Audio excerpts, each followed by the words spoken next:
them at Caleb's face. Yeah, do them a couple times and Gear Hulk do it again. You know. Now you're on the trolley.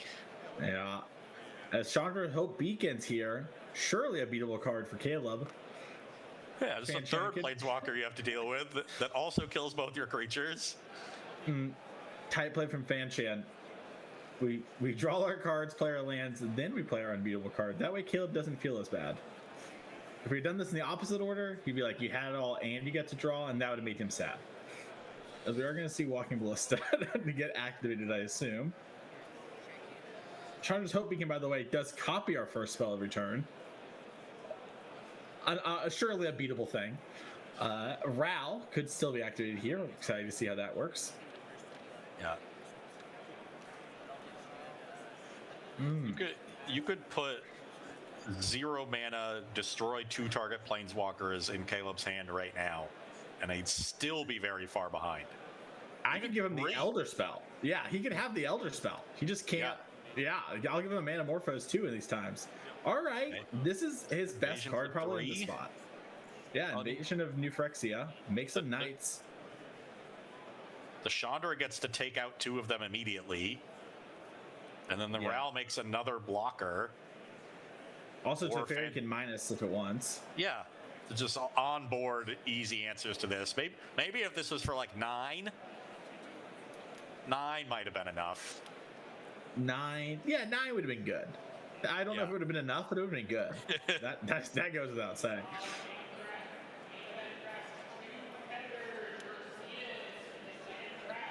The coverage moment. I need this Teferi to not be a Teferi. It needs to be a battle. You're killing me here. Just a reminder for those at home who haven't played with this card, because it's a weird card. I wasted a couple rare wild cards on it. It's a Planeswalker on the backside. We get to flip the invasion. Yeah, got to attack the battle down. This Hornlock Whale in Fanchan's hand, that can take out a Knight. I do love, thank you card viewer at home, putting up battles. Very helpful. Take a little bend. Stretch it out with me, y'all. To the left, read the invasion. To the right, balance it out. Fanchan thinking about what way do I want to take over this game. Looks like we're going to start by ticking up Chandra. It's a pretty good plan. That's not a good sign for Caleb. That means Fanchan has a better play than kill 2 of your Knights. Oh, he does. He's just going to right end, which triggers prowess, triggers the Ral. Gain some loyalty for the next kill spell via the Chandra's loyalty. Then we're going to tick up the Ral, make another Otter. It might look like a core to you, but it's an Otter to me. Teferi still here can minus, can plus. Oh, maybe it already plus and I missed it. That's my bad. Yep, and Caleb packs up. He's like, didn't draw it, such is life. Congratulations there to Fan Chen Yang. Great deck for the trophy match there, and showed, a lot of heat in those games. Yeah, the 2 games that they won, 1-3, pretty easy affairs, and Caleb rolled over his first 2 opponents. The deck looked really awesome, but Fan Chen, just everything you want for a Jeskai control deck. Cheap removal, counter spells, card draw, Planeswalkers, and just enough top end to make sure that he has inevitability. So really, and again, I said it before, also perfect mana. Yep. Assembled all those pieces in the draft that you want for your spells while also selecting 13 non-basic lands. So really must have, had some great wheels, put himself in a great spot, and takes down the trophy. We love to see it. Well, we're going to see if we're going to cover another match in this cube draft. We're going to take a second to figure that out. So while production figures out for us, so bear with us as we see these players lay out their decks. Got to get the picture ready. Fan Chan.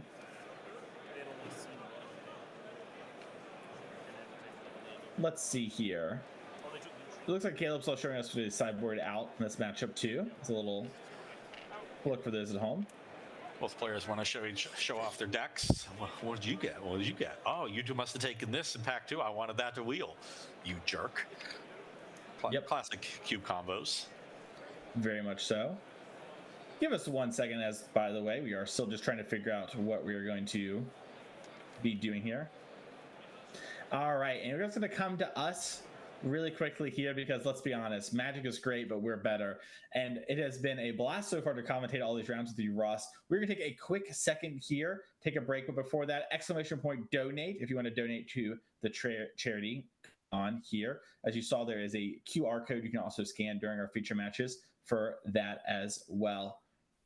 And it looks like we're going to watch one more game here going on. Cube. More cube for us. We are going to take a quick second to set up that match. So stay tuned and we'll see you in just a few minutes. Hi CubeCon, my name is Brian from Cleveland, Ohio. Welcome to the Tiny Axe Bar Cube, a microcube with one brutal twist. You start at 5 life. Shout out to BoltCube for the inspiration. Tiny Axe strives for nuanced card evaluation and creative lines through low starting life totals, graveyard recursion, and near perfect information in the second and third games of a match. Before I begin, feel free to scan the QR code down there for an in-depth primer. Tiny Axe has some unique rules that radically change card evaluation, so let's start there. The biggest change of all, each player starts at 5 life, like I said. It's a microcube. That means the card pool and deck sizes are tiny. Card pool is only 160 cards. The draft consists of 2 packs of 10 cards each, and each deck must be exactly 15 cards. Because of the small deck size, we throw out the rule that says basically you lose if you try to draw a card and your library is empty. Finally, as if this cube didn't have enough little weirdsies, it's also a bar cube. And what's that mean? There's no counters, no dice, no planeswalkers, and the only token in the whole cube is food. And as you might imagine, food goes pretty hard when you start at 5 life. Couple deck building tips here.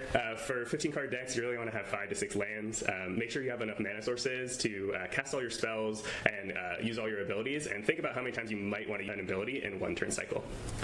Games often reach a point where both players have empty libraries, so it's crucial to include ways to recur key cards from your graveyard and exile threatening cards from your opponents. And like I said earlier, or alluded to, life gain is way more impactful, so food are great. A simple heuristic to reevaluate any card that has life gain on it is just imagine the life gain was 4 times as much. All right, 1 card build rounds. There are some really cool cards that kind of radically change how you play the cube. These are all first pickable, but you got to commit to the bit. So I'm going to go through those real quick. First one is Laboratory Maniac, everyone's friend. Just because you can't lose when your deck is empty for drawing, you can win with Labman. Things you want to pair with Labman are ways to obviously draw cards at instant speed, ways to protect Labman, and ways to get Labman out of the graveyard. Next up is Yudaro. Yudaro Wandering Monster is a beast. Obviously, with 15 card decks, you can see Yudaro to cycle him 4 times pretty easily in a game, and an 8/8 trample haste ends a game quickly. Things you need to pair with Yudaro, ways to keep the board clear so you survive to cycle him 4 times, ways to gain life and draw cards like Candy Trail, and then Tomb Trawler is a really good pairing because A, it's a good blocker, and B, your opponent is going to try to exile Yudaro from the graveyard with the cycle, like with the shuffle trigger on the stack. So you have to get him back into your library before they exile him, otherwise your whole game plan might fall apart. Finally, Feasting Troll King. It's a beast. If you can cheat Feasting Troll King into play on turn 2 or 3 of a game, you are likely going to win that game. So key cards to pair with Feasting Troll King. Make sure you can discard him into the graveyard. Make sure you can make foods to feed him. But it's going to be a good time if you can kind of bring everything together and get Feasting Troll King online early. A couple notes about things that aren't in the cube because they would just be kind of broken or make the cube not fun. No land destruction. With 5 to 6 mana sources, any sort of land destruction could shut off your complete splash color or something like that. Direct damage, no damage that goes to the face. It'd just be too broken. Lightning Bolt would be the best card in the cube by a country mile. And finally, to support the whole like recursion subtheme when you're supposed to be looping things out of your graveyard, so the only way you can exile things is from the graveyard. Yep. And that's it. Hope you have a blast at CubeCon. I always do. And if you see me, if you play Tiny Axe, say hi. Welcome to Uber Bear's Artifact Cube. This is your host, Anthony Adams, one of the 3 hosts from the Uber Cube podcast. If you want to learn more about this cube, check out the show. You can find it on all major podcast players. Now let's get into this cube.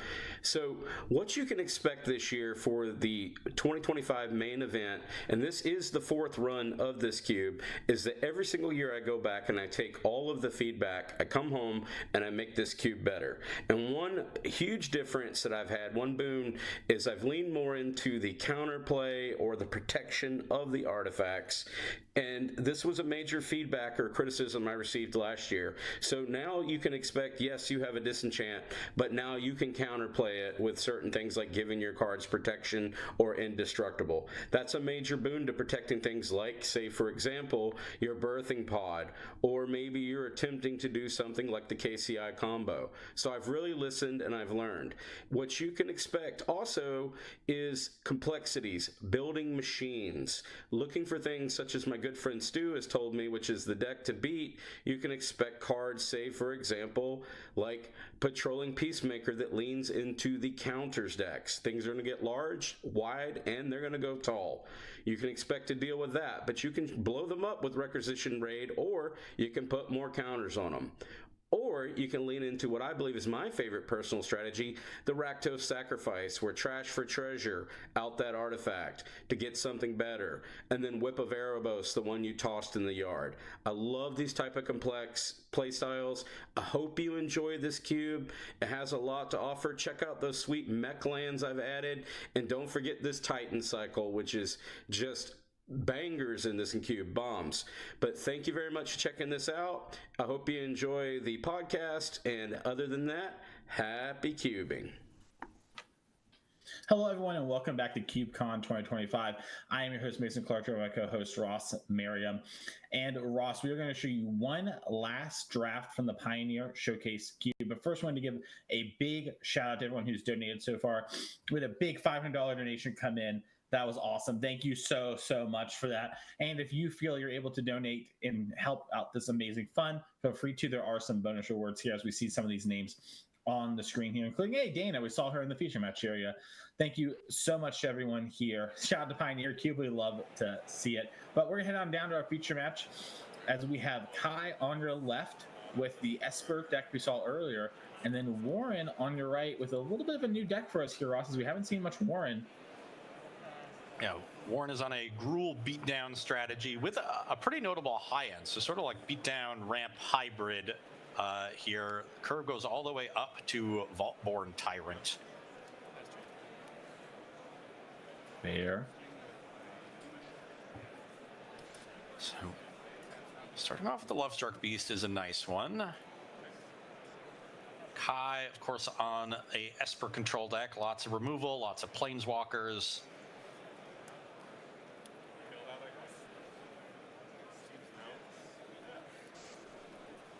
Sorry, Lovestruck Beast. You're going to be lonely. Blood Chief Thirst takes out the token. Elvish Visionary coming down. It's a nice card for this matchup. Both gets Warren towards his top end and generates a little bit of card advantage. Let's see here. Jace, the Perfected Mind. Heater card. Coming down, gonna shrink this this Llanowar Visionary. Now, what haste threats are there for Warren to play here to try to take out the Jace? Reckless Stormseeker isn't quite enough. Looks like we're using 3 mana, all of it green. For Tireless Tracker. Nice. Get that clue. Okay, this is a nice setup for Warren, generating a lot of card advantage against the deck with lots of removal. So now there's multiple threats Kai has to be wary of, though the Jace will continually check the Llanowar Visionary. Looks like Kai's got a No More Lies in hand and a Split Up. Split Up is probably their best card in this matchup. Definitely one Kai will look to set up and get a lot of value out of. I like this from Warren, though. Into turn, pop the clue. Now your Tireless Tracker at least has some power to it. Yeah, should have a +1/+1 counter. The 3 there, that die is representing the shrinking from Jace. So yeah, 4/3 Tireless Tracker now being shrunk. It's a 1/3. Llanowar Visionary is a 2/2, so that's 3 power potentially coming across for the Jace. If Warren has a land and cracks the clue, that pumps the tracker further. That'll be 4 power, still 1 short. So they really need a burn spell or a haste threat if they want to answer the Jace. Oh, it's the Huntsman, the the Grave Titan clone. Enters, makes 2 wolves, and then is a wolf and werewolf lord as Urtai is going to come down. Kill that, or counter that, excuse me, and draw a card for your troubles. Yeah, definitely don't want Tovolar's Huntmaster resolving there. Well, Elder Gargaroth was the pickup off this Urtai, so that's something for the future turns. Gargaroth, though, is at least one that Kai can handle with a removal spell, right? Or needs to untap and attack with it, or block with it before they can start getting some value. So, yeah, counter the card that creates a significant battlefield from just a triggered ability. And now the Urtai can help protect this Jace as well. Kai has a built-in plan here. If they can just sit here and stall out the game, eventually the Jace ticks to a giant amount and mills out Warren. Yeah, we see this happen in Constructed every now and again. Often it's like, Jace and then Jace again. In Limited, it is not actually that much to mill your opponent out, right? You start at 40 cards, you draw 7, you're pretty close already, you know what I mean? He comes down to 15. We are going to see just mill 3 and draw a card. Kai feeling the pressure here, sort of like, hey, I can't beat any other spells. Did draw a spell I needed a land drop. I think they land drop. Swamp off of the Jace and played it, so digging for their 5th land drop and found it, so good on them. Now just needs to interact this turn, because with no creature shrunk by Jace, this is the turn where Warren could easily attack down the Planeswalker. Still needs a little bit of help, though. Yeah, let on Smuggler Copter. It resolves, so now could play Lovestruck Beast. Could also just crack 2 clues, draw 2 cards. We're gonna crew the Smuggler's Copter. Looks like we're not actually. He thinks that. I guess if there's like Reckless Stormseeker, you could crew Copter and give it haste with the Stormseeker. Yeah, but if you're gonna do that, all right, we're just gonna attack with the Tireless Tracker. Yeah, and if Kai goes for the block, Warren can pop a clue, pump the tracker outside of the range of Urtai's power, and it becomes a chump. All right, looks like we have a Shark Typhoon. And so you could also do Spell Queller. This is more of an adolescent shark. True. It's not a baby shark. A little bit bigger. It does have some gusto to it, though, as a 3/3. This is 5 toughness. Warren could pop a clue and trade for both creatures. Must have a plan for this mana. And wants to play the Elder Gargaroth. So resolves that in case there was a counter spell in Kai's hand. Now it's a big test. Is there a removal spell? Yeah, let's see here. Worst case scenario, Jace can mill 3 more and draw a card. It's getting close to that draw 3 mode, although still got a bit of work to do. We do have a split up as well that we can just use to kill our Urtai, kill the Gargaroth, and there's the untapped white source we need with the planes in hand. That was going to be the big question mark for Kai. Yeah, and I mean, you hate to 2-for-1 yourself, but also you hate Elder Gargaroth to be around. Is that a Ride's End at the back of the hand, though? No, Fanchan had Ride's End. Yeah, Fanchan has that. Okay. Yeah. That's not another white card. No, that was just the split up that got moved back there. So yeah, I think the hand no more lies. Queller. Yeah, it's things that don't answer the Gargaroth. So very awkward for Kai to use what I think is their best card in the matchup in this way, but the Gargaroth will take over this game very quickly. Kai could cash in the Jace to draw another card, maybe find something better. Like Bitter Triumph is in the deck. Bloodchief's Thirst could get kicked. Oh my goodness, we are picking up Lutri. Are we going to try and copy the split up to get everything? Is that the plan? I think they might try to just play the Lutri and double block. Oh, sure. The Gargaroth is shrunk to 3, and it would be a 1-for-1 trade, but Warren would get a Gargaroth trigger. And no additional creatures. So the Gargaroth gets blocked, the Copter's not enough to kill the Jace. Yeah. What did the... Okay. And so now we're choosing the 3/3. Warren wants that over a card. Does get to loot with the Copter. Played a land for turn, so I have to assume has another land in hand. Looks like, though, Kai doesn't want to flash in the loot tree for the double block you talked about. Maybe a little scared of, like, just a shock. Yeah, although if your double block gets blown out, you at least then get to untap and split up for untapped creatures. And you get the Gargaroth and the Beast token. Okay, Jace down. Give up the Jace. Yep. Make sure Warren gets his attack trigger from the Copter. Yeah, it's probably one of those moments where Kai was like, I'm going to respond to the trigger, and thought through exactly what we wanted to do. And then it's like, oh, okay, yeah. Let's finish resolving that. Eldritch Evolution. Going to hit the graveyard there off that Smuggler's Copter. Not a bad one to have in your Elder Gargaroth Vaultborn Tyrant deck. Yeah, a little bit of a combo. As there's Nissa who shakes the world. But only no two more mana. lives. Oh my goodness. Look, Kai gets paid off for the patience this turn. If they had tapped out for the split up, then the Nissa would be an entirely other problem. The No More Lies now gets to trade profitably.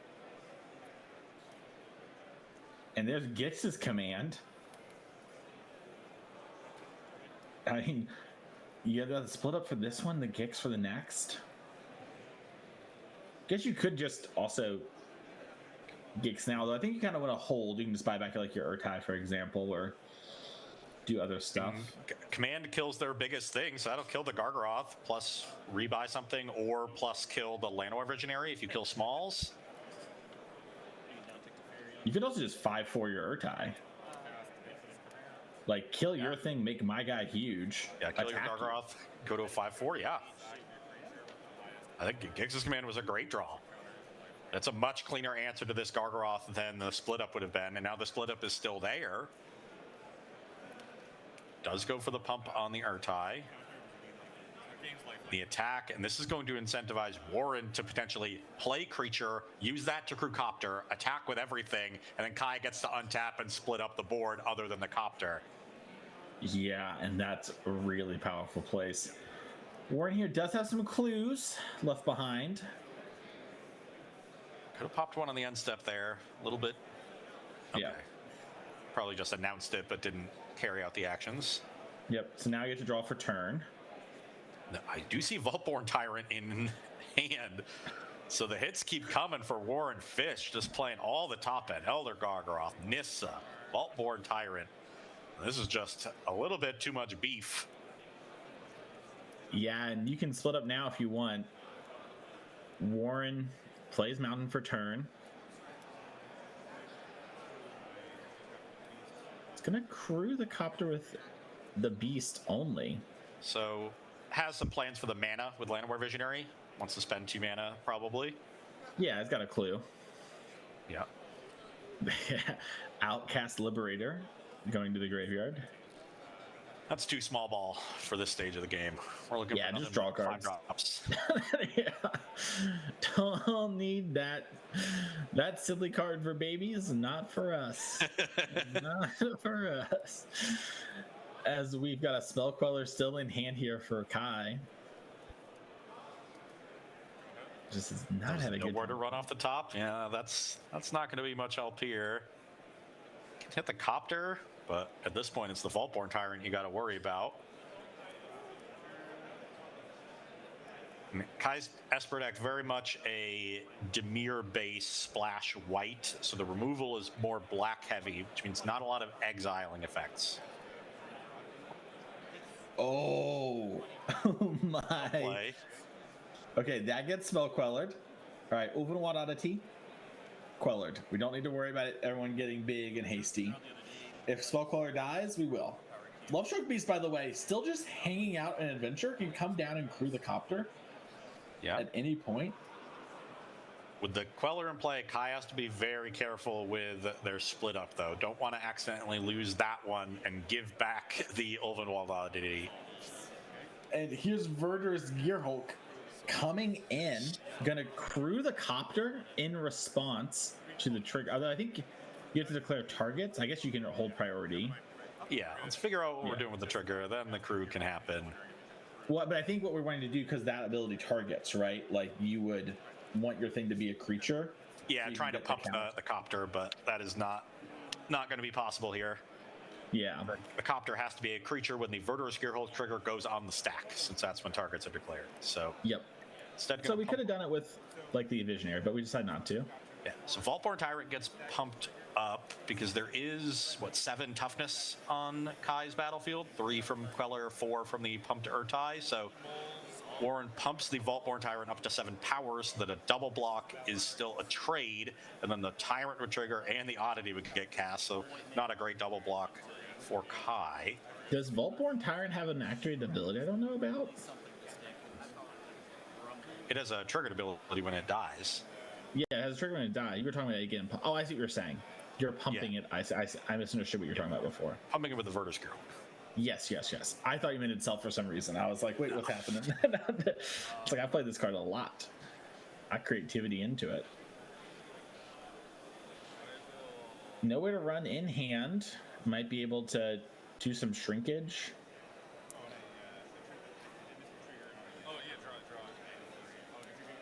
Draw a card, gain some life.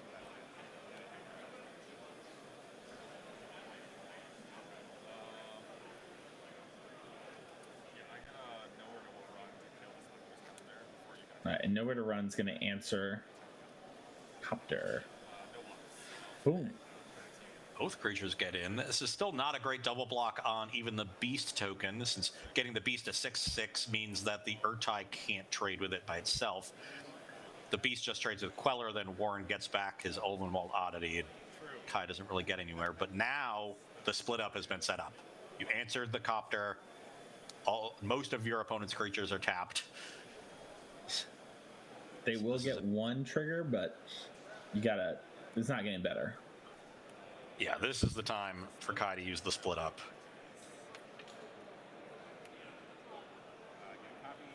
And then Vaultborn Tyrant will come back as an artifact copy. You'll gain another 3, draw another card.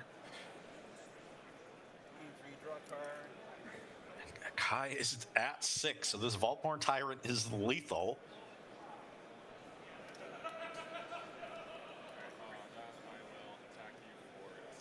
Yeah, is there another creature to set up a double block with the Urtai?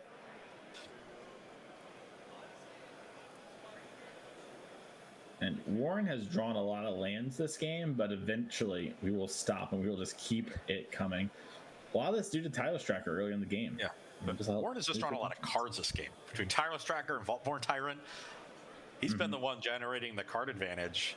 Kai hasn't really been able to do that. Got the J-Stan early, drew 1 card off of that, has generated card advantage off of the Sweepers, Gix's Command and Split Up, but hasn't been able to cast any card draw spells to really refuel their hand. And a great play here. Bushwhack, fight the Spell Queller, get back the Ulvenwald Oddity. It's going to with enough mana to transform it. Yep. And I believe that actually because of the fist bump, this might have been the game 3 that we watched between these players. Oh, never mind. It wasn't. That was just that was a good game fist bump. Okay.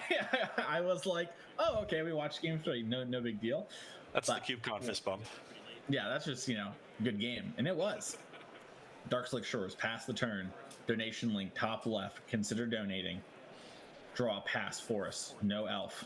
Unlucky, Dana Fisher in your pod. What are you going to do? Second land, pass. Forest again. Tireless Tracker in hand. Excited to come down eventually. Kai with an island. Thinks to myself, do I want Lutri? Nah, pass. Very slow start for both players. Normally, I would say that favors the Esper deck, but we saw how much top end Warren has in his deck. So, pretty even exchange. Llanowar Visionary gets Spell Quellered. Not an even exchange. Now Kai is in the driver's seat. Notably, Warren does not have any red mana. Well, I think there's a Carplusion Forest in hand. I think Warren's just been slow and... Warren's deck is also nearly mono green. There's 4 or 5 red cards. They're all single red, so... Okay, so we can afford to just play that on the turn. Tight play, love to see it. Lutri coming into hand after the land drop for turn. Warren gonna spend 4 mana. And oh my goodness. Is this a questing beast? Oh, yeah. Ayos míos, papi. Down to 16. Needed Okay. that one against Fanchan earlier. That's a good punish for Kai tapping out to buy the loot tree. Presumably, there's some removal in hand. That's why Kai felt comfortable committing the mana. But if they don't have anything, Questing Beast is a fast clock. And makes it difficult for Kai to play Planeswalkers. If there's no removal, that's probably what Kai would want to be playing, something like a Narset or a Jace. Can't stop damage either. Don't even consider it. And don't try and chump block it with, your wedding announcement token. It's not going to work either. All right, Cake Bloodchief's Thirst. Bam. A little expensive, but that works. Listen, it's the Questing Beast. All right. As here comes Elder Gargoth, maybe? Oh, it's the dragon. Shivan Devastator for 3 with Bushwhack. Oh, yeah, that is a turn. Give me a. Oh no, the Spellcaller hits play, buddy. Yeah, you get to cast get a it. card. Let's draw a card. Yeah, let's make sure we do our things. That is a play. Yeah. Haste Dragon, kill your thing, play my Visionary, draw a card. Now Warren firmly ahead in game 2. And Warren's feeling good. He thought all that was happening and he wasn't casting his Visionary. So when he gets the Visionary, he's like, let's go.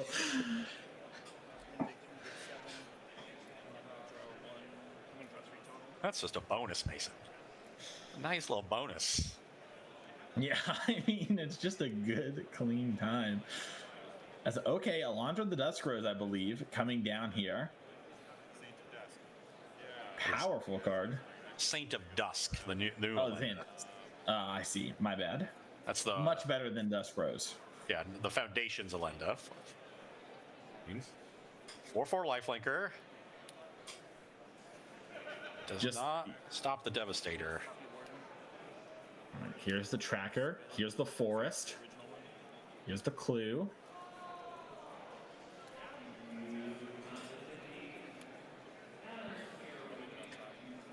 See another forest in Warren's hand. Not sure what the other 2 cards are. He needs to find some of that top end.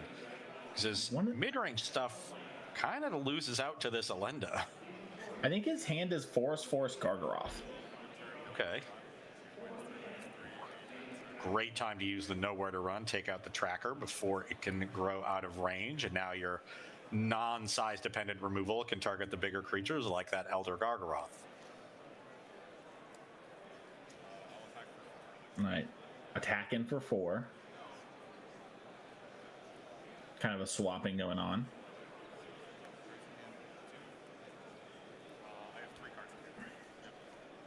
Bunch of cards in hand.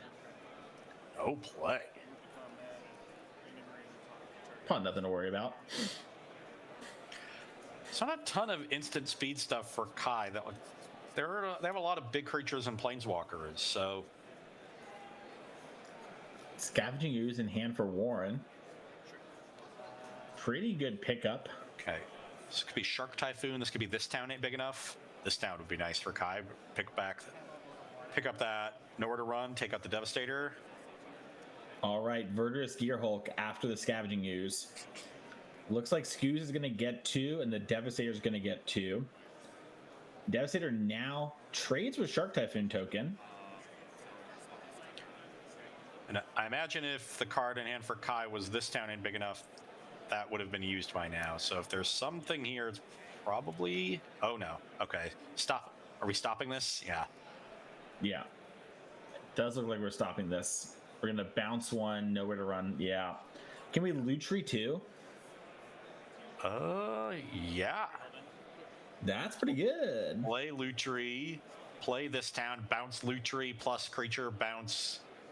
Although there's not much else left to bounce, right? You don't want to bounce the Verdurous Gearhulk or the Llanowar Visionary. So the one This Town can bounce Nowhere to Run and Skoos, and then the Nowhere to Run can take out the Devastator before it gets pumped by the Gearhulk.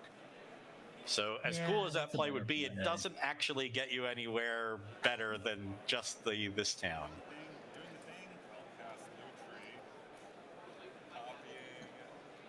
A little bit of Yeah, but have you considered that we're gonna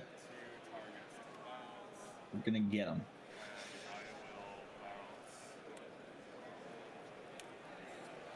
No serialized loot tree. We just, not committed to the bit. And there's no window here for Kai to be able to double bounce the nowhere to run either, because once the loot tree copies the this town, you have to choose targets. Yep. If it worked the other way, that would be very, very good.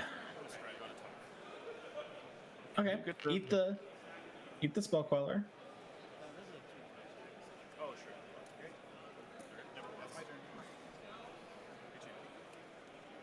And it looks like Kai. Basically, the idea here is I can attack in, nowhere to run if you block, so your creature will die. Yes, Warren's going to force more that of a to happen. tempo plan. Yeah.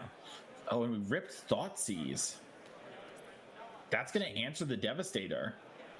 Kai decided to use the loot tree to copy this town and just bounce 2 more things of Warren's. And now there's a lot of juicy cards in hand.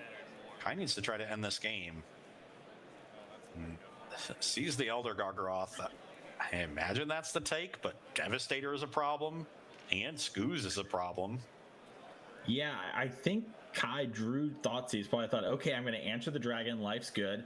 Learned that this Elder Gargaroth has been around for forever. And now if it comes down, Kai is in a terrible spot. But they kind of, they just have to take it. But like you were saying, Llanowar Visionary, and Scavenging Ooze, that just stabilizes the board as well. There's so many creatures in the graveyard. I think that this is a great turn for Warren to play a Visionary plus Skoos. Has the 8th land in hand. We'll have 3 mana left over, and you can use Skoos 3 times, and it'll outpace both creatures on Kai's side. And then you still save the Devastator for a later turn. You could then play the Devastator for 8 on the following turn. You have 8 lands and the Llanowar Visionary, and it's an exact 2-turn clock on Kai at 16 life. So it's a very natural curve here for Warren to double spell this turn, use the Skoos to stabilize the ground, and then go to the air with the Devastator.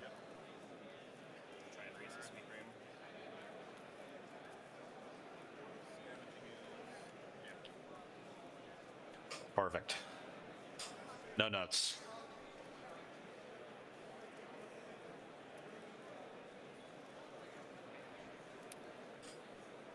And once again, this has been a game for Kai where they just didn't have much card advantage. I think that's what separated this Esper control deck from Fanchen's Jeskai one that took down the trophy. Fanchen was chock full of card advantage, had Expressive Iteration, Stock Up, Memory Deluge. But Kai here just kind of running out of gas. And then the really powerful top end for Warren's Gruul deck has been the inevitability of the matchup. Kai hasn't had anything powerful enough to match.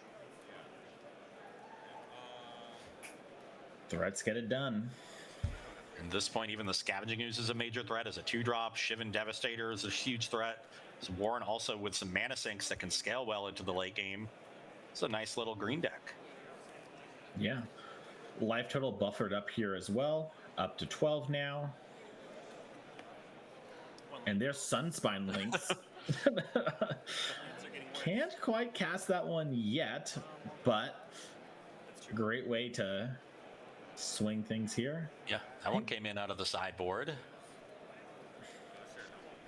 All right, Skoos coming across. Hit for 5. Hit for 6. Activate the Skoos before damage. Eat the Elder Gargaroth. I just got spoiled at no balls earlier. So now keep healing it. All right. Copperline Gorge in the hand. That's a tapped red land, but that does mean next turn we're going to have the Sunspine mana.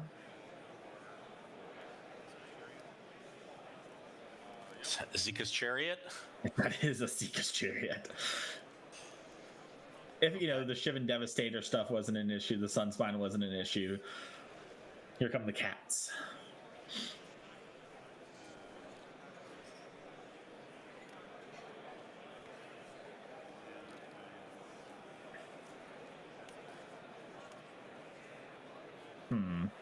Looks like nothing there for Kai. Looks like there was some thinking on the end of turn, but plain Yeah. something's in hand. It's Plains Isolated Chapel just came off. Not sure what the other card is, but it's going to have to be real good. I think it might be Shieldred's Edict. That one's not very good. It's a cat or a Llanowar Visionary. Now Warren draws the mountain, so they have enough mana to Sunspine Lynx and Shivan Devastator. Yeah. And it might be devastating. All right, looks like Kai does have some mana, so maybe it wasn't Shieldred's Edict.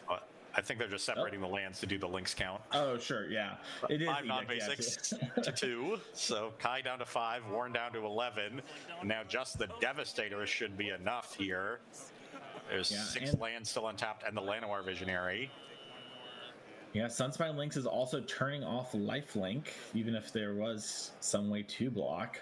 Yeah, so you can attack into the Elenda, not really care. Yep. Yeah, sure. We'll just attack with everything. Make more cats. Kai, would you like to activate your Shieldred's Edict? Let's just fist bump, call it a day, maybe. Yeah, Shoulder is not going to be enough. And Warren Fish going to take this match down, get a 2-1 in this first cube for our main event. Yeah, and that's going to do it. It looks like I think the players are just kind of talking. I think, there's nothing. I mean, we put a plains in the middle of the battlefield, right? Maybe these people know each other, have chit-chatted here at CubeCon. One of the cool things, get to meet new people, fellow lovers of Magic. While we're waiting here, as they're switching this up, ! Donate to the charity. And we're going to cut back here as these, it is over. The players are just chit-chatting, split up a couple cards down, but we weren't quite able to get there. I'll tell you what, though, Ross, you and I were able to get through this cube draft together, and it was an absolute blast. It absolutely was. 2 great decks in the finals between Caleb and Fanchen. A lot of cool decks down the line at the other tables. I'm glad we got to see Warren's deck right at the end. Didn't see him in either of the first 2 rounds, but had a nice little green deck as well. Dana Fisher had another green ramp deck, so a lot of good variety here. We had green decks, we had control decks, we had Caleb's, sort of aggro mid-range deck. Hard to even describe that one, but it was a really cool one. So yeah, a lot of great things showcased in this Pioneer Cube, and hopefully maybe Pioneer gets showcased once again in the future. That's fair. Well, we have more cubes to showcase in the future. That's going to do it for Ross and I today. We're going to tag out and let Marshall Sutcliffe and LSV handle the next cube draft for you all. So thanks for hanging out with us. ! Donate to a great cause. And we'll see you all in just a couple minutes for more cube action. 100 Ways to Draft is a peasant build-around cube with a twist on the drafting portion.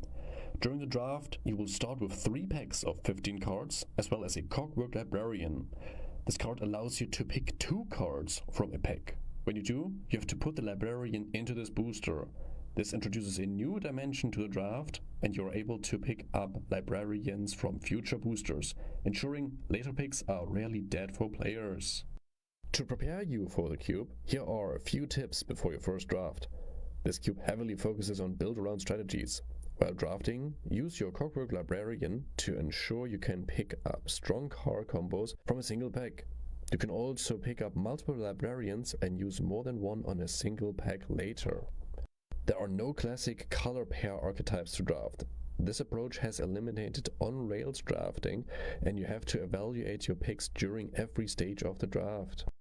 Lastly, in comparison with other peasant cubes, 100 Ways to Draft has a lot less removal and interaction.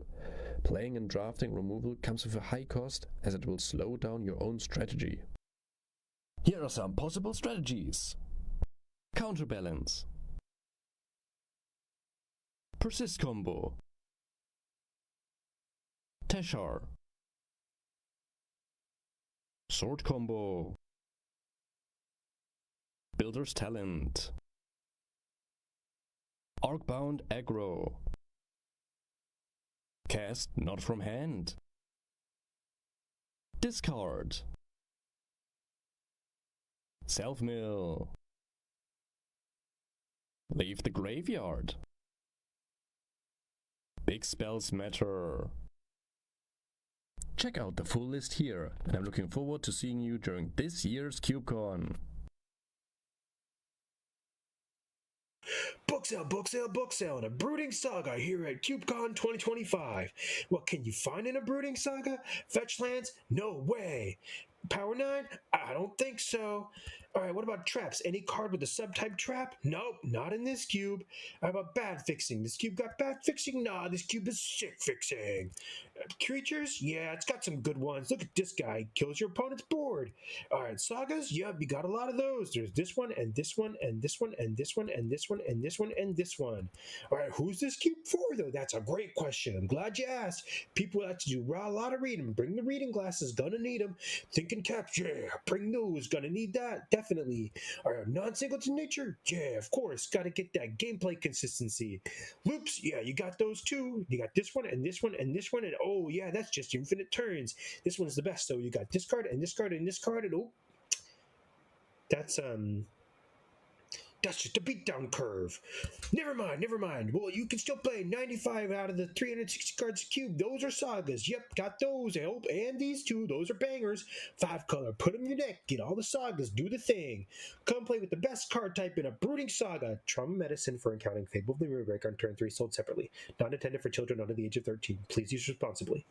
Judge, what the f*** am I looking at? The ball pit, like its name implies, is an environment of unknown depths, filled with strange and wondrous objects in which one would normally not allow their vulnerable adult body to become immersed, were it not for the colorful allure of the spheres and the deep animalian urge to crawl into weird holes in the ground. The ball pit is built around 3 central rules. You can cast any card face down as a copy of Chromatic Sphere. You must draft all of your lands. This is a desert cube. You will draft a total of 60 cards, which form your final deck. No cuts, no sideboards. Because remember, you can always cycle a card by playing it face down as a copy of Chromatic Sphere. Gameplay-wise, the ball pit is a cube where most of your colored mana comes from cracking spheres, where most of your removal is aimed at resonant power outliers, and where most of your victories come from catching your opponent off guard with hard-fought value. Design-wise, the ball pit is a beautiful chimera between every Timmy's magical Christmas land of gorgeous curiosities and every Spike's violent desire to ruthlessly squeeze the last drops of joy out of someone else's beloved childhood playthings. Timmy's get to steamroll their opponents with armies of souped-up golems and obscure gleaming contraptions, and Spikes get to answer the question, what if Pithing Needle had cycling 1? Flavor-wise, the ball pit is what Vorthos and Melvin would co-write in their dream journals over a motel breakfast the morning after a lengthy bender in the chrome-themed jazz bar of a 1950s pulp science fiction convention. And if that doesn't interest you, I honestly don't know what else to say. So jump on in. Let the spheres guide you. The ball pit awaits. Hey! A bunch of us were gonna get together and test out my new cube. We were hoping to get an 8th. Would you be game? I'd love to, but I'm pet sitting. My sister's out of town for a few days and she really needed someone to take care of Bingus. I'd love to play, but I'm tied up here. Oh, well, that's a shame. I was really hoping to get your input. It's a desert environment that has a lot of cool stuff going on. There's goblins, ramp, aristocrats. It's 2025. Everything's a desert cube. Don't get me wrong, I love all cubes regardless of size, shape, or theme, but where's the spice? Well, that's the cool thing. Thanks to the cube's other rule, the characteristics that make a card playable are kind of turned on their head. While staples like Bolt and Ewit are still very good, a lot of little-known cards like Apex Altasaur and False Prophet and Scornful Egotist are suddenly very playable. Vestidium Benders has to be my favorite, though. The card is just... it goes into every single red deck. Hey, wait, hold on. You do realize that Scornful Egotist is an 8-mana 1/1, right? That has better stats while morphed than when you cast it for its full cost. How on earth could a card like that be remotely playable? That's the cool part. Everyone starts the game with an emblem that gives their creature spells emerge. Whenever you cast a creature spell, you can sacrifice another creature that you control but don't necessarily own to reduce the cost of the cast spell. Think the Harrogast but permanent. Most of the cube was designed with this rule in mind, and it should come as no surprise that some very cool synergies come into play when every single...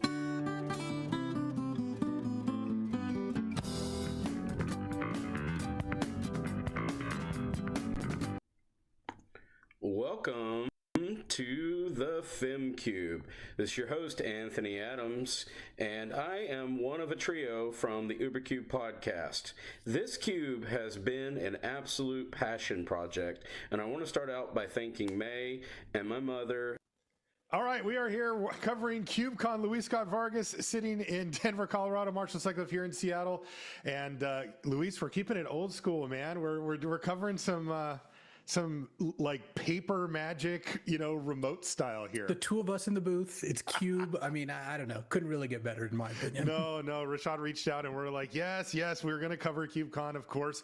And we've got some cool stuff lined up. First off, what is Cube? As you can see, it's a collection of cards meant for limited play. This is kind of become the end game for a lot of players, Luis, cube drafting. Yeah, I mean, the CubeCon is kind of like Cube Worlds. You could say it's certainly, as far as I know, the biggest kind of gathering that's wholly devoted to Cube in the world. It's awesome. Yeah, this is like, what is Cube, like for people that haven't done it before, right? Like cubing is, I mean, it's a weird name, right? It has some lore behind it or whatever, but this is for people who want to build their own limited format. And as you'll see throughout the course of the weekend, basically you can do whatever you want. The cube that we're going to draft today or watch draft today is a modification on what we call vintage cube, which means that, cards going back all the way to the earliest days of Magic are legal. But even within vintage cube, there's different ways you can do it. CubeCon, you can see it's a celebration of everything we love about the cube format. It started a few years ago in Madison, and that's where everybody's at right now. CubeCon is like seriously one of those things that has emerged from the community that really shows the bright parts of our community. Yeah, I've always loved CubeCon and wanted to go. It's just not really worked out given the, how it's hard it is for me to travel these days. This is the second best. Coming to do commentary, coming to watch people play like all sorts of different cubes like that it highlights a ton of different cubes and a lot of different play styles, and it culminates in the kind of top 64 plus top 8 draft. Yeah, you can see we're on the Friday main event drafts 1 and 2. We're doing the second one here, so if you're just joining, you are just in time because we're about to watch the second main event draft here with Luis and I.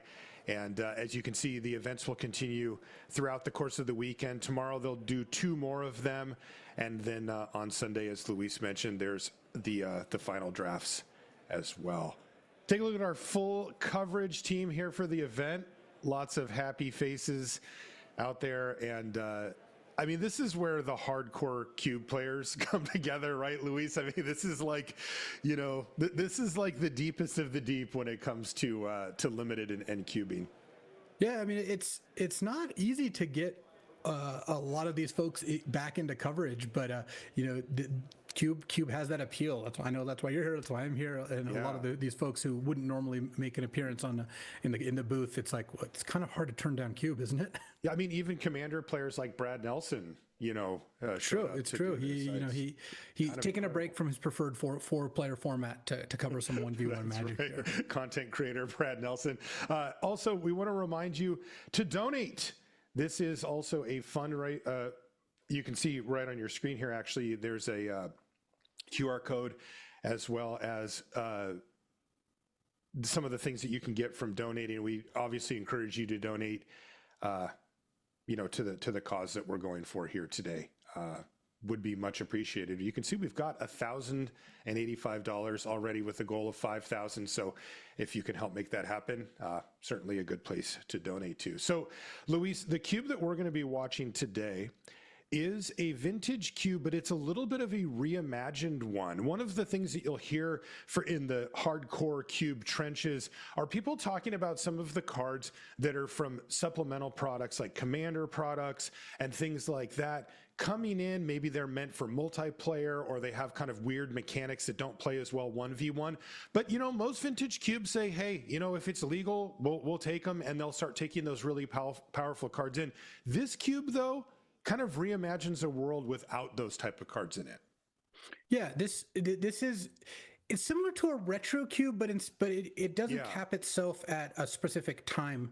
Like I have a retro cube that I maintain, and part of the impetus is to not play with a lot of like maybe Commander supplemental product, Universes Beyond cards. This cube stays away from like a hard and fast, like, we're stopping in 2018 or whatever, and just is like, this is all of Magic's greatest hits, all the new cards we think are cool, but no outside products, no like overly texty cards. It's like, if this card's text is too long, it's not in. So it's good, clean, vintage cube fun, kind of without the kind of wilder cards that you might see, like Minsk and Boo, for example. Yeah, we were jokingly calling it the grumpy cube, the kind of the get off my lawn cube.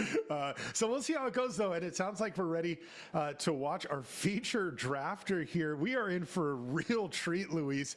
We have Gavin Verhey down in the feature. And most people know Gavin as a Wizards of the Coast employee and somebody who is very much an advocate for the game, but I don't know him that way, because when I started coming up through the ranks, Gavin was like a PTQ end boss, because we're actually both from the same place here in Washington, like the same city. So I've known Gavin for a really long time, and he's a dang good player too. Like, don't sleep on Gavin here. Like, he's been in the building for a while, but he's very, very good at Cube, and I expect him to kind of put on a show here. It looks like he's pulled Llanowar Elves to the front, Luis. Yeah, this is kind of a grim pack. There's a Dragon's Rage Channeler, Llanowar Elves, Exhume.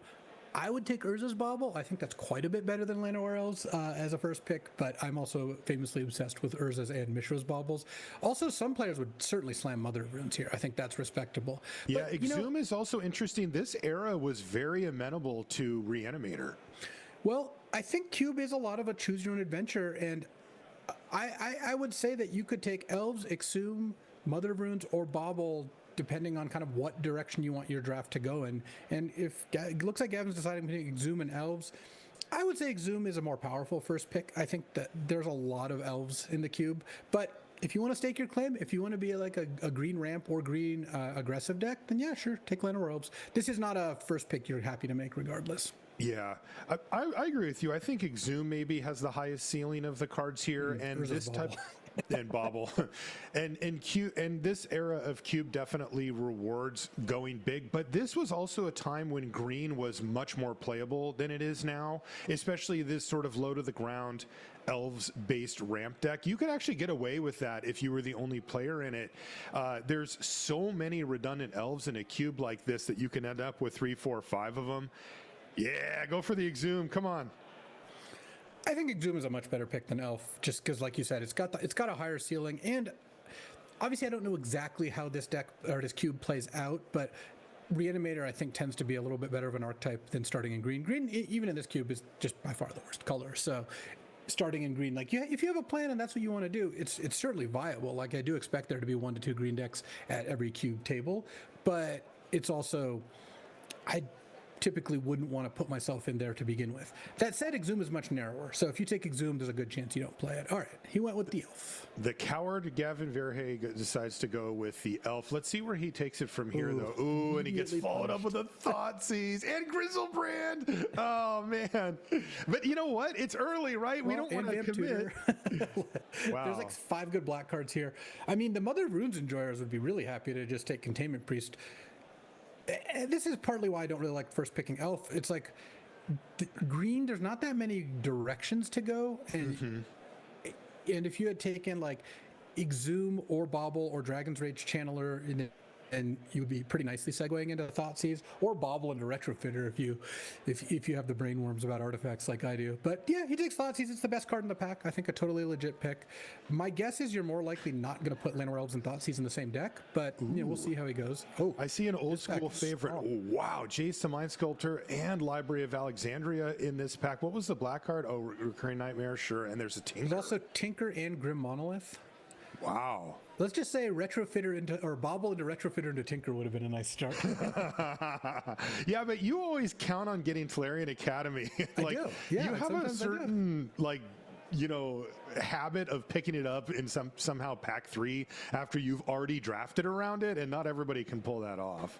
I will say that I would, if I were Gavin here, I would just take Library of Alexandria, and Thoughtseize plus Library is a fantastic start. because those two cards pair really nicely. He takes the Tinker. So he's actually going for the super high upside pick of Tinker here.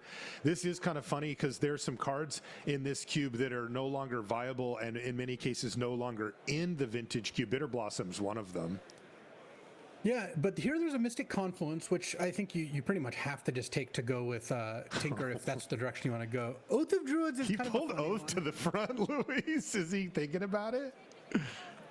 Maybe.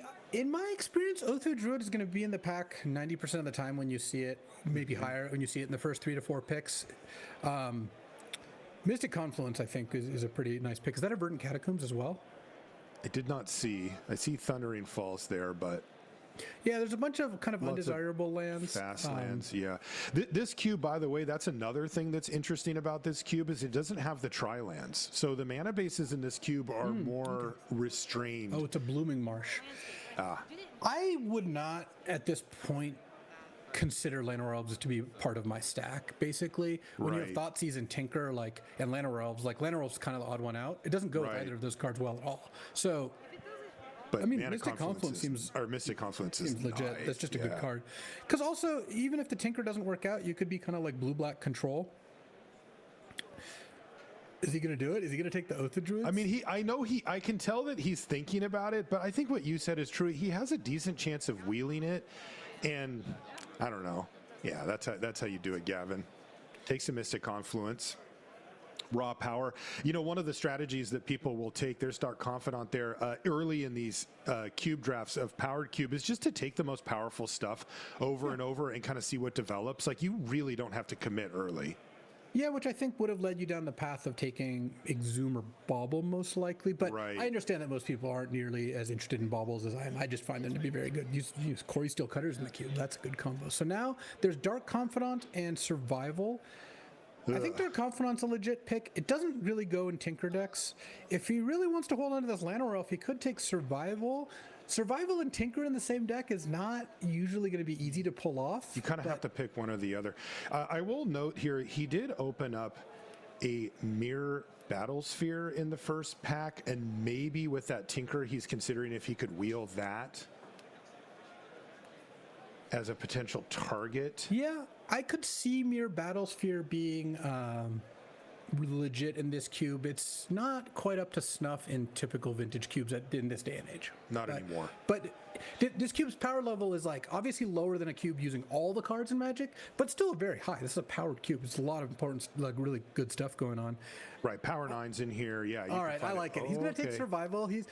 Look, Gavin, the packs he's opened haven't been desirable. He's in a spot where there's almost no chance all 5 of these cards end up in the same deck, and the ones most at odds are Elf Survival versus Tinker, but you could be Sultai with Mystic Confluence, Thoughtseize, Survival, and Elf pretty easily.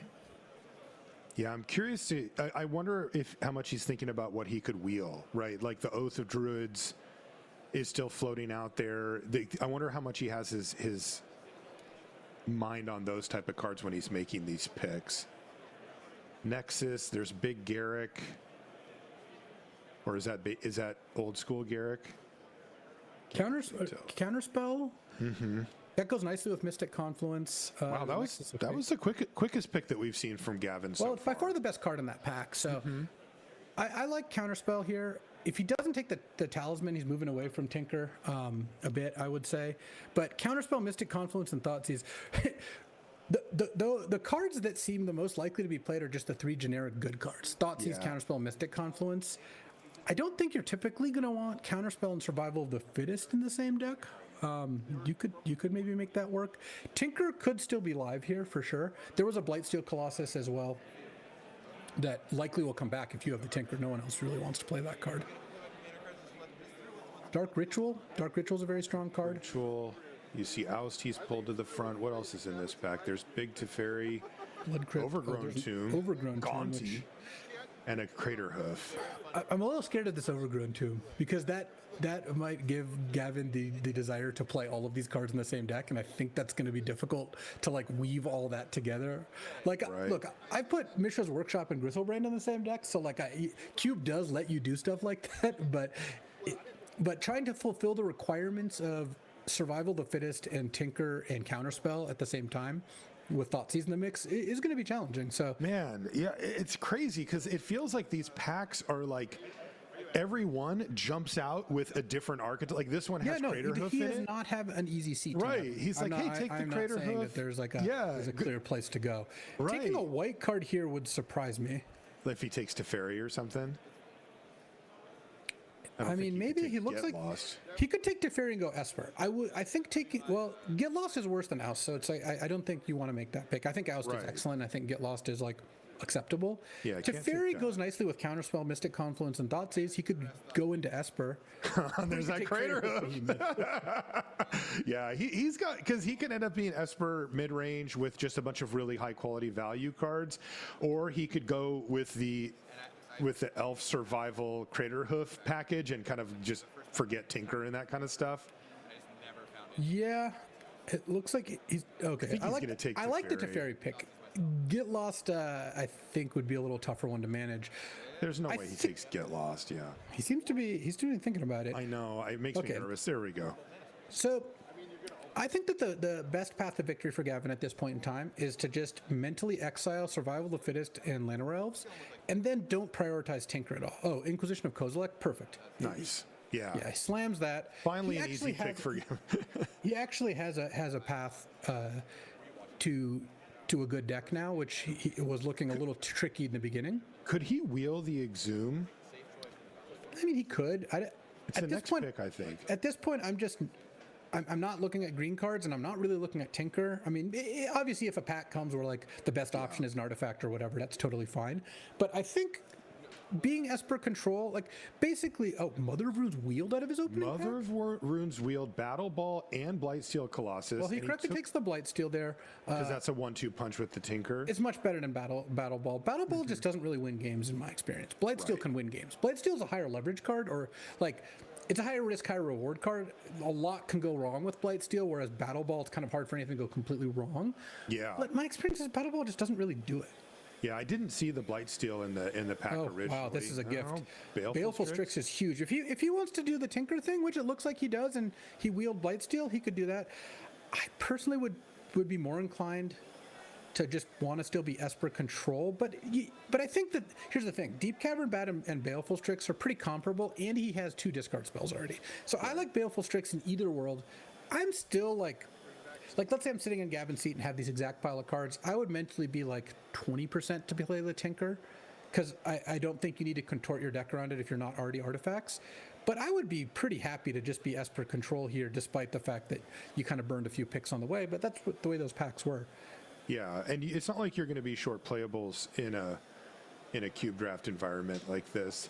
Baleful Strix, perfect pickup. I mean, he can play it regardless of whether he plays the Tinker, but if he does, it obviously helps it. Thoughtseize, Inquisition, Counterspell, like we're really starting to shape up into a blue-black based control deck. There's Recurring Nightmare, Image. I mean, here you have to take Seachrome Coast. Seachrome Coast. If you want any hope of like playing all your cards, I think you could have been in the Teferi and go straight blue-black, but I like this pick. Gavin's faced a bunch of forks in the road here, and at some point, some become closed. Like you can't be Esper, Tinker, and Reanimator with Recurring Nightmare. Like you can't be Survival plus all these cards. You just have to like leave some of these behind and hope that you get some reasonable stuff. This does not look like a pack where you'd play any of these cards, so I guess I would just take the Blooming Marsh in case maybe you end up there. You see Klothys at the back. One thing we'll note here as well, there are no double face cards in this cube. Right, that's part of the whole deal. So yeah, no double face lands. Screaming at Clouds or whatever it's called. Yeah, I like it. I actually this cube has inspired me. I think I might. The retro cube I have is fun, but it doesn't get any new cards. Oh, Supreme Verdict, nice. Supreme Verdict is really good for Esper. I mean, it's double white, but like you don't really know what form your Esper deck's going to take. Mosswood Dread Knight, the other card he's considering, I think that's just enough below the bar. I wouldn't really be interested in trying to play it. By the way, if you need to know, like if you're a cube aficionado and you want to know kind of what era this is, Pernicious Deed is in this cube. So there you go. Vindicate's nice. Vindicate, and then there's also a Jite. I gotta say, I respect the drafters at CubeCon. They've correctly identified that Umezawa's Jite is just not that good anymore and aren't third picking it like a lot of people like to do. Man, but even in this era, wasn't it much better back then? Oh, I'm sure it's much better. I think it's like close to being cut from current vintage cubes. I think it's probably a solid playable here, but I think 14th pick is closer to where GJ should be taken than 3rd pick. Gotcha. So, Unearth for Baleful Strix? All right, so Baleful Strix, and he also picked up a Gonti second to last pick.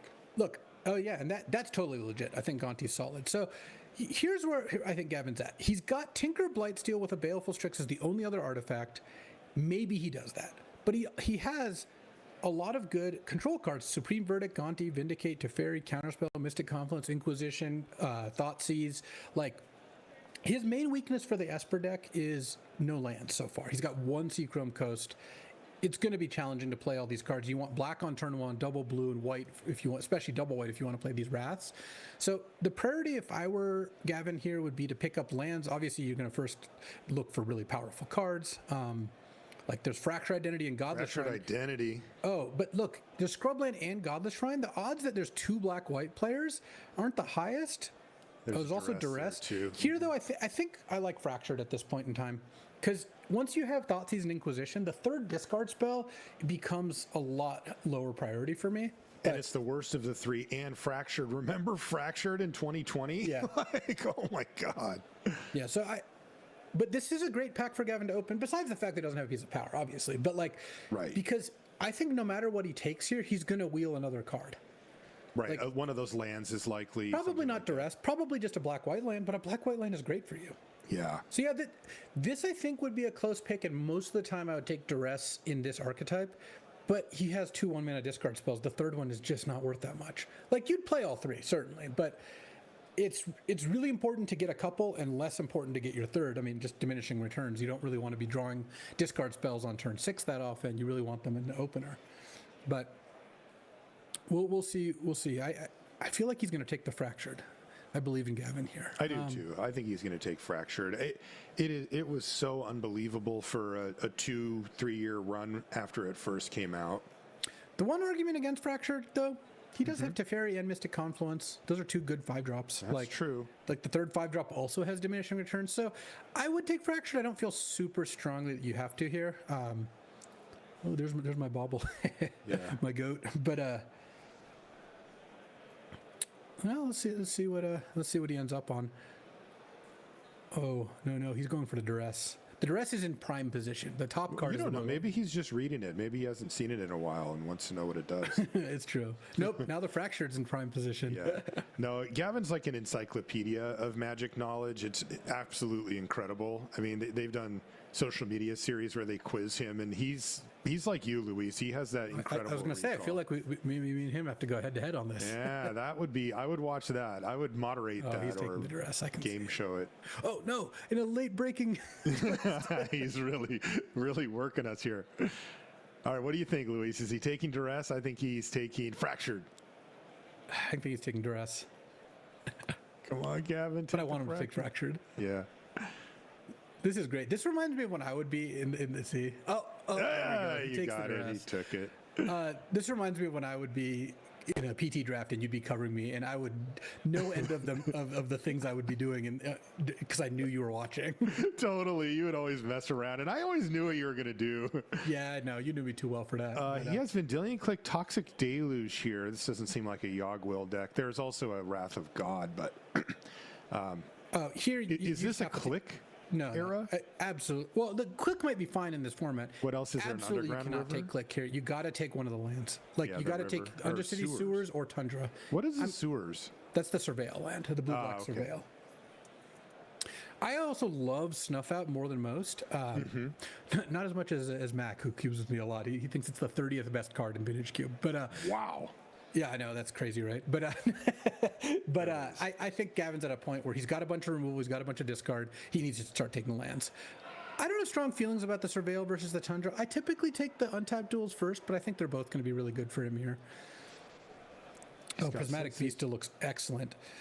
Not a Sensei's top deck right now. He doesn't have any shuffle effects, and I mean, it's for Tinker, I guess. Tinker, there's also honestly, I would abandon the Tinker, or at least not prioritize it. I like Prismatic Beast a lot. It's an untapped black source for your turn 1 Duresses. I think he's going to take the top, but I think I still kind of feel like, so Gavin has 2 things he's trying to do right now that are tough to do both. Well, you do get Urza Saga. He's trying to Saga with the fulfill his top. artifact requirements for Tinker. No, you Don't even look at that tangle wire, Gavin. get out of here. Don't do that. And he has to go for 3 colors of lands. Oh, I think the hero pick here would be to take Watery Grave over Urza Saga, and I think that's what he should certainly do. Really? Even with the top? It's Urza Saga into top is okay, but he doesn't have any other artifacts right now. Maybe he gets one more, and I think it's a little slow. I just think he wants the strength of his deck right now is he's got 3 discard spells, he's got Teferi, and he's got Mystic Confluence. He's got some discard and some good control card draw, and a Wrath and a Vindicate.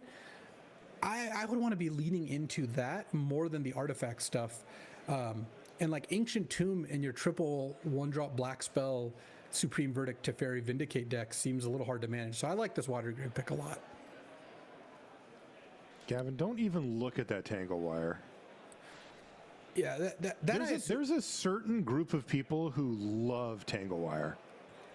Looks like he also likes Ancient Tomb here, but he does seem to be taking the Watery card, but he does not have an good Ancient Tomb deck, and he has a really good duress deck. So yeah, nice. He did pick it up. Ooh, there's Mind Twist. There's Balance. There's also Urza, but I just think the ship has sailed on artifacts. I like Balance here. Balance is good in these Esper decks. Mind Twist, when you have 3 discard spells and no acceleration, is not a card. I think if Gavin had it in his pool, I wouldn't play it. Oh, Chromox. He took Chromox. Yeah, so here's where I think he and I differ on the approach of this draft. He's still trying to get this Tinker going, and I would have not done that. I see. Given that his goal is to Tinker, sure, Chromox makes a lot of sense. I typically don't like Chromox. What is that? Is that a Flooded Strand? I don't know. I can't really tell. It's a Restless. It's the blue-white creature land. Yeah. That makes map tokens. Yeah, and it's a blue-white duel. Yeah, I like that. Shriekmaw, I think, is just okay. I don't think he really needs it right now. Even for a cube like this, Shriekmaw's mid. Yeah, so basically, like, if you want Tinker to go, it makes sense. I just think Chromox in your triple 1-drop black spell deck is just not really, like, those don't really mesh all that well together. But I think that what I like about what Gavin's doing is he is drafting with a plan. He has a focus here. Maybe we differ on exactly how the focus, should be or where it should be, but that's the beauty of Cube. I'm not saying I'm right and he's wrong. I'm just saying what I would do here. And I like when he takes cards that further those goals, especially if you stay consistent. I mean, that's why I like, for example, Anchorage here a little over Shriekmaw, because that stays with the artifact theme and picks up some fixing. It does actually both those things at once, and those things are difficult because, yeah, I think Shriekmaw is just not that good of a card. Is my main concern here. Does he need more than what he has now? Oh, there's Sundering Titan. That's kind of interesting. Does he need more than he has now to make the Tinker go? Oh, there's a Stock Up. You got to slam that one. What is it? Oh, Stock Up? Nice. Stock Up is goated. Just such a good card. Yes, he does not have full Tinker. Right now he has Chromox, Sensei's Top, and Baleful Strix to get a Blightsteel Colossus. Right. So that's just not enough. Yeah. Let me see if. That's probably why he's looking at this Sundering Titan. So Portal to Phyrexia is not in this cube. So took the Stock Up. Yeah, great. That's I think a very good pick. Well, Creeping Tar Pit's nice. Yeah. Lotus Petal is nice too. Magus of the Chains. That's a Chains of Mephistopheles, dude. Yeah. That's a little surprising. Necro in there. It's kind of funny. It's like, I guess that's probably more of a joke. 'Cause it's like we're not using alternate cards or cards with too much text. Yeah. And this is both, but whatever. It's your cube, you do what you want. So he took Tar Pit over Lotus Petal. I like that pick. Again, I just like it when he makes the Esper control picks because I think that's what he's seen the most of. That's where I think his strongest outs lie. But he is, a bunch of duresses is good with Tinker. Like, Tinker Blightsteel is way stronger if you've duressed them first, because you take the one answer or your counterspell or whatever. So I think that he's got the shapings for a pretty nice, powerful deck here. He still is going to need a bit more fixing, but he picked up Watery Grave and Creeping Tar Pit, and he's going to wheel a Scrubland. Yep, there it is, right there. The Godless Shrine came back. Yep. I mean, it is possible that he wants to move away from the white cards. He just has Teferi Vindicate and Supreme Verdict, but I don't know that he's going to, like... Yeah? I think Consider is is just like somewhat of a replaceable card. It's so filler level, yeah. And taking a land here, I think, looks pretty good. But also, we have a whole nother pack to go. There's a lot of good. Yeah, this is a pretty big pivot pick, where if he takes not Godless Shrine, it signifies to me that he's just maybe not interested in playing white cards, which is fine. You can move away from white. He's got enough to just be blue-black here.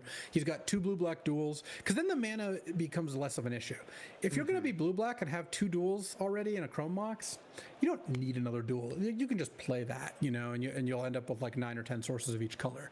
So yeah, I think it's tough, though, just because it happens to be Consider, right? Like, if it was Preordain or Ponder, maybe those are a little more enticing. He did end up taking the Consider, so this could be a step away from white here for Gavin. I mean, my expectation is if you take Consider over Godless Shrine, you are not planning on playing the white cards, because and he hasn't taken any white lands so far. So now there's Wrath of God, which is good in this kind of strategy, but whatever. It's not over any blue or black cards here, so there's not a big cost in this pick. All right, just take the Sulfuric Vortex here, right? Yeah, I mean that's a card that could be difficult to beat. It depends. By the way, shock in this cube too. The shock is a little surprising to me. It feels like that would have not, at this point, been power crept out. But I think taking Wrath here is probably more likely to be better than Sulfuric Vortex, because you hate draft a card. It's like you have to play against that person, and they have to draw the Vortex, and it has to matter. But he just went away from white, and what's the point of taking a double white card at that point? I mean, I guess there's still a chance it makes it in, but feels like Wrath of God isn't really going to be in the cards for him. Coalition Relic, that card had a somewhat incredible run back in the day. It's also fine with Tinker, right? Well, he took it.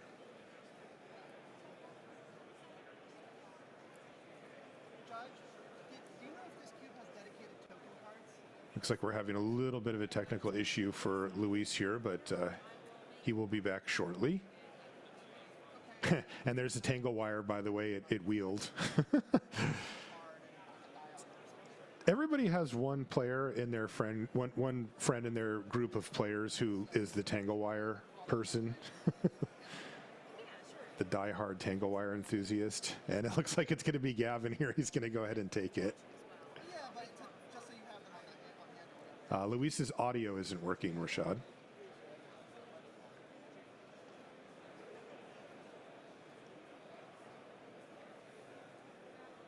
All right. Yeah, looks like Luis's headphones having a little bit of an issue. I'm back. I'm back. We got it back. Welcome back, Luis. Did you see the Tangle Wire came back and he took it? Nice. He's definitely the Tangle Wire guy out of the group. Whoa. Why are we taking Bolt over a Geomancer? Okay. Yeah. Yeah, I wouldn't anticipate playing Tangleware in this deck, though I will say the Ancient Tomb consideration makes more sense now. If his goal, because we don't know what Gavin's goal is, right? We can only infer from the cards he's taken.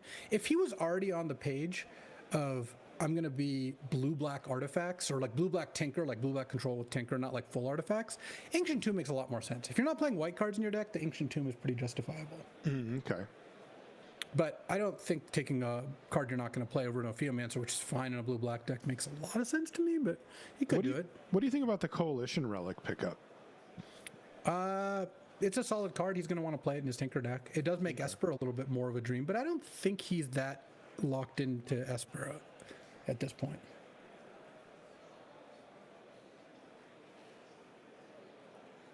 Yeah, Geomancer's solid here. I mean, you can't... Sword of Feast and Famine is an artifact you are not interested in playing.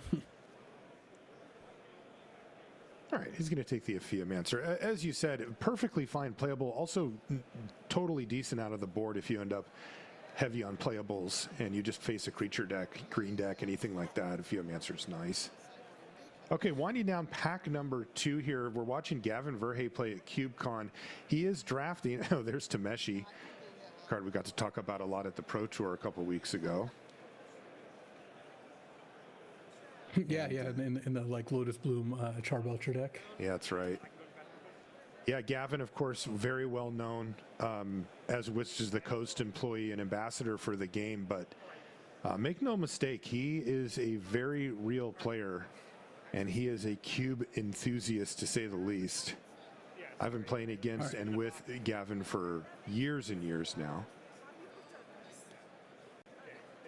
So, out of these next, like, say, 3 picks from Pack 3, Luis, is that when he has to really kind of, like, what if he opens, like, Baby Teferi or something like that that would make him want to maybe veer back over towards Right. white? So the best white cards that we haven't seen, because Balance is already gone. So I love Balance and Artifact decks too. So I don't know. I would have been a little bit more inclined. He took Chrome Mox over Balance, which again makes sense with where he's trying to go here. I think he would like to pick up a big artifact. I think if he saw Little Teferi or Swords to Plowshares, those are potential splashes. But he doesn't. He has what, 1 Sea Chrome Coast and a Teferi, Hero of Dominaria, and then some like double white cards. I don't think he's like super likely to end up with white cards in his deck. Again, if you take Consider over Godless Shrine, it indicates to me that you're not that interested in playing white cards. So and Vindicate's not such a huge draw, right? Vindicate's a like kind of replacement level card. It's fine. You'll play it if you have the mana to play it most of the time, but it's not a card you're going to like stretch to play. Whereas Teferi is really good. Big Teferi or Little Teferi, actually. Little Teferi is even better. Like those are cards you actively want in your decks. I mean, he's got 3 blue-black lands. Like, his mana is actually fine. One of the biggest advantages of going straight blue-black is he does not need to take another land if he doesn't want to. What he, of course, would really love is some power here, particularly in the blue, right? A Mox would be really nice for your Tinker deck. Obviously, Ancestral Time Walker and Recall, Ancestral cards. Right, and he's already well set up. All right, let's see if he can open up some power here going in. That was a Treachery. Oh, Little Teferi. And there's a Little Teferi, okay. And a Polluted Delta. Oh, there's a Mox. 2 Mox in at the back. He got the black one, though. All right. Mox Jet. By the way, whoever shuffled those cards for him did him a real disservice. Yeah, it's true. It's down. All right, well, Mox Jets, it's just Windmill Slam under any circumstances here. It's like it's a busted card and an artifact, and it tabs for black, so pretty nice pickup for Gavin. That going into this pack, I would say, if I were Gavin, I'd actually be pretty unhappy. I would instantly take a redraft at this point. Like, I don't think he has like a better than average deck, especially given how much he drafts Cube. Like, he knows what he's doing. So once you open the Mox Jet, it's like, oh, okay, now we're like on track to have maybe a really good deck. Because, I mean, think about it. You could have now Mox Jet, Chrome Mox, 3 discard spells, Tinker, Blightsteel deck. That's the kind of deck that, especially if you mulligan aggressively, which this deck will want to do, could easily just sweep the table, where you're just like turn 1 Mox, turn 1 discard, turn 2 Mox, Tinker, or whatever. That's just incredible. Look at that Strip Mine in the front. Are you a proponent of playing Strip Mine with no other, like, you can't bring it back, you're not trying to... No, it's totally fine to play, but it's not a hyper premium card. Like, Strip Mine is one of the ones that's lost a bit of value over these last couple of years, where it used to be the average time this is picked is like in the first 3 picks, and I don't think it deserves quite that treatment anymore. You mean as of 2025 or as of, say, 2021, when this cube would reflects the... I think this is closer to like a 2023 power level cube than 2021, because it still has a lot of powerful cards. I would not take Strip Mine here. I would be inclined to take Probe. If you don't, you could take Darkslick Shores, but Probe is really nice with Tinker and with discard spells. If you have Inquisition and Probe, like he has Inquisition and Duress, sometimes you go Probe and decide which one to play first, And then maybe Serum Visions and Darkslick Shores could even come back. Strip Mine's not going to, but Probe isn't like the most exciting second pick, of course. I would also be fine with taking Darkslick Shores. I think that's legit. Pretty sharp drop off from Mox Jet to one of these cards. Yeah, I mean, it's going to be a sharp drop off from Mox Jet to anything, but this is also a particularly weak pack. The Meticulous Archive would confuse me a little bit, I will say. That's interesting. But I think Darkslick Shores and Probe are both cards that'd be on my list. I respect mana fixing, so taking Darkslick Shores sounds great. Probe is just a fine card.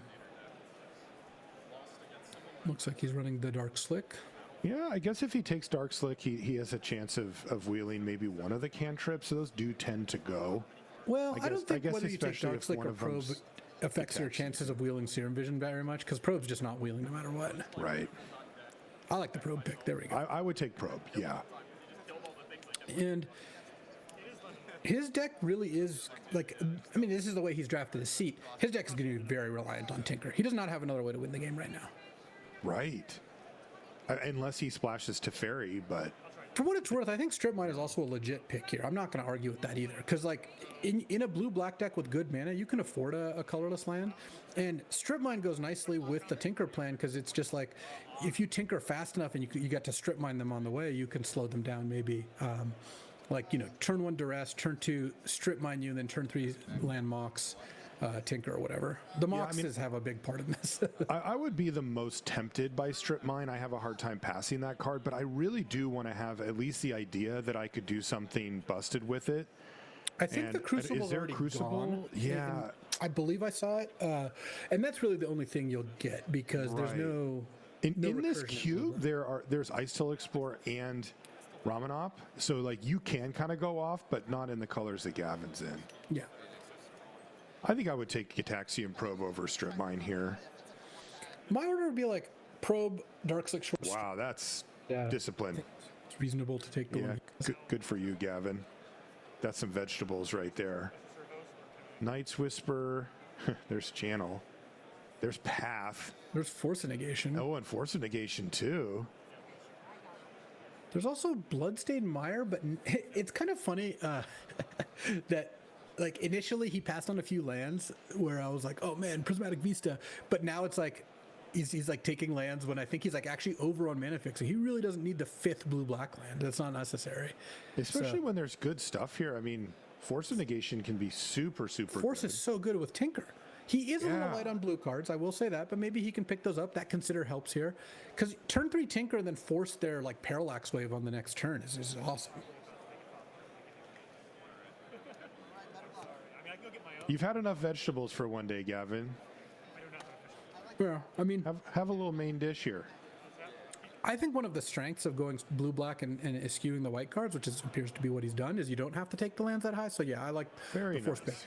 What would have been better with the Force, with the Probe or the Darkslick Shores? Oh, yeah. Oh, he's got... So now there's an Animate Dead and a Damnation.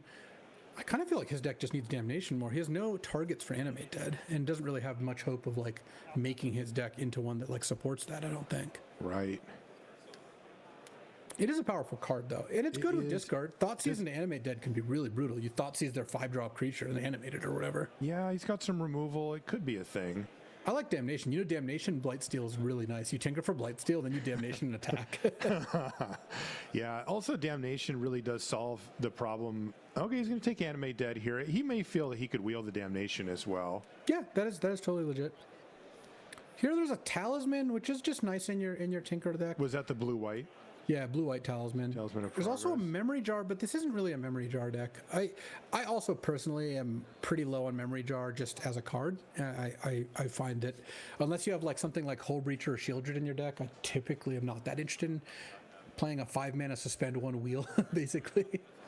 Though advantage of Memory Jar is they don't get to keep the cards. But I like the Talisman pick here. I don't even think it means he's going to go white. I think he just wants it as another artifact. Oh, the Claws. Oh, Mystical. You got to slam Mystical here. You're, the only way this deck's winning a game is Tinker. So adding a second Tinker to this deck, this is one of the best cards you could have come across. And wow, and he did not spend a lot of time on that. No, he did not. That's where we're at. Windmilled that one. Still a lot of white splashable lands available to him here. Yeah, I mean maybe you get maybe you them, backdoor into Teferi for free here. Mm-hmm. He's looking at, I think it's Concealed Courtyard there. Yeah, that seems legit. Murderous Rider, I assume, is just not a card you're that happy to have in your deck. So, and then there's Winds of Abandon that he's took a glance at, but he would need to take this land to really justify it. So you kind of can't have both. Yeah, at that point you just take the land, and because like the land already unlocks Vindicate and Teferi, so you don't need to take another white removal spell here.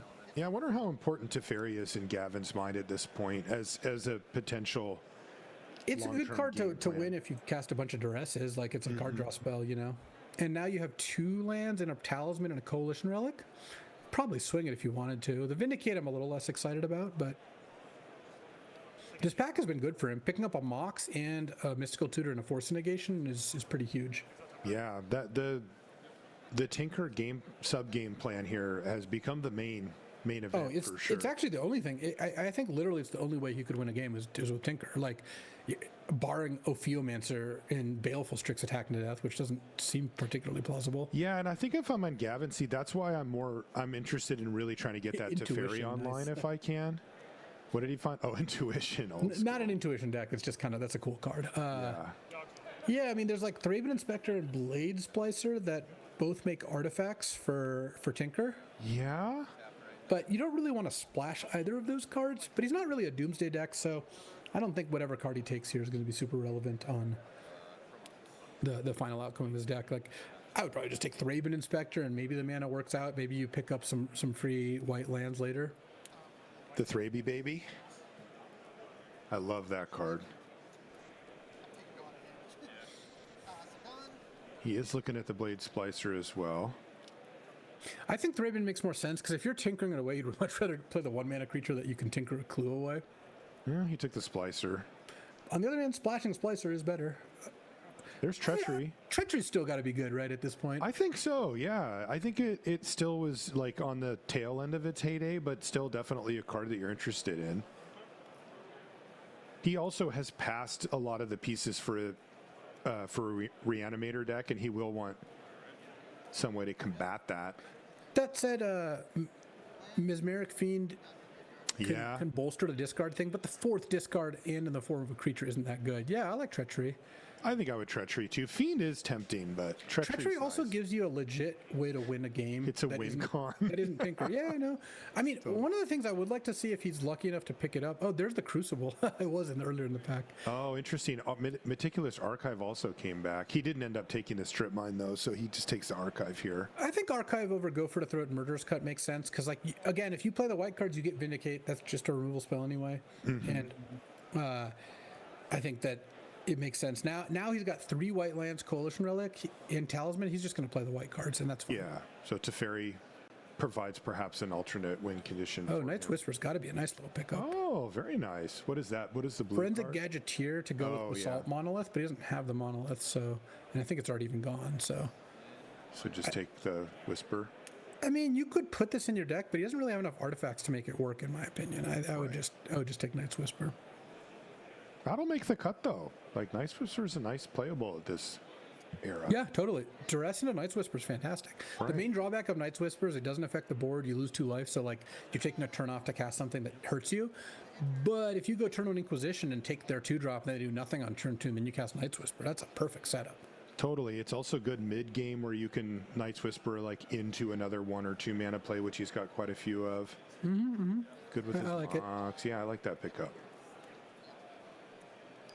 So blue-black control shell, splashing white, but primarily focused around. Whoever took Strip Mine is going to see Crucible, Ramanop, and Renin 6, and didn't take Ramanop or Renin 6 the first time, but now they have the opportunity. Oh my god. I would be dreaming on that. Although the Renin 6 and the Ramanop are in the same pack, right? Yeah, but they could get 2 out of the 3, presumably. The Strip Mine could have gone a couple seats down, so maybe they get none, but it is kind of funny. Maybe they have the Ice Still Explorer already. Ooh, Prismatic Ending is a nice one. I mean, I don't know how many white sources he's going to end up with, but you're not playing any of these other cards, and Prismatic Ending is totally legit. Magma Jet.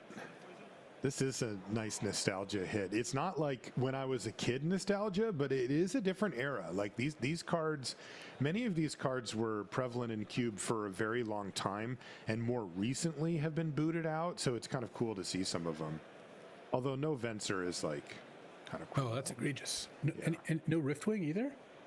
I think both. Yeah, I would have to double check, but I think. Man, how can you have Soar of Temptation but not Riftwing or Venser? Both of those are quite a bit better, I believe. And cooler. Oh, Shadowy Backstreet. That's nice. Which one is that? The Black-White Surveil. Oh, nice. Yeah, that's totally legit. You know, it's what you mentioned. You said this, like, what if he just kind of picks up a few of these lands for free? He picked up the Archive and the Backstreet now? Yeah, the Backstreet's back. Yeah. Right. Thalia. Man, I would cack that Thalia all day. No. He's going to play against Storm and side it in. Oh, it's a sideboard plan. Seachrome Coast Moxjet Thalia. Next turn, cast 2 mana Duress. Yeah, your move. All right, this is what we got. So, yeah, he did play the Prismatic Ending. Wait, is this his whole pile? That looks like the whole pool, but I think that. Oh, sorry, we don't know what he played, but like that's top. Yeah. Let's see. Those are stacks of 5. Yeah. I think this deck is quite solid. The biggest point of failure in this deck by far is if he ever draws Blightsteel Colossus, he's not going to have an easy time winning the game. Yeah, that's going to be really. He can Thoughtseize it away from himself. Like, there's not many ways to get that. He can get up out to of 8 this cards deck. and discard the hand size. Yeah. I mean, he can win with Creeping Tar Pit, Treachery, Teferi, can like kind of assemble Blade Splicer. Like, he's got some win conditions now. The Shriekmon, the Ophiomancer, and the Blade Splicer, and the Gaunty. Like Teferi Ultimate. Yeah, he's I will got say the some best thing things. about Gavin's deck is that he has 3 1-mana discards, and he can just have games where he opens on double discard and then casts a couple card draw spells, and then maybe just wins with whatever. Like that is a legit way to do it. How are you thinking about how powerful this deck is overall, given the overall power level of the cube and the fact that he's at CubeCon and like not in your draft server, for example? I mean, I'm assuming these are serious cube players that he's playing against, so no joke. Were you saying that this is harder than the draft server? Because that's not accurate, but it is a lot of very dedicated draft. I was saying, I was actually saying, I was trying to reframe for you that it's because you're used to playing against like top tier people in the draft server every single day. Yeah, but I would this assume is that probably the a average step CubeCon down. attendee is quite good. Is pretty good, at least very passionate about Cube. If you're traveling to an event to play Cube live, often taking a plane or driving many hours, like you've cubed a lot. Exactly. That doesn't mean they're necessarily. But still, the cube like, server is kind of a different level. So if you're at CubeCon and you have this deck, how are you feeling? If I was Gavin and I was looking at this deck right now and I was thinking like, okay, I would be willing to just draft again. I would mulligan the draft, even with a Mox. I think just because my main concern would be if my Tinker gets like, well, I guess not duressed because he has all the discard, but he did get all. If my Tinker gets countered, or if I end up drawing Blightsteel, he doesn't have a Brainstorm or anything. That's actually pretty tough. I think he's going to struggle to actually close out the game, but I think that he's got some really good matchups. I think if he plays against like a combo deck, he's gonna have a really good chance because he's got triple 1-mana discard, Force of Negation, Counterspell, Mystic Confluence. Like I think he's gonna eat other combo decks for lunch, and that's a good start. Like, you know, you play against a sneak attack deck, or a Reanimator deck, I feel he's gonna do a good job of picking them apart because discard in particular. If you play against, like, let's say Sneak Attack, and you duress Sneak Attack on turn 1, and then on like turn 4, you Thoughtseize like Through the Breach or whatever. They could just be drawing Emrakul's and Atroxas that just don't do anything. And that like it's like a duress kills 3 of their cards by taking the combo piece. Where I think he's going to struggle is against a control deck that has a lot of answers to Tinker, because the discard spells do go a long way, but I think that if you play against someone who's got like, let's say Swords, Path, maybe a little Teferi, that sort of thing, like you could end up where Tinker's not going to be the most reliable way to close. His aggro matchup is going to be close because against aggro, you don't always have time to like set up the perfect Tinker. And I think really the most common way I think he's going to run into trouble is he doesn't draw Tinker or Mystical Tutor and just doesn't have the option to do that. So I think the deck is good. I think Gavin has a real legit shot to 3-0 here and has a decent chance of 2-1 for sure because, again, Tinker, Mox Jet, Chrome Mox, triple 1-mana discard, Force of Negation. That's a really strong place to start. So, but I think that when all his eggs kind of are in like one basket where what do you think Gavin's win rate is in games where Blightsteel Colossus never enters the battlefield? I think it's probably like 30%. So, it's low, yeah. Maybe less. I don't know. That's a function of just how the deck ended up. So we'll have to see. But I think he's got to have a deck that if he mulligans aggressively, I think he's going to have a really good shot, and he's going to have some really favorable matchups if he plays against someone who's weak to discard or weak to Tinker. You play against a red aggro deck that doesn't have a way to stop Tinker, and he's got 2 copies of Tinker. He's got a mulligan button. He's going to be able to present a turn 3 or sometimes turn 2 Blightsteel with, I think, pretty good regularity. Okay, make sure that you check out the donation link that we showed on the screen there as well to donate for the American Foundation for Suicide Prevention. That's what CubeCon is supporting here, and we'd really appreciate it if you check that out as well. You could get some cool rewards as well. We're going to take a short break, but when we come back, we will be watching more Cube here from CubeCon. Don't go anywhere. 100 Ways to Draft is a peasant build-around cube with a twist on the drafting portion. During the draft, you will start with 3 packs of 15 cards, as well as a Clockwork Librarian. This card allows you to pick 2 cards from a pack. When you do, you have to put the Librarian into this booster. This introduces a new dimension to the draft, and you're able to pick up Librarians from future boosters, ensuring later picks are rarely dead for players. To prepare you for the cube, here are a few tips before your first draft. This cube heavily focuses on build-around strategies. While drafting, use your Clockwork Librarian to ensure you can pick up strong card combos from a single pack. You can also pick up multiple Librarians and use more than one on a single pack later. There are no classic color pair archetypes to draft. This approach has eliminated on-rails drafting, and you have to evaluate your picks during every stage of the draft. Lastly, in comparison with other peasant cubes, 100 Ways to Draft has a lot less removal and interaction. Playing and drafting removal comes with a high cost, as it will slow down your own strategy. Here are some possible strategies. Counterbalance. Persist combo. Teshar. Sword combo. Builder's Talent. Arcbound Aggro. Cast not from hand. Discard. Self-mill. Leave the graveyard. Big spells matter. Check out the full list here, and I'm looking forward to seeing you during this year's CubeCon. Book sale, book sale, book sale, and a brooding saga here at CubeCon 2025. What can you find in a brooding saga? Fetch lands? No way. Power 9? I don't think so. Alright, what about traps? Any card with a subtype trap? Nope, not in this cube. How about bad fixing? This cube got bad fixing? Nah, this cube is sick fixing. Creatures? Yeah, it's got some good ones. Look at this guy. Kills your opponent's board.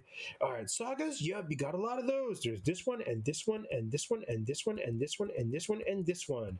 Alright, who's this cube for, though? That's a great question. I'm glad you asked. People like to do a lot of reading. Bring the reading glasses. Gonna need them. Thinking caps? Yeah, bring those. Gonna need that. Definitely. Alright, non-singleton nature? Yeah, of course. Gotta get that gameplay consistency.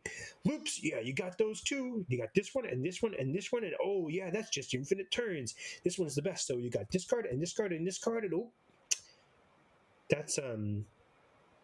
that's just a beatdown curve.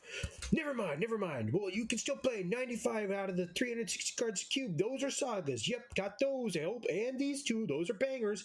5 color. Put them in your deck. Get all the sagas. Do the thing. Come play with the best card type in a brooding saga. Trauma medicine for encountering Fable of the Moonbreak on turn 3, sold separately. Not intended for children under the age of 13. Please use responsibly. Judge, what the f*** am I looking at? The ball pit, like its name implies, is an environment of unknown depths, filled with strange and wondrous objects in which one would normally not allow their vulnerable adult body to become immersed, were it not for the colorful allure of the spheres and the deep animalian urge to crawl into weird holes in the ground. The ball pit is built around 3 central rules.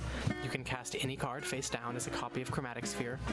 You must draft all of your lands. This is a desert cube. You will draft a total of 60 cards, which form your final deck. No cuts, no sideboards. Because remember, you can always cycle a card by playing it face down as a copy of Chromatic Sphere. Gameplay-wise, the ball pit is a cube where most of your colored mana comes from cracking spheres, where most of your removal is aimed at resonant power outliers, and where most of your victories come from catching your opponent off guard with hard-fought value. Design-wise, the ball pit is a beautiful chimera between every Timmy's magical Christmas land of gorgeous curiosities and every Spike's violent desire to ruthlessly squeeze the last drops of joy out of someone else's beloved childhood playthings. Timmy's get to steamroll their opponents with armies of souped-up golems and obscure gleaming contraptions, and Spikes get to answer the question, what if Pithing Needle had Cycling 1? Flavor-wise, the ball pit is what Vorthos and Melvin would co-write in their dream journals over a motel breakfast the morning after a lengthy bender in the chrome-themed jazz bar of a 1950s pulp science fiction convention. And if that doesn't interest you, I honestly don't know what else to say. So jump on in. Let the spheres guide you. The ball pit awaits. Hey! A bunch of us are gonna get together and test out my. And welcome back to coverage here of CubeCon. Martial Cyclist with Luis Scott Vargas. And Luis, we got a chance to see the lists from our feature players. We are, of course, going to be watching Gavin Verhey. We just watched him draft Blue, Black, well, really Esper as it ended up being, and primarily with a Tinker win condition, but his opponent, Owen. Primarily. Primarily is doing a lot of work. Kind of only, but his opponent, Owen, went off the deep end, Luis, with a... I'm going to name 3 cards. Multifaceted combo deck, yeah. Mishra's Workshop, Liliana of the Veil, and Brain Freeze. Those are the 3 cards you need to know. There's a few other relevant cards in Owen's list. We'll remind you, by the way, CubeCon is supporting the American Foundation for Suicide Prevention today, and if you'd like to donate, you can do so by, there's a QR code on the screen, and you can see you get some cool benefits for doing so. The goal is to get to $5,000 for what is obviously a good cause as well. We've got 1,130, not too bad. Good start, good start. Let's get into game number 1. You see Gavin over on the left-hand side of your screen, and there's Owen on the right. Owen starts on, man, Luis, this is like the most Luis deck I think I've ever seen. Yeah, I'll expand on what I said, because Liliana Workshop Brain Freeze obviously doesn't actually tell you what's going on. This is basically Black-Red Artifact Storm with Black Lotus and Lion's Eye Diamond and Lotus Petal. Bolas' Citadel, Yawgmoth's Will, Cabal Ritual, Brain Freeze Tendrils, but also Mishra's Workshop, Basalt Monolith, a bunch of artifacts. I'm excited to see this one play out. This one looks nice. Yeah, Foundry kicks off the festivities here for Owen. We'll see where that takes him, but there are more. And with no pressure whatsoever here on Gavin, he feels free to just go ahead and fire off Night's Whisper here. Well, if he drew Blightsteel, he'll get to discard it at least. Oh, that would be... we were talking about that on the break. If Gavin draws Blightsteel Colossus, it's a major problem for him. He really is not literally all in on the combo, but he is, let's say, just dedicated to that. Yeah, so he must have mulliganed because he was on the draw and he Night's Whispered. Unless, oh no, he's making a retrofitter. Maybe Gavin's going to discard after that. This is pre-cleanup. Yeah. But I think it's unfortunate for Gavin that he didn't start with one of the discard spells, because his best thing in this matchup, he's playing against a Yawgmoth's Will combo deck. He is discarding right now. Discard spells are very good in this matchup. So we'll see how this plays out. Retrofitter fights pretty well against that, because it's like, okay, you discard some of my combo cards, but I have Retrofitter. The thing is, Owen's got Underworld Breach and Yawgmoth's Will. So kind of what I said when we were looking at the deck during the break, Marshall, was if Owen can just draw an Underworld Breach or Yawgmoth in the middle of the game, I think he's going to go a long way. Gavin does have 3 counters: Mystic Confluence, Force Negation, Counterspell. But, obviously he's going to have to counter other things too. Owen's deck has, Brea's Apprentice and P and Kiran Nalar, so he's going to be able to put on pressure that way. And if you just draw Yawgmoth or, speaking of which, Yawgmoth or Breach in the middle of the game, it just undoes all the discard spells. They don't really matter that much. So there's the Brea's Apprentice here. So far, Owen's deck looking decidedly mid-range artifacts, but it does have the hidden mode. Well, what's gross here is that Retrofitter can turn that Thopter into a 4/4. So this is quite a bit for no mana. Oh, that's gnarly.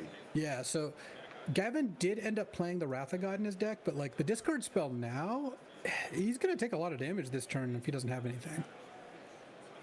So he looks like he is leading on one of those. The funny thing is that Liliana of the Veil might snipe a Blightsteel Colossus during the course of this this draft. All right, there goes the Inquisition. And Owen says, okay, take a look. Oh, man. So he's got Pyromancer, Wormcoil, and Basalt Monolith. And he can't cast the Pyromancer currently, but it looks like Gavin wants to make sure he doesn't draw red mana for that. Let's see if he makes this 4/4. Oh, look at that. Good sporting at CubeCon, leaving your cards revealed. I love it. Very nice.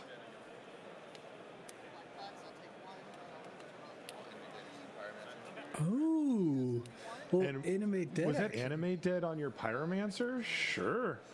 This is another way to get rid of a steel. Interesting. So he didn't want the worm coil though. He really wanted his hand must need this double looting effect. Well, it was Inquisition, right? Oh yeah, you're right. Yeah. I thought it was Thoughtseize for a sec. Yeah, that makes sense. Yeah, I like the play then, especially if your hand has some cards you don't mind discarding. Let's see what he's going to get rid of. Can make some 1/1s too. This does take some of the pressure off, though the 4/4 still gets to attack pretty nicely here. Because unfortunately, the animate dead it does give it -1, -0. That's right. So he'll have 3 total power even if he discards 2 spells. It looked like he looks like he went for Tar Pit and a Theomancer, so he'll just get the 1 elemental. But 2 cards still. Oh, well, he doesn't make the 4/4 in return. I was going to say I might have been tempted to just play the Theomancer to stop the 4/4, but it looks like the 4/4 is not hit the battlefield. That's an interaction that does not come up that often, making Thopters from other sources. But all right, looks like a swamp there. Yeah, he hit a swamp off of the Reyes there, and now he's going to play Assault Monolith. So he's, I guess, just working his way up to that Worm Coil engine, which is still in his hand. Gavin has 2 chump blockers for Worm Coil, which is nice, and the Blightsteel can kind of just plow through a Worm Coil anyway. And there's a Duress, and wow, he hit the Yogwill. That was a brutal draw for Owen, drawing your Yogwill that turn. Not that the Yogwill actually is that close to doing anything, but it's still pretty annoying that you had 1 draw step and you drew a Duressable card.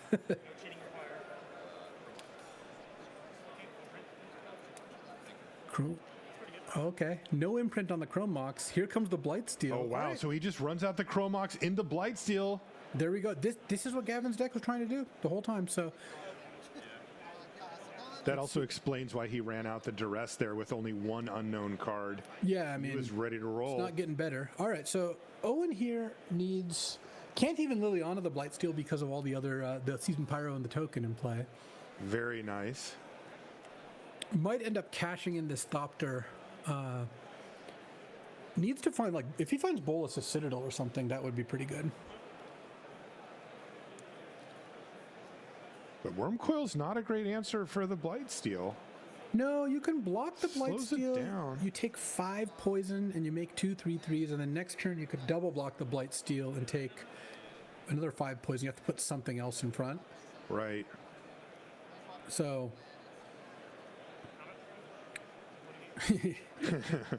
Thopter keeps chipping in, and you see the Lion's Eye Diamond there for Owen, but he doesn't have anything to do with it, so he's imagine just going to if have you to drew pass those turn. in the other order and just had played LED last turn, and then Gavin couldn't have Duress. But I guess what would have happened is Gavin wouldn't have cast Duress, and then you draw Yogwill and then probably get it Duress before you cast it. So, because again, the Yogwill's not really going anywhere right now. Is there a way for Owen to get out of this? Like, I don't think has any cards left in hand. No, and this is the strength of Gavin's deck. Duress into Tinker is just a really strong start. He went Duress, Tinker. It wasn't like turn 4 or like turn 2 or anything, but it was like a turn 3 Inquisition, turn 4 Duress, Tinker. A lot of decks are going to fold to that, and I think Owen's is pretty likely to at this point. You can see that Gavin has those 2 trophies underneath his name there. Those are the number of pods that he's 3-0'd. At this current one? It must be. Oh, nice. Because I'll tell you, if you have all the pods that he's ever 3-0'd, we need a much bigger graphic. Well, that Gavin means that he's a cube beast. He's well placed to make the top 64 then. So your cumulative record across the cubes, I think, is what determines whether you make top 64 and kind of can draft for the title of CubeCon champion. That's my understanding, at least. Like I said, I've never made it out to CubeCon myself, though I do have a vision of doing so eventually. We'll make it there one day. Yeah. So it looks like Gavin's upkeep mysticaling, I assume.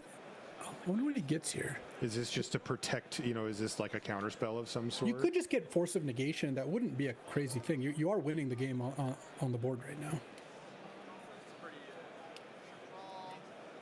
There's a counterspell. Oh, I guess counterspell's even better. Yeah, I forgot to hit that one. Yeah.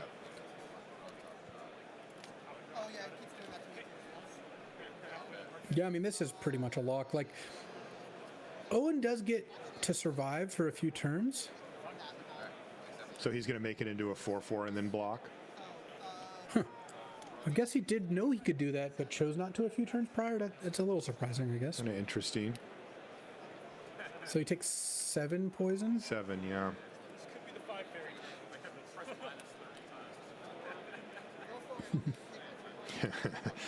Gavin all over that basalt monolith. Looks like we have him at 5 poison, but that was just a 4/4 golem that jumped in front, right? Yeah. So it means he needs to block with 9 toughness to not die next turn. But it looks like he's just going to cash in with Brea's here and see if he can hit something. Tezzeret. Tezzeret's kind of interesting. It can like untap the Brea's Apprentice, and then you have enough to survive Blightsteel at least. Like exactly enough. Well, one over because it gets a +1/+1 counter. Oh, okay. But even if Owen's able to survive the turn, I'm just looking at the counter. Yeah, what's going on next turn? There's a counter spell there, right? And take a look at the Gavin cam there. He looks like well, his whole plan's on the table. He's got a Blightsteel there to face up counter spell, and he's like, I have okay, nothing can you to beat add. this? And the answer, probably not. Yeah, you see the face up counter spell there for Gavin as well. He searched that up with Mystical Tutor, and that's in his hand. He has 1 unknown card. So if he just counters the Tezzeret, then like that's it. Right. Owen has no cards in hand. Right. So that would just be not even bother. Because he can make a Thopter and then untap it by sacking LED, but he can't make another, or a Servo, but he can't make another one. So I think either way, Gavin's going to win, because if he doesn't counter the Tezzeret, he still just has the counter spell and can attack next turn. But it is complicated, right? Because you just don't want to make that mistake where you burn your counter spell on because he knows that this is just like, if it's all face up perfect information, sure, counter it, kill you, right? But if there's one thing that you miss and then you burn your counter spell on a spell that didn't matter, and all of a sudden Owen rips something that you didn't anticipate, it just gets awkward. So you just want to be really careful. Yeah, well, Owen did play the land first, so Gavin really just has all the information here. It's all there. It's just one of those things of like, there's a lot of text. It's also possible, like, I assume the players have the correct poison number, because there's a 6-sided die there, but that maybe probably one next to another it. one next to it. Yeah. Yeah. Actually, speaking of Blightsteel answers, Goblin Welder, if it's already in play, can answer Blightsteel pretty nicely. You weld the Blightsteel for whatever they tinkered, and then that's right. It doesn't go well for Gavin, but he's got a lot of ways to kill Welder, so that's not a particularly reliable source of answers. Right, and he won't be finding a hasty welder at any point here. So this game, Gavin still has it locked up.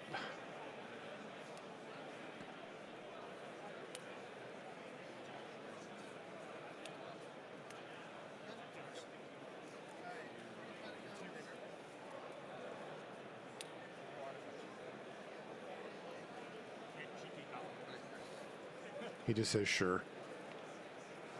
I think Gavin is pretty close to 100% either way, but I think he would be 100% if he countered the Tezzeret, and he's 100% if he doesn't. But right, it'd be funny if Owen had an Ether Spellbomb to go get with Tezzeret. Oh yeah. But of course, Gavin at that point would just counter that. So does it put it into your hand? I can't remember. Tezzeret does, right? It puts it in hand. Attacking with Worm Coil. So now he can also survive by untapping Worm Coil, putting a counter on it, and then making oh no, because then he would make a Thopter and would still take 8/3 poison. So I think this doesn't really work. Gavin chump blocks there. Yeah, I think the real question is how much poison do they think Owen has? Because we see the 6. Because that could inform both players' decisions pretty substantially, right? Was that also, this isn't even factoring in Gavin's other 2 cards, and if either of them do anything, then like you could probably win on the spot, like a creature removal spell or what have you. The animate dead on the Pyromancer worked out nicely. It did. It did give... I don't know if this is open deck list, but it did give him insurance for Liliana as well. Yeah. Because Owen has some sneaky answers. Okay.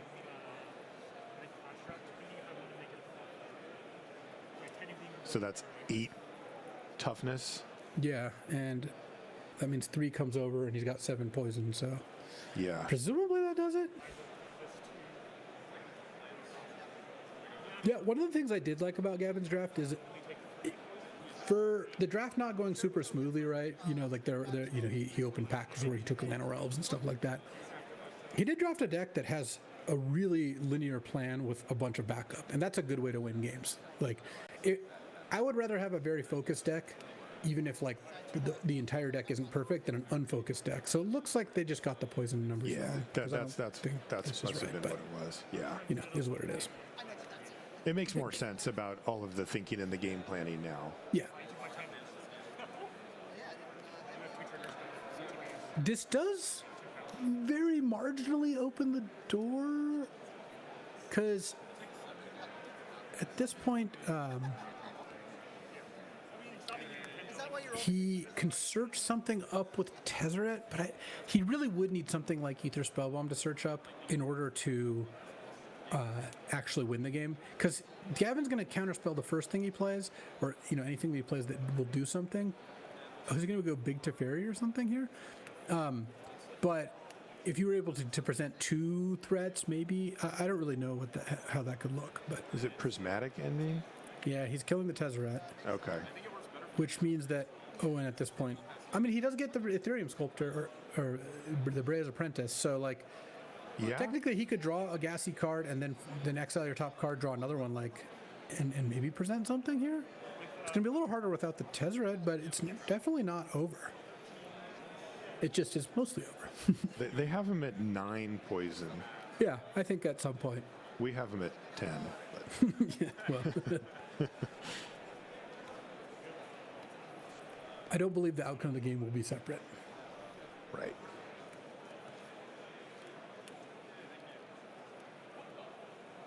And taking a long, hard look here. Is there any way forward? 1 unknown card off the top of the library. And he gets to see 1 more off of the Brea's Apprentice. Right. Lightsteel getting in there. Yeah, attacking's good, because at this point you're not surviving another attack anyway. Gavin. Yeah. This is where Gavin needs to not block. Yeah. Opening the door to Liliana would be bad news here. Right. Because then you could do something like Liliana. Oh, the wrong spell bomb. Oh, the red one. Pyrite spell bomb. So this is just going to get cycled? Or does it draw you the card when it goes to the graveyard? Or no, you have to sack it. So he's probably going to want to sack the Lion's Eye Diamond here. While he's on empty? Or just use this first, because it exiles, so you can pay for it with Lion's Eye. Ah, sure. Pia and Kieran Nalar. That's not enough toughness. No, Gavin's at too high of a life total. Gavin giving a subtle hint at what he's planning to do next turn. The game isn't over now because he can draw a card with Pyrite, but that's also not gonna find something that gets by counterspell. Right. He only has 1 more look. I like it. Gavin's just encroaching all the way through. Gavin knows that he has this hard lock now. You see Owen's kind of working through any potential things. I mean, his deck's relatively complex, and he doesn't want to leave any doors up. Well, he's going to cast the Pia and Kieran Nalar, perhaps just trying to bait Gavin. Though now it's hard to imagine with the mana that Owen has left what he could find. Even if if Gavin were foolish enough to fire off the counterspell here. The Pia and Kieran Nalar doesn't do anything on this board, so he can just let it resolve, which is exactly what he does. So now we're going to see the Pyrite Spellbomb get cracked, but whatever he hits off of it can be countered, and that should be GG. And that is going to be GG. Game number 1 goes to Gavin Verhey. Trying to add to that trophy count, make a big run at CubeCon. Yeah. And chat let me know that they cut to top 128 and then then cut to top 64. And then 64 after that round. Okay. I mean, got to have more drafts, right? Right. Any excuse if you're going to fly all the way to That's CubeCon. what we're here for. Get them in there. Okay, game number 2 incoming here. Looks like Gavin's mulled to 5. Wow, yeah, 2 going to the bottom. You did say, though, that this is a deck that's going to mulligan pretty aggressively, right? Workshop into Basalt Monolith. We can see turn 2 Worm Coil. And we see no black mana here from Gavin. No early duress. So this could be anything here. All right. It's the Apprentice again. Yeah, and it's an artifact, so the workshop actually powers it out too. Oh, jeez. And then the Thopter. I will say that past Worm Coil, there's not a lot of cards left that workshop enables. So I think Owen's probably going to slow down a bit here, but is clever of Gavin. He mulled to 5, that way he doesn't have to discard to Night's Whisper this time on the draw. Yeah, very smart. He goes end step, consider, gets rid of Vindicate, and then untaps into Night's Whisper. So working his way towards unmulliganing as he passes it back to Owen, who seems to have the world at his fingertips here. Can he cash in, though? Certainly has the initiative, not the actual initiative, because this cube luckily doesn't play that. But if he has a good play this turn, then oh yeah, Mesmeric Fiend is totally solid. Probably pretty annoying from Gavin's perspective. Ooh, Gavin's hand is stacked, though. He's got has one the land. Mystic Confluence and the Teferi. Yeah, just the one land. Assuming if Owen's hand isn't particularly vulnerable to Inquisition, taking Prismatic Ending here does leave Gavin without a castable spell next turn that does much besides Inquisition, because that land is a tap land, he can't cast the Blade Splicer. Right. You could also take the Inquisition, and then on Gavin's turn, maybe he Prismatic Endings the Mesmeric Fiend, but doesn't get to cast Inquisition. But yeah, taking the removal spell that hits Mesmeric Fiend is a pretty normal play. Sadly for Owen, he does not have the Worm Coil. He would be able to play it here. That would have been sweet. So Gavin is going to Inquisition. Ooh, he sees Goblin Welder. That's Gamble, I believe. Gamble, yeah, you're right. And then Bolas's Citadel. He can take the Welder or the Gamble. He's going to take the Gamble. Interesting. Wow. My only concern with taking the Gamble is that Welder is pretty good against the Tinker, but I don't see what Gavin has. He might. It is possible he found like Wrath plus a white land, but I think that's pretty thin. And can Owen get Basalt Monolith into the yard here? Or you mean Bolas's Citadel? Well, I mean, I guess, oh, there's the Worm Coil just a turn late. I mean, can he get any artifact into the yard from Lion's Eye Diamond. Oh, okay. Also, if he just draws Black Lotus, he could just slam the Bolas's Citadel. Right. Wow, but the Worm Coil has arrived, so the pressure very much on. What did Gavin find? You know, he kept the card on top, so that leans me that the most likely thing is just a land, because he has two 5-drops, but obviously it could be something else. He needs to hit back-to-back land drops, and even then he may just be dead. He could have kept Mox Jet on top and drawn a land for his turn, and then play a 5-drop this turn, but neither of those 5s actually do that much, because it's like bouncing the Worm Coil. I mean, he can just recast it pretty easily. He doesn't, I guess technically with the Basalt tapped, he couldn't cast it right now, but... And Gavin's scheduled to take, what, 10 damage next turn? Yep, 211, I guess, if the Welder attacks. Oh, did he cast the Welder? Oh, okay. Oh, no, you could sack something to the Apprentice, but it wouldn't do more damage, because you would then be not attacking with the 2/3. So we'll see. I mean, he can play Blade Splicer, which does provide a couple chump blockers, but... Okay, so the Welder's in play, and the Bolas's Citadel is his hand, right? Yeah, and the other thing that Owen can do is he can use the Brea's Apprentice to sack the Basalt Monolith, exile the top card, and then weld back in the Monolith if you want. Like, he can get a lot of mana by doing that. Not that he has like necessarily anything to spend it on, but... Gavin in a very difficult spot here. It doesn't look like he will get to turn 5. He can go land, survive at 1, and then get a 5th turn, but he needs 2 untapped lands, and none of the cards he has right now actually get him out of this. Even cards like Wrath of God don't look great against Wormcoil. Though you would get the prismatic ending back and be able to pop one of the worms, I guess. Yeah, that's true. I mean, we know he Next can turn, cast kill a Blade worm. Splicer at the very least, so he did keep at least one land in that sequence of 2 cards.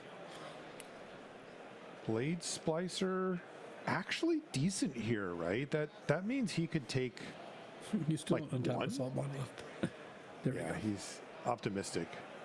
Lotus or Lion's Eye Diamond both translate to Bolas' Citadel this turn, albeit with slightly different methods. Yeah, and Owen is sitting at a cool 20 life if he can get An that Urborg Citadel would also play. get you there.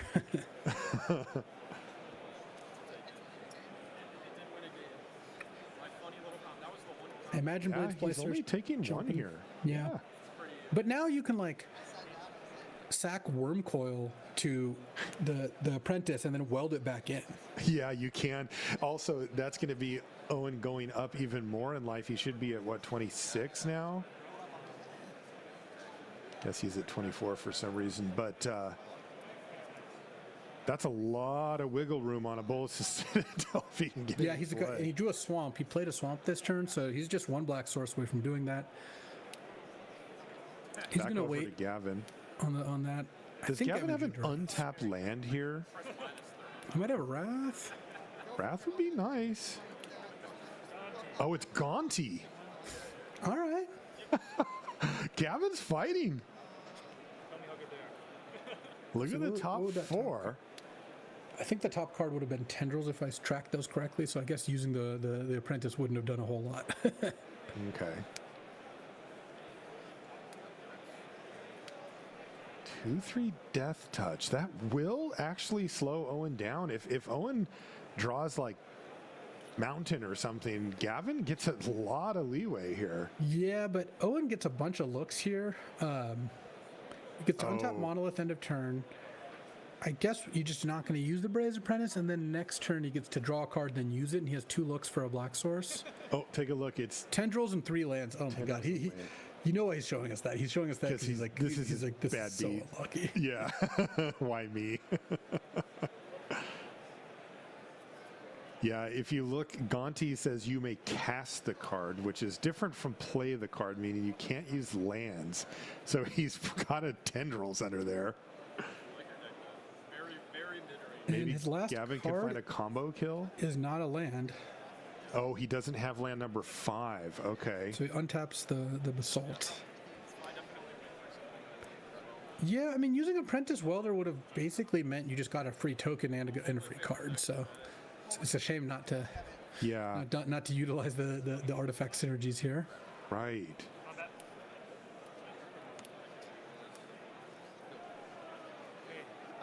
So you could trade Gonti for Wormcoil. Not really even that much better to trade it than just chump it, but Right, with the welder on the battlefield kind of looming there. I mean, Owen was reluctant to use it last turn, but you got to figure if you put that worm coil just straight up in the yard, he's going to fire it off. also with 2 swamps and a Bolas Citadel in hand, unquestionably Braze Apprentice wants to look at that top card if you haven't drawn a black source, just because slamming a Citadel here would likely end the game. If not this turn, make it like almost inconceivable that Gavin could come back. So, right. Especially at 30 life, like Right. you're just getting stopped by lands at that point. Unless you just top deck the swamp, that would be sick. Now, for some reason, it says 29. What is this for 8 mana? He's got Everflowing Chalice. Okay. And he can use it to Untapping the untap monolith. his Basalt Monolith. But that was a blank of sorts, right? It was not a black source. It didn't shut the door on this game, and he doesn't have anything to cast with it. Yeah, I mean, I obviously Owen is highly favored at this point still, but he's just got this whole engine going. He's just like kind of declining to use it. It's unfortunate. But does he find a Strix? He did. Baleful Strix. Can he hit a land to unlock these 5-drops. The thing is, Gavin has a duress in hand. I think I saw that last turn, but you can't cast it, or it puts Bolus to Citadel in the graveyard to be welded back. And at that point, I think the welder would be used, but right. you have to see. But maybe. So he ends up with Talisman of Progress. So he can't duress, but he at least does have his 5th mana source for. He's got Teferi and Mana Confluence in hand. I will say the advantage of keeping all your artifact stuff untapped, the welder and the apprentice, is it makes Mystic Confluence a lot worse because you can just like sack a worm coil that gets targeted. Sure. Is that a swamp? Oh yeah, that's a swamp. All right. Oh boy. So here we go. This is not going to be a fun ride for Gavin Verhey. He's got to watch Owen cast and resolve Bolus's Citadel on 29 life. And he's got Apprentice, so he can clear the top card here. Oh my god. Oh, wow. He hit Pyromancer. That is sick. And he's on empty. Draw some cards. He gets to actually just get those cards, he can just kill him with Citadel now. Oh, like he's got 10 doesn't have to hit permanents? anything. He just has 10 permanents, right? 4, 8, 9. He has 1 short, but he can make 1 by just sacking the worm coil. Or casting any card. And there it is. Skull Clamp. And Oh he yeah, can he's just got now Skull Clamp activate. too. That's a sick engine in his deck. Oh yeah. Man, his deck goes hard. Oh man, this game he had turn 1 Basalt Monolith, and he did not have the Worm Coil the turn after, but a couple of turns after that he did find it and cast it, and it's applied massive pressure here to Gavin, who is now dead on board. Yeah, he's dead to just activating Citadel here. I wonder if Owen's thinking about Swords to Plowshares. Yeah, you would gain 1 life. And that And wouldn't you'd be still enough. be dead, actually, yeah, Yeah. because you'd have to ping from the Talisman, right? It's funny. Yeah, so just go for it. Yeah, it looks like Is he just playing with his food at this point? He's equipping Skull Clamp just to make it a little bit better for him if things don't work out somehow. A little better than just winning the game straight away? Yeah, Gavin has not seen Yeah, we enough. could have like a stifle or something, I suppose. Yeah, there you go. All right, Gavin's going to pack it in, and we're going to get a game 3. Nice, nice. I This just want is to what we see want. Workshop Lotus Citadel. That's what I want to see. Yeah. Gavin on a mulligan to 5 that last game as well. It's worth noting. It looks like he's on. Uh-oh. This is sideboarding. Okay, we're fine.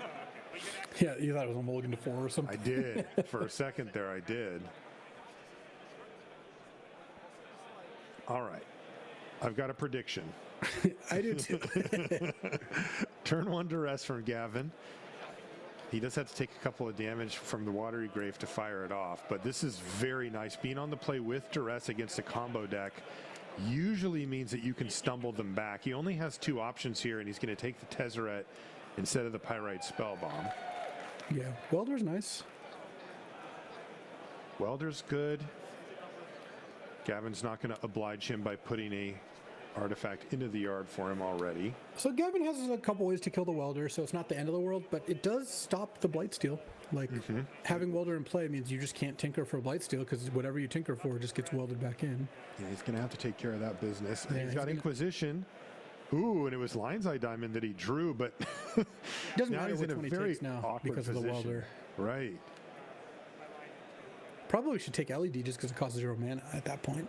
That's my guess. Because you could always just, if you take Pyrite, you just play LED welded into Pyrite. It's the same thing. Where if you take LED, at least you have to spend a mana on the Pyrite, but it's pretty immaterial. So this is an example of like the discard spells being okay, but not like amazing. The second one, right? The first one was pretty good. Taking Tezzeret was nice here. Actually, had Gavin led with Inquisition, he would have wanted to take Welder, I think. Right. Not that he necessarily had both, and you know it's reasonable to lead with either one, but So even if he has Tinker in hand right now, because he did just play Sensei's Divining Top, so he does have, like, he could go land Tinker, but as you said, the Welder perhaps creating problems for him. yeah. So Owen could weld LED into Pyrite in order to sack it to draw a card. That doesn't seem like a play you'd want to make this early, because having LED in play not only represents something you can always use to weld a future thing, but also like sets up the like sack LED, discard my hand, do something. Okay, here comes a little bit of disruption from Owen's side. Yeah, he's got Mesmeric Fiend now.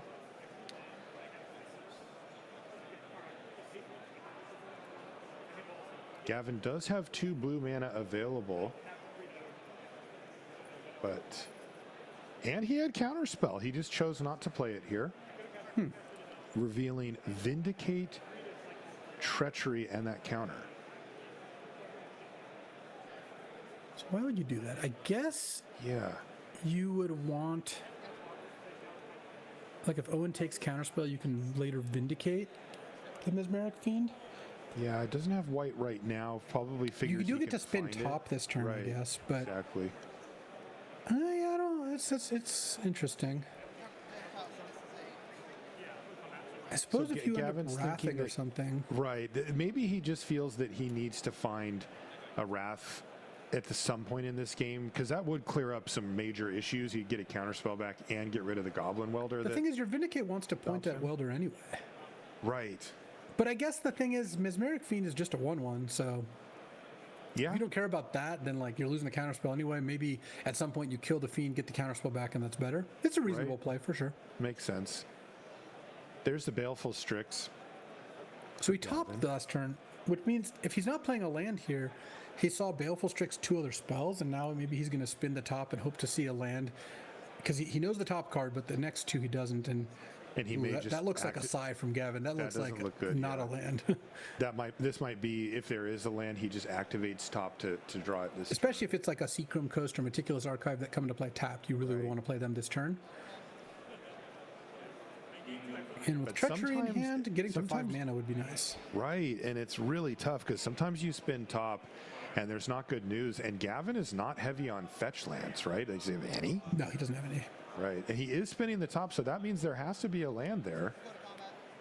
And there it is. It's a Concealed Courtyard. So land number 4 is on the battlefield here for Gavin.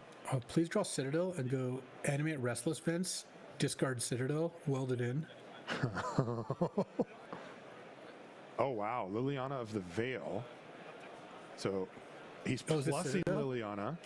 It's Citadel or Wormcoil. He looks too excited. He does look too excited. He's so excited. Look at him. Look at him. He's jumping out of his seat. He is. No shot it's not Citadel. No, he played a land first. Actually, that makes it less likely. So maybe it's Wormcoil then. But I feel like it's something. Something's getting welded in He here. feels stoked here. Yeah. Oh, it's just tendrils. He was just happy about Liliana, I guess. Sure, yeah. Well, Gavin can vindicate the Liliana. He kind of has to, or he starts losing his other cards too. Oh, he can just kill it this way? He can kill it this turn. Wow, that was nice for Gavin. Okay, Creeping that was Tar pretty good. Pit. Yeah, I mean, no card used to take out Liliana. And it made Owen discard a card too there. So that was great for Gavin. Yeah, the tendrils is. Oh, he doesn't attack with the vent, so he must have something to do with this mana. The tendrils wasn't like it's not going to do anything until he gets to like a Yogg-Will or Breach turn anyway, so that's not a huge cost to discard. Right. He just said Wrath of God. Still 1 white away from playing it. He's got top in hand. We do know that. Would he just fire it off here? Like, let's say he could cast it. Is it just like, this is good enough? You get a counterspell, you kill the welder? No, totally. If he could cast Yeah. Wrath, I think he would, because I think he's going to vindicate the welder already. Oh, okay. Is my guess. I mean, you could not, but Gavin at this point is in a pretty good position, and I think that the most likely way he loses the game is if he goes the Restless Vents bowls the Citadel sort of deal. What does Owen have that he is saving that mana for? Well, I guess he just wanted the opportunity to crack the spell bomb, which he's going to do here.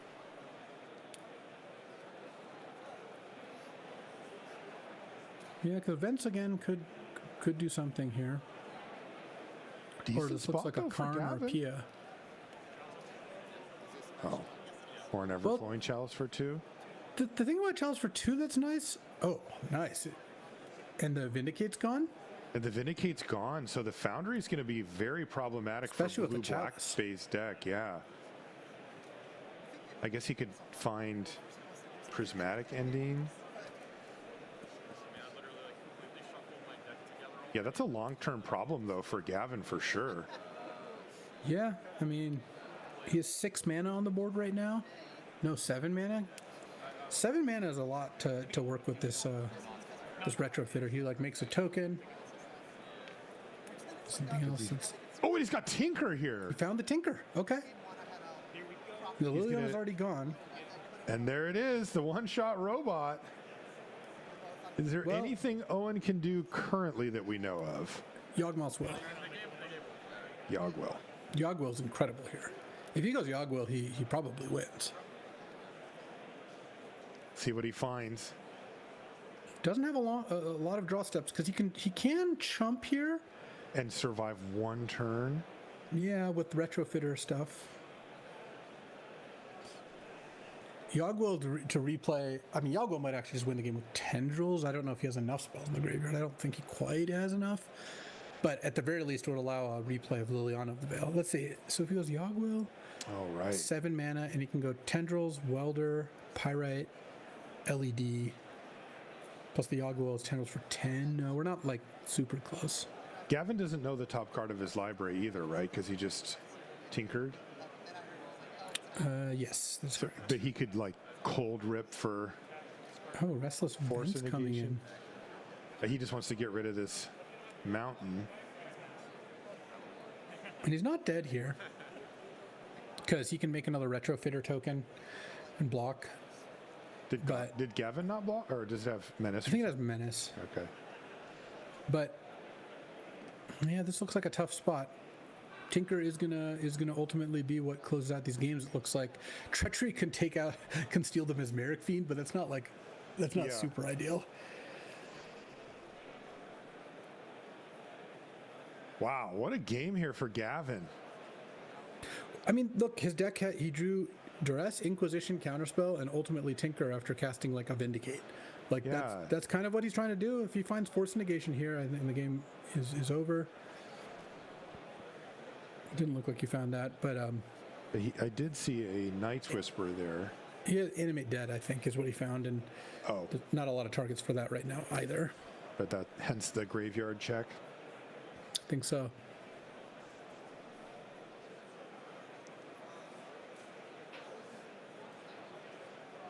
Gavin's at 15. This is game 3. Yeah, no, I think Gavin's life total is at this point high enough that, well, the only thing that will really impact is Tendrils, like if Yawgwill is the next card. So block with 2 servos. Take 9 poison. We know Gavin's hand is Wrath, Treachery, and an Unknown at this point. Gavin looks like he's going to activate top. And what is that going to get him, a land or something? No. If he found a white land, he would win with what would have already won with the Night's Whisper with Wrath, yeah. Wrath Bladesteel play. You're right. Yeah, he just went for the Night's Whisper. That got him back the top as well as a land drop, and he passes the turn back.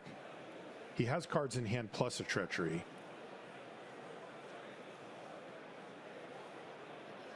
Looks like 2 cards in hand plus Treachery.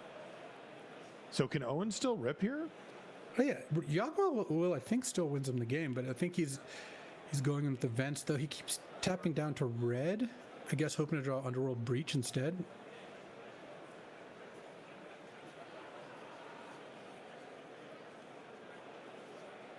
Not like this.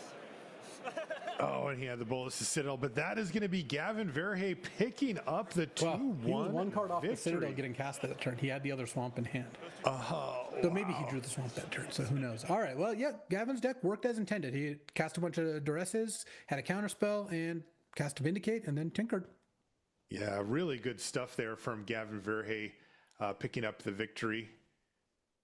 Take a look at our donation page here for CubeCon 2025. If you'd like to support the cause, we're accepting donations for the American Foundation for Suicide Prevention, and we'd love it if you would donate.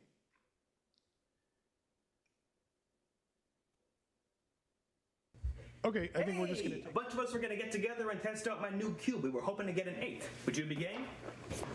I'd love to, but I'm pet sitting. My sister's out of town for a few days, and she really needed someone to take care of Bingus. I'd love to play, but I'm tied up here. Oh, well, that's a shame. I was really hoping to get your input. It's a desert environment that has a lot of cool stuff going on. There's goblins, ramp, aristocrats. It's 2025. Everything's a desert cube. Don't get me wrong, I love all cubes regardless of size, shape, or theme, but where's the spice? Well, that's the cool thing. Thanks to the cube's other rule, the characteristics that make a card playable are kind of turned on their head. While staples like Bolt and Ewit are still very good, a lot of little-known cards like Apex Altasaur and False Prophet and Scornful Egotist are suddenly very playable. Stadium Vendors has to be my favorite, though. The card is just... it goes into every single red deck. Hey, wait, hold on. You do realize that Scornful Egotist is an 8-mana 1/1, right? That has better stats while morphed than when you cast it for its full cost. How on earth could a card like that be remotely playable? That's the cool part. Everyone starts the game with an emblem that gives their creature spells emerge.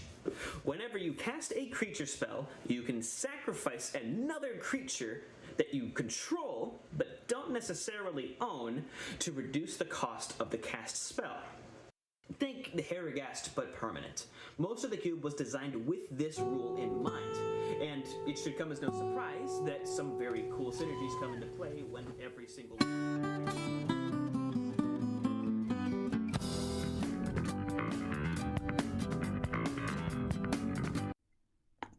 Welcome to the FemCube. This is your host, Anthony Adams, and I am one of a trio from the UberCube podcast. This cube has been an absolute passion project, and I want to start out by thanking May and my mother and everyone else for giving me perspective in order to build such an environment. Every card in here is a representation of the powerful contributions of women in Magic. So let's get into the cube. Let's start out with some of my favorites. We got a typical, very peasant plus kind of idea about this cube. That's kind of the vibe, even though you'll see some powerful cards in here. But some of the favorites that you can win with are cards like Dream Trawler. This is an absolute bomb in this environment. Sublime Epiphany is another major card that just crushes people. Then let's go into the idea of something like aggro strategies, where Thalia, Heretic Cathar, just really stakes a claim in this environment. And then through intent, I have each primary color of a lead character or a major character like an Elspeth or Liliana or Chandra in this environment to represent the Planeswalkers.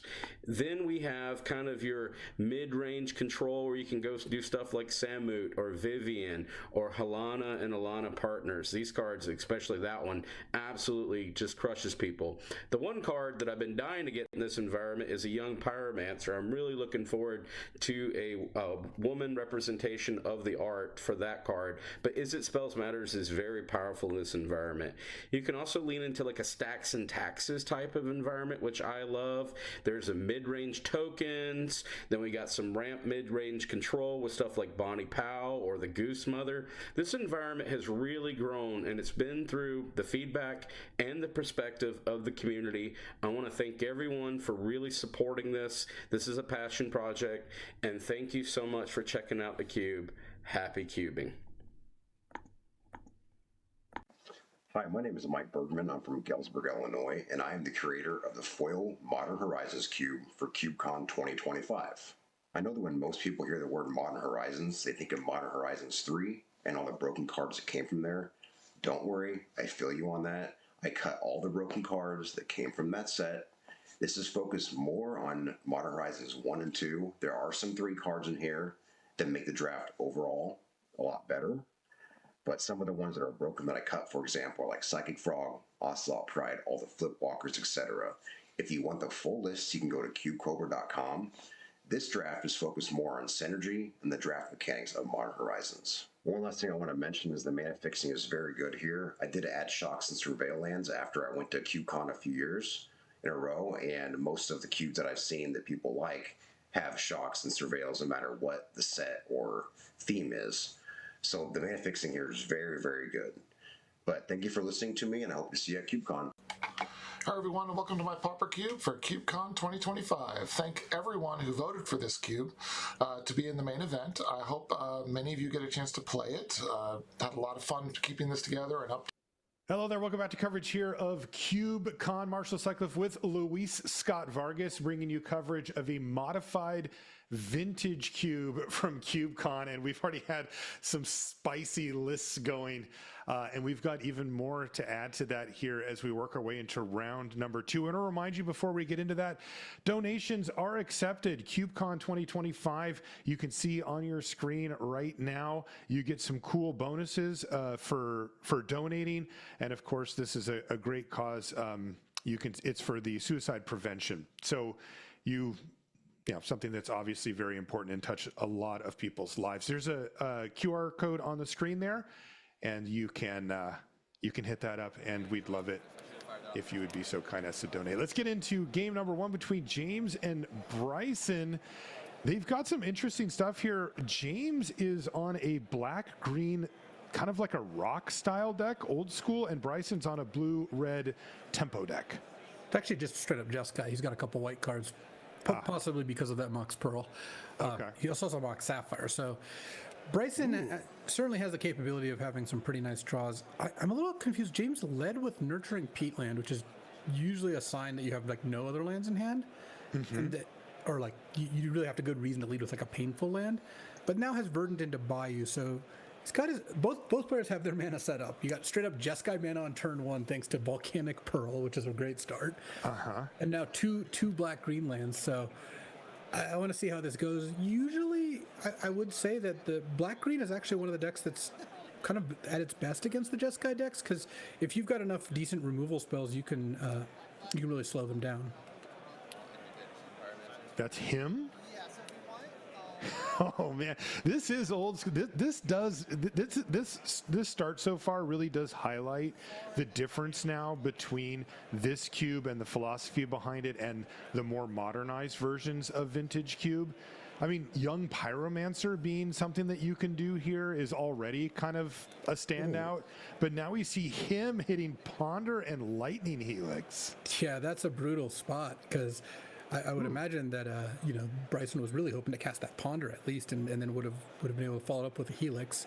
I'm curious, triggering Pyromancer. Right, Bryson drew Dak Faden. God, we have a history with that card, don't we, Luis? The greatest thief in the multiverse. And he does have the mana to cast it, so he's going to run it out there and probably just start plussing here to get that hand perfect. 2 lands off the top, and Bryson doesn't want either of them, so they're both going to hit the graveyard. Him does make deck a lot less effective. Like, looting, it just gets worse the fewer cards you have, because you just have less options whether to discard, but it still is nice. You still get to pick up something, and James is going to need to play something here, but I do see a Tarmogoyf, so he's going to be able to run that one out. Also, I figured out what happened another throwback with the Peatland. His opening hand was Forest, Peatland, Hymnatura, correctly played the Peatland turn 1, spiked the Verdant turn 2 to cast him. That makes sense. Oh, he's got a Murderous crop Rider? rotation. He has crop rotation too, Luis. This is very much a strip mine deck. He has many of the pieces used to either continually or even infinitely strip mine your opponent's lands away. He has Ice Till Explorer and Ramanop Excavator to bring back the potential for a strip mine. Oh, he's just going to take care of the Planeswalker right now, though, with the Rider. Yeah, it's painful. You do take 3 damage off it, but I think it's important to stop Dax from going. And James has a Smuggler's Copter in hand, so you can't play that when Dax in play. So I think that although Bryson obviously is like kind of on the front foot here, drawing a Time Spiral, that's yikes. Yeah, that's kind of unfortunate. You would have liked especially to back that one away. Right, when your DAC went away, exactly. Yeah. 2 very different approaches here. I am curious to see if James is going to get the crop rotation rolling at any point here. Well, he might just slam Tarmogoyf plus Smuggler's Copter. That seems like a pretty good place to start.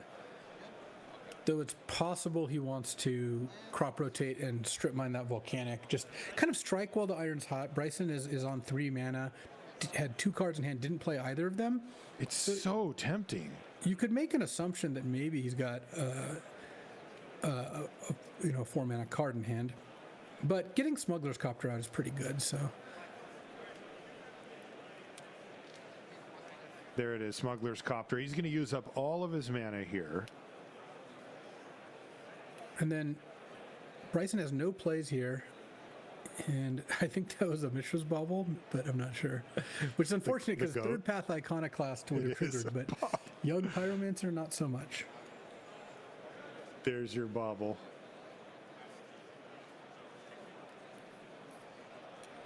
And not using the Bauble right away makes sense. He's going to upkeep it. The reason you do that is so you don't draw the extra card until your turn, because that way against someone with this card, him to Turok, you don't end up doing that. But Titania, Crop Rotation, and the Blossoming Tortoise in hand. So has enough mana for Tortoise. Titania is going to be a great play at some point here, but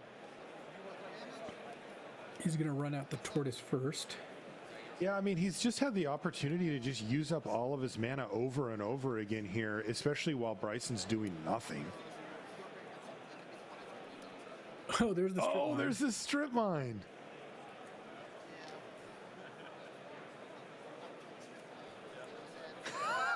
Oh, not bad. No. That comes into play tapped. Right. That's not how that works. Okay, well, hopefully someone figures it out, but I don't think they did. Because that's gonna make this huge difference. Yeah. Yeah, very different. But well, the onus is on both players to keep the game state correct. So. That felt like the last window there to. Yeah, I don't think Bryson was very likely to win this game regardless. And you could play the Overgrown Tune. He actually hasn't put a land yet this turn. Yeah, there we go. Oh, and you know what the brutal part is for Bryson? He has Urza in hand, so if he drew an island, he'd be able to play the Urza this turn. Instead, he gets his extra card, too. Yeah, off the Bauble. From the Bauble. He has the island. He could have played the Urza. I still think the game was going to be over next turn when Titania hits, brings back Strip Mine, and makes a 5-3. But it is a little awkward here. Yeah, a little bit. Well, we see Stoneforge Mystic. And Stoneforge Mystic is activated off of the Pearl. That can't be stripped. Is a card like Batterskull good enough? That type of card does do well against, these big green creature decks, but it feels like it's way too late here. Oh, yeah, this is not. Oh, I still Explorer? He's got it all. Oh, that is rude. Yeah, I don't think Urza plus an artifact would have changed the outcome of this game, but obviously you never like seeing kind of errors happen like that. Right. I mean, Titania make a strip mine and then you get to attack with the Tortoise and get the strip mine back again is a pretty brutal sequence of plays. This one you actually do get to use straight away. Yes, this is accurate, and get a 5-3. And you get a 5-3 token. And then you can use Titania to crew the Copter, attack with everything. Wow. Double block Tortoise and take this game. I guess gonna have to chump the Tarmogoyf. You get to the Tortoise gets to trigger again as well. And get back a strip mine. Yeah, I mean, what would be nice is if they noticed the Tortoise thing just for future games, and instead he just immediately strip mined, so they did not notice it. And well, we might just have to have a super powered Tortoise here for this match.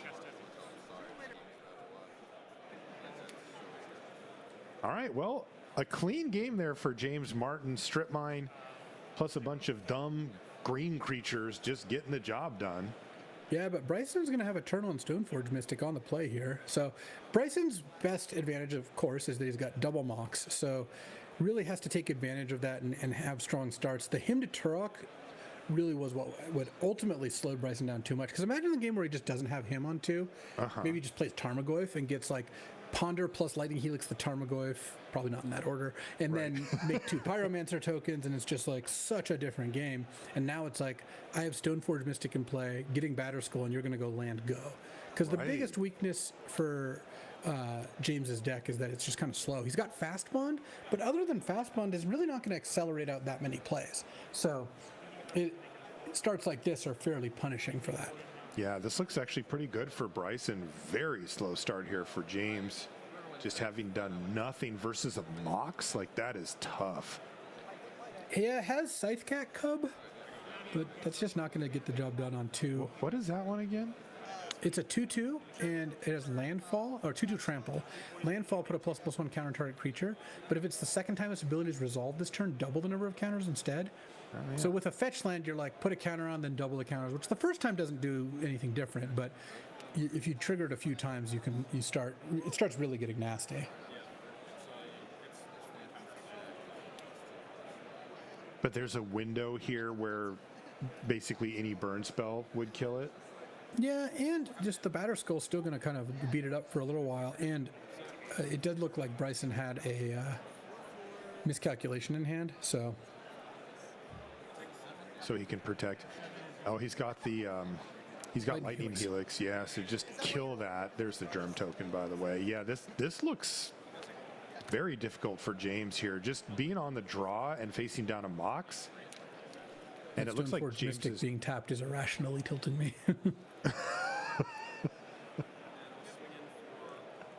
And now it's not attacking? Are you kidding? Come on. Get it in there. Did it just never untap? Yeah, it's challenging to understand how you untap most of your Hermans, but not all of them, but I guess it clearly can't happen. That's Stoneforge just asleep on the job. It's just chilling there. There's land number 3 for James. It's a Verdant. He's going to crack it. I saw he has Ramanop Excavator, but this is going to be a Pest Infestation targeting Batterskull that's going to get targeted by miscalculation. Okay. The real question is whether the Stoneforge Mystic is going to, get into ready position next turn. Triple threat.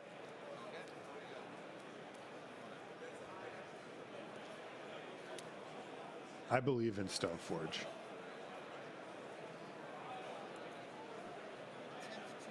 All right, there's the Pest Infestation. And Bryson immediately miscalcs, which is just going to be another turn of damage coming across. Yeah! It untapped. He's got a Galvanic Blast in hand, I think is actually that one weird card. Might play Saheeli first, though, before he plays his Serum Visions. Because he can't cast both in the same turn because he's got 2 white sources out, but... Yeah. But maybe just get Saheeli on the battlefield, use up your mana. Oh no, that's not Galvanic Blast, that's something else. It looks like a Swift Spear. Oh, Swift Spear, yeah. Okay, that makes a lot of sense. Yeah, pile it on. Definitely want to get Swift Spear. Maybe get a 2-turn clock going here. Can't currently cast this Urza, so might not want it, and just doesn't want Dak Fade, which I think is reasonable too. Oh, he had an Island, I guess he could have cast Urza, but attacks for 7 here, so James goes down to 8, and then he's got Island in hand and Saheeli. I think you want to play the Island because you want the ability to return the Batterskull if something goes wrong. Like another artifact removal spell, but... Very slow game here for James. We saw kind of a clean curve out in the first game, but this game it's just been... Yes, mana has been used, although not on turn 1, but... very clunky. One thing at a time. There's Goyf. Goyf should be big enough to block Batterskull, right? Instant, sorcery, land, creature, yeah.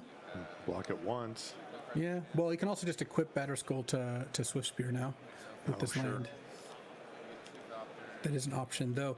Equipping Batterskull is not like a very common play. Like it doesn't come up every game you Batterskull, for example. So I wouldn't be surprised if that ultimately isn't what happens here, but it looks pretty appealing if you've got nothing else to do. You make the Monastery Swift Spear 5/6. This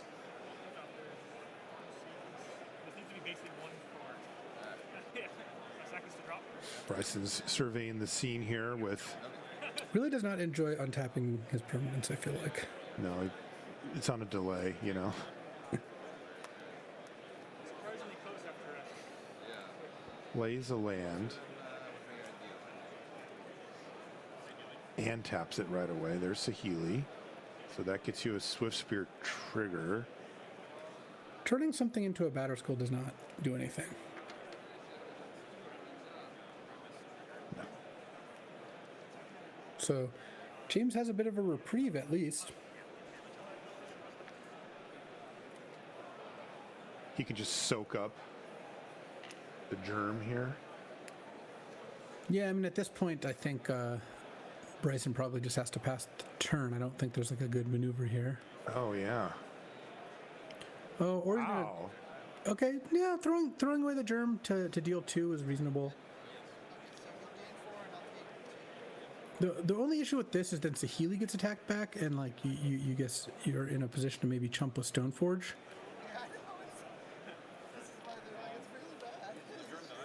Yeah, so he tossed the germ. Goyf holding down the fort? Classic gameplay.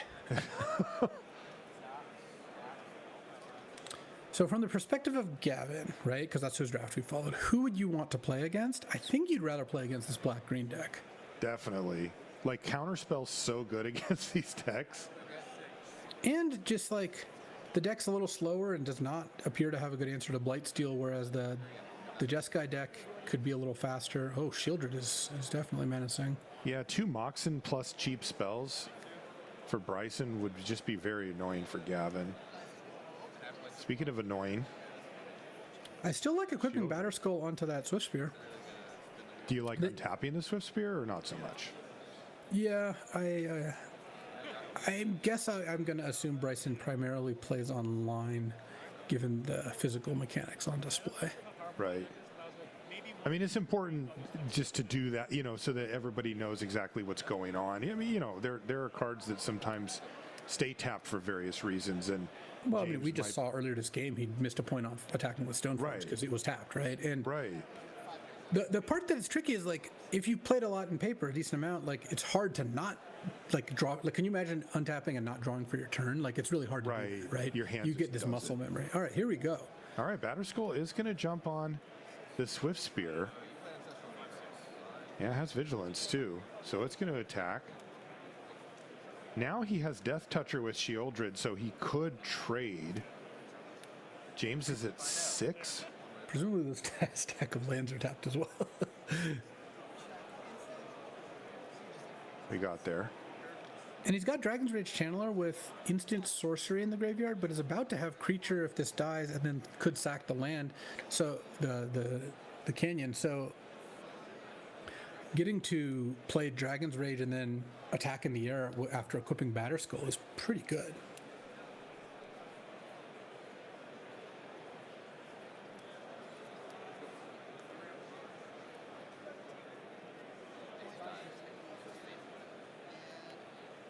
Looks like a chump from the Tarmogoyf.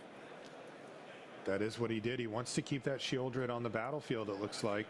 Gain some life, but you know, Bryson is at 35 now or something like that. 34.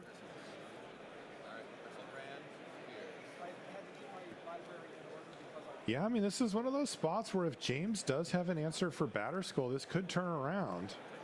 Yeah, the Batter Skull is the best thing going on here, for sure.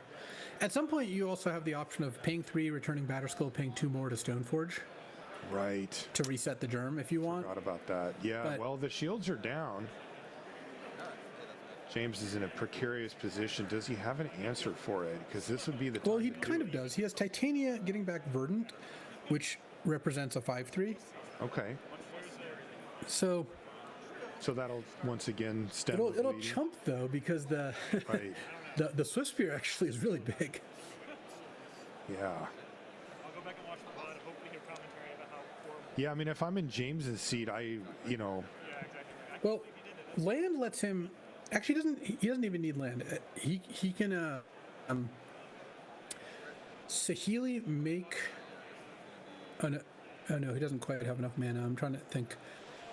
Because he wants to sack the canyon and then equip the Batter Skull, but there's no creature in the graveyard, so he doesn't quite have threshold for, or delirium rather, for the Dragon's Rage. He did draw Bone Crusher Giant, Yeah, which that's what I doesn't saw. do a ton right now, but Stomp does trigger Saheeli, so you could like Stomp and then do something. Let's see what's going on here. Copy.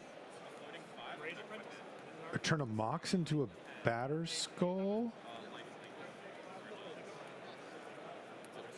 But and then he tapped the Mox for mana, turned it into a Batter Skull, and then equipped the Swift Spear. So now it's a 9/10 lifelink. That's huge.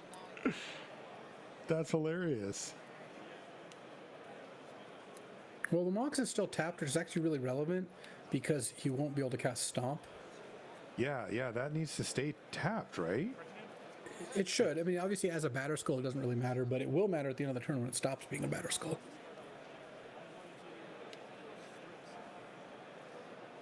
So we'll see. But I mean, it's still. Yeah. James so this requires a block. It does. So does he just make the 5/3? How much would he take then? Would he still die? No, he's just going to get rid of the. Okay, the Mox is tapped successfully. Weirdly, but okay. Cool. Well, he gets to make a 5/3 in a turn, can kill Saheeli. I mean, obviously Bryson is at 1,000,000 life, so. I still think. I mean, killing Saheeli is not even necessarily good. It makes the Dragon's Rage. Oh, right. Delirium, which can already get to just by sacking the land, but is a mana short of like then equipping Batter Skull and flying over for. It really has. Yeah, I mean, it was turn 1 Stoneforge Mystic, so Batter Skull's been around since second turn of this game. And it has put in work.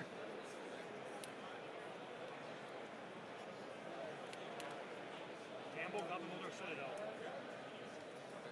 Some good cards. Was that the Tortoise? Yes, he's got Tortoise and Ramanop. Critically, he does have Smuggler's Copter. That can actually at least buy a turn. So he, I think, kind of has to play Copter this turn. It is not a guarantee that Bryson is going to be able to do this play next turn because he does need a land in order to sack Sunbait Canyon and then re-equip Batter Skull. But if you kill Saheeli, it works without a land. And if you don't, he's still just 2 draw steps to find one. He's going to start off with Ramanop. I mean, this is a very powerful combination with the... Oh, Bryson doesn't have a ton of time because even at 38, he's making a 5/3 every single turn. Every turn now. He's going to crack the Verdant. I like that he's got Bayou and Overgrown Tomb and Verdant. He's just got like all the black-green lands. He does, yeah. It even is a Verdant. It doesn't even have to be like a Misty Rainforest, you know? It's right. Just like... It's actual Verdant Catacombs.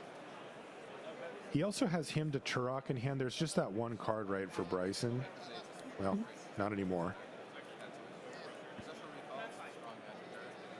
Yeah, see, this is why that was so important that Mox was tapped, because, like, yeah, he would have had access to the Giant itself if he would have had that extra mana. That was a big difference.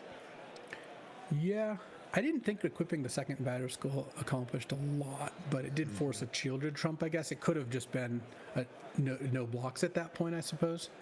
Oh, sure.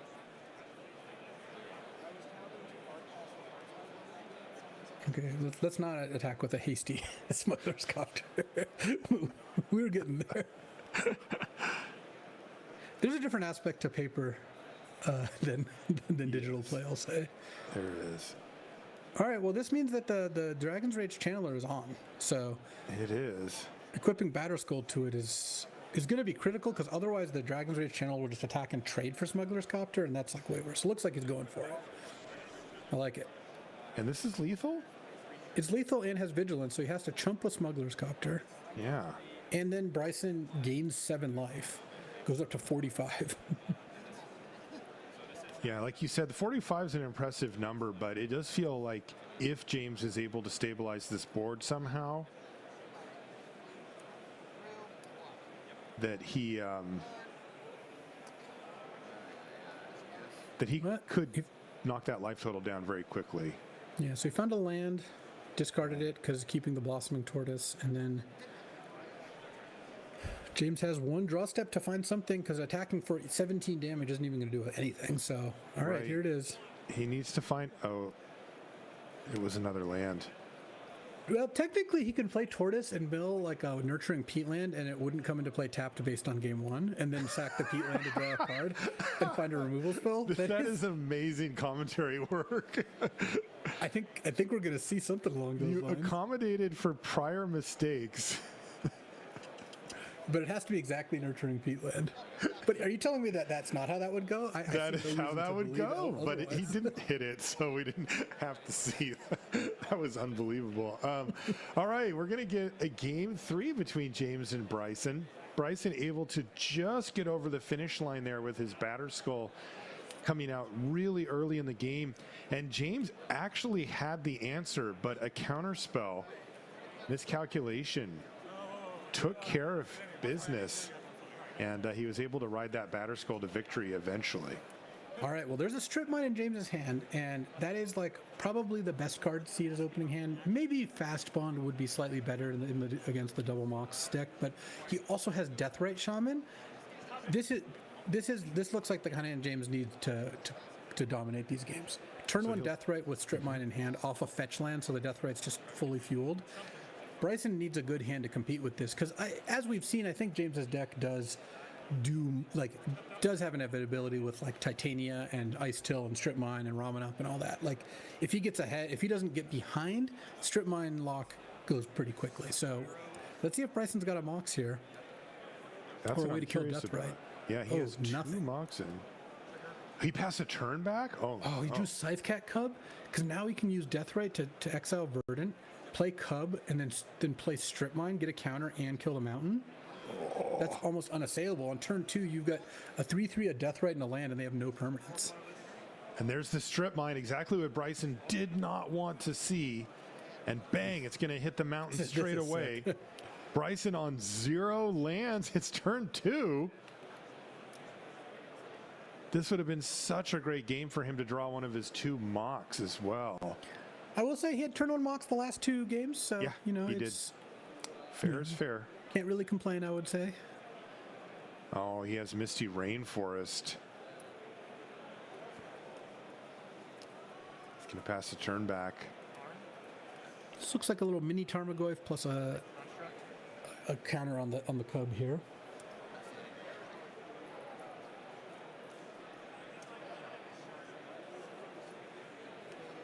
With a Pest Infestation in hand, I mean, that would have handled a Mox nicely.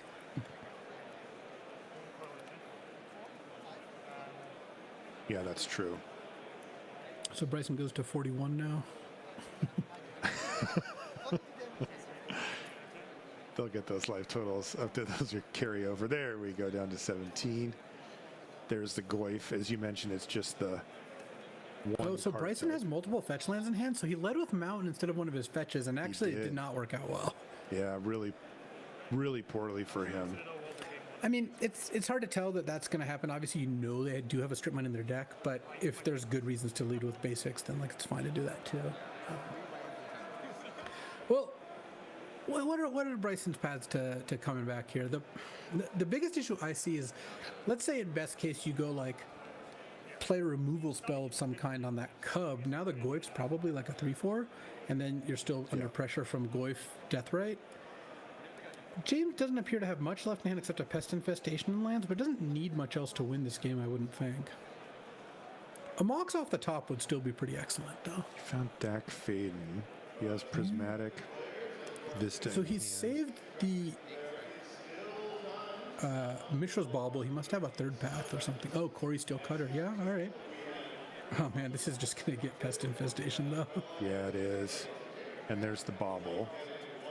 You talked about that combo earlier. The 1-2 I do love that combo. Yeah. Well, I think on it this way. If he'd played Fetch on turn 1, couldn't have gotten Strip Mine, turn 2 Steel Cutter, token. I still think that James would have been in fine shape, though, so I don't think that's ultimately going to matter too much. Yeah, playing the Fetch first means that you get a window to tap that land once before Strip Mine becomes available. Sees the card on upkeep. Oh, Soul Ring. I didn't know about that one. Yeah, it was a soul ring. Remember, I mentioned when we were looking at the photo that it looked like it might be a soul ring. It turns out it is. I don't think I was listening to you at that point in time. You were too. You were talking to me. Well, I was talking to you. That part is probably true. Oh man, I've done a lot of LR. I'm just gonna say some things never change. I wonder if James has Ramanop. No, he just has Pest Infestation on lands, but he's gonna get to blow up Steel Cutter. Now the Goyf is gonna be massive. Yeah.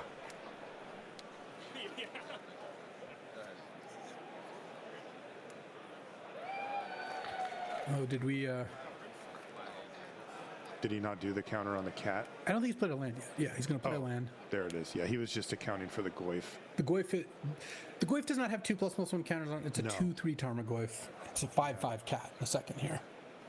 Yeah, sometimes people use a die to represent kind of where the Goyf's at, but those are not. Oh, I think the decision here is: does James want to use Deathrite Shaman, exile a land from Bryce's graveyard, and cast a Pest Infestation X=2? Seems fine. He still gets not a big land. drawback to it. I mean, the only reason I would not want to do that is if he's sacking the peat land first. Okay, so he can still Deathrite and Pest Infestation X=1. Daze is my only concern, but I don't even know that Bryson has a Daze in his deck. Mm-hmm.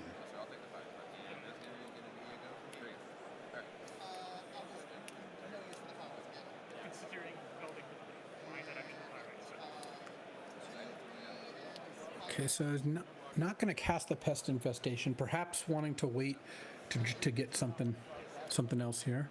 Yeah, I mean, how big of a deal is the Corey Steel Cutter from James's perspective? It doesn't look terrible at the moment. It's not. Bryson isn't like that likely to double spell, but a Mox lets him do it fairly easily, and I don't really see a reason to wait on Pest Infestation because it also makes your Goyf 2 bigger because it puts, well, 1 bigger because of that bobble. So it would make the Goyf a 3/4 and put 2 1/1s into play. Probably shortens the clock by like a turn. I don't really think Bryson has that many realistic paths to come back here though. So yeah, he's in terrible shape at this point. That Scythe Cat's really kind of gotten out of hand. That was a good draw. This game I think would have been pretty in favor of James without the Cub, but drawing the Cub on turn 2 to go Cub Strip Mine has just obviously been an incredible beating. Yeah. He could Dak Fade into Soul Ring, but I don't think that's going to do it, unfortunately. Yeah, that's a way to turn around a lot of games, but this one looks like he's just too far behind on board. So he's going to go for Serum Visions. Hope to draw a Mox and set up like a double spell Steel Cutter turn or something along those lines. Yeah, it's just tough. He did. Finding, he did find the Mox. Wow. I mean, he can move the Steel Cutter, but he's not going to be attacking, so I don't think that matters too much. Does he have a removal spell? No, he's got Dak, so he could take 2 more damage going to 6 and cast Dak, Fade in, steal the Soul Ring, and then not be in a good position against that Cub in Tarmogoyf and Deathrite. I think he's just dead, actually. Because the Deathrite, because remember, the Deathrite is going to drain for 2 off the Serum Visions end of turn, and both those lands are pain lands. Yeah, that's rough.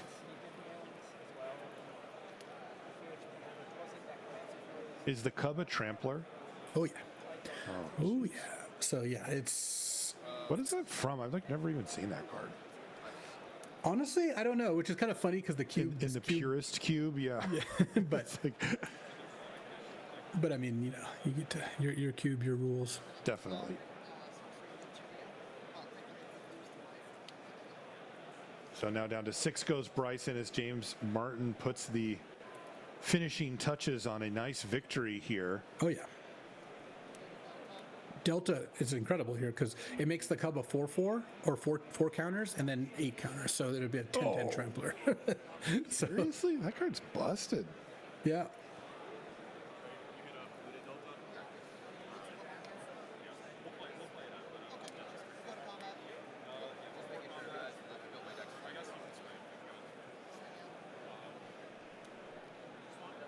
Bryson's putting on a little show for us here, perhaps to end. Yeah, I'm not sure what the outcome or what the The outs are here. Consulting the star charts. Maybe finding swords to plowshares and having double spell for the thing. Oh, he found the get lost, but no mana to cast it. Short. I don't even think that would have done it, but that is. He's gonna double block. And that is going to do up it. the cards James already. Martin picks up the win with The his ultimate stripmine deck. This deck had a lot of Blossom and Tortoise, Ramen Up, Excavator, Icetail Explorer for recursive strip mines. Yeah. Fetch lands, 2 fetch lands, Verdant and Delta. Fast Bond. Yeah, they had some nice stuff going on. I will say that Jeskai Tempo Double Mox is going to be a tough matchup for that deck, but was able to use Strip Mine to keep Bryson off balance enough to win the game with Tarmogoyfs and Scythecat Cubs. Wow. That was nice. That was some good stuff there from the feature. Some interesting stuff. We'll remind you to donate. We're taking money here for CubeCon 2025. You can see some of the cool bonuses that you can get as well. Check it out. Shout out to the Pioneer Cube. We actually got to see that in the last round of Cube play here today. We're doing 2. This is the second. And Luis and I will be with you for this one. And then, of course, CubeCon goes for the whole weekend as well. It goes all the way through the weekend. And we'll be bringing you Cube coverage throughout. A bunch of awesome commentators bringing you that as well. We're going to take a short break here. And when we come back, we'll have more coverage from CubeCon. Hi everyone, and welcome to my Pauper Cube for CubeCon 2025. Thank everyone who voted for this cube to be in the main event. I hope many of you get a chance to play it. Had a lot of fun keeping this together and updating it and foiling it out for the past 10 years. And I really am proud of what I've been able to achieve here with this cube. Our play group really enjoys playing it. We've had a good time with it. And wanted to kind of go over a few things about this cube so you kind of learn about what's in here. So, and what's not in here. There's some things that are not in here, such as buyback or the initiative or monarch cards. Not a lot of things with hexproof are in here as well, just because those kind of mechanics and abilities don't really achieve what I'm trying to go for. I really want interactive games. I want them to be fast. I don't want things to be stalled out.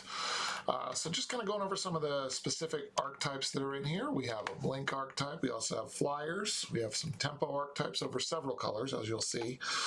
We have a control archetype. We have aggro. We also have aggro is also over several color pairs. Sacrifice matters. Tokens. Go wide tokens is in here. We also have +1/+1 counters along with a small proliferate mechanic. We also then have extort and control in here as well. And then we have a sacrifice matters in the Golgari. That's mainly in the Golgari, and graveyard matters. If you're looking to do more of a combo-y reanimation, that's not really going to be in here. We're going to be more so a value type reanimation. Next is your big creature ramp and tempo cards. We also definitely have a spells matter that is certainly supported at this rarity. And then aggro is also here too. It's in Boros. It's just not as well supported as it is in others, but definitely can get the job done, and it definitely works in this cube if you really go hard into it. But that's basically it. I really hope you get a chance to play it. This has been a lot of fun to keep together and maintain. Hope you have fun at CubeCon. Thanks. Hello everyone, and welcome to my Peasant Cube for CubeCon 2025. I really appreciate it being in here again for the 3rd time. It got voted in each time, so I definitely appreciate all of you people who voted for my cube and continue to want to see this cube at CubeCon and want to play it. I definitely appreciate it. As everybody knows, with a Peasant Cube, this is in a common and uncommons with no rares. I've decided to keep the mana fixing at common and uncommon as well with no rare lands. That's just a personal choice that I made, and I believe it just makes it feel more like a Peasant Cube should, in my opinion. Just a little slower, but that's okay. And next are some mechanics that I've left out, like buyback, initiative, dungeons, and the monarch. Those things are just for power and complexity reasons. They're just not in the cube anymore. Along with some of the higher tier power cards that are uncommon, like demonic tutor, soul ring, skull clamp are examples of cards that are just not they don't fit in this cube because they just are too powerful. Just to give you a rundown of some of the examples of the archetypes that are supported in here, we have Blink, Tempo, Tokens, Spells Matter, Drago Control, Aggro Control, more tempo cards, Control with ETB effects of creatures. We have Graveyard Matters. We have a Reanimator deck in here using things like Reanimate and Animate Dead. A lot of creatures that like to self-bin as well. Cards like Spider Spawning that want cards in the graveyard. All those things go toward making the Graveyard Matter deck. Then we have the Aristocrats deck, Go Wide Tokens. We have a Sacrifice deck. We also have hard to block aggro Aristocrats as well, again, and more Sacrifice. Big Creature Ramp is in here as well, along with more mid-range beatdown, including +1/+1 counters. Then we have more Blink ETB effects that go with like Whirler Rogue and Cloud Blazer, just build value over the course of the game. Then we have things like +1/+1 counters, including the Persist combo that's also in here, using like Kitchen Finks or Murderous Redcap are in here as well. And we also have things like mid-range value Abzan decks like the Rock, like the old school Rock decks and things like that are all available in here. So just to give you an idea of what it is, I hope you enjoy playing this at CubeCon. I really like submitting it. I like people playing it. Thank you very much. What is up, Cubers? My name is Sam Pratt. I'm from Chicago. I'm host of the Rough Drafts podcast and designer of Samp's Arena Cube. This is a deep, replayable, and fun cube experience that pulls exclusively from the Arena card pool. The cube strives for a balance of power and synergy. The power level's relatively high. I'd describe it as power forward or power motivated. So you'll find cards like Fury, Mother of Runes, Ancient Tomb, Reanimate, but this is not intended to be a power max showcase of the most broken cards in the client like a Johnny or Minsk and Boo. Instead of prescriptive two-color archetypes, draft lanes are intended to be open-ended. You can expect classic archetypes such as white aggro or blue control, but that's just the beginning. For synergy, there's an emphasis on the graveyard across all colors. And welcome back to coverage here of CubeCon. It's going on all weekend long, Friday, Saturday, Sunday. We're in the second draft of main day one here. Marshall Sutcliffe with Luis Scott Vargas, and we're kind of in our happy place. We're bringing you coverage of Cube. This is a modified vintage Cube, and it will remind you, by the way, to donate to the American Foundation for Suicide Prevention. You can see we're up to $1,300 already with our goal of $5,000. You get some cool benefits and bonuses for donating as well, and of course, it is much appreciated and for a very good cause.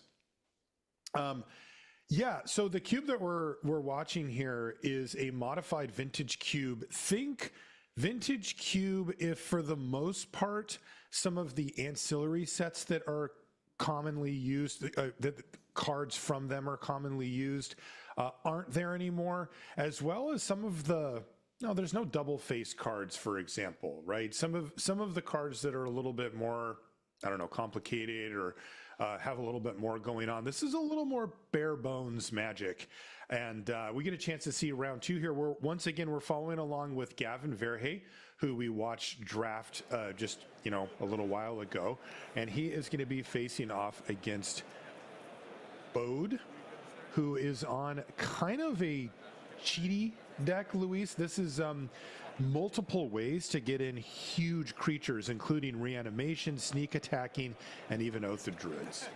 Oath of Druids is not going to be the best tool against Gavin because he doesn't have a lot of creatures.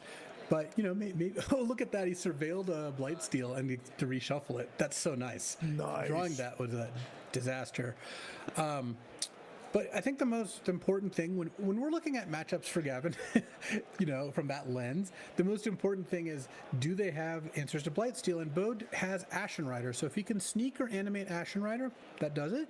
Doesn't have a whole lot else.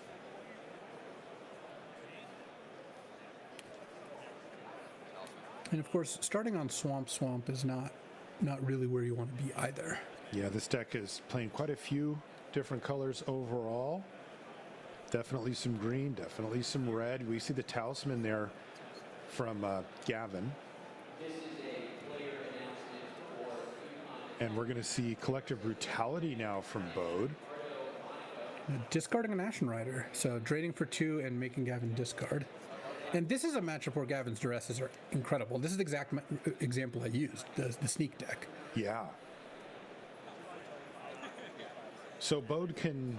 Oh, did he miss? No, right? There we go.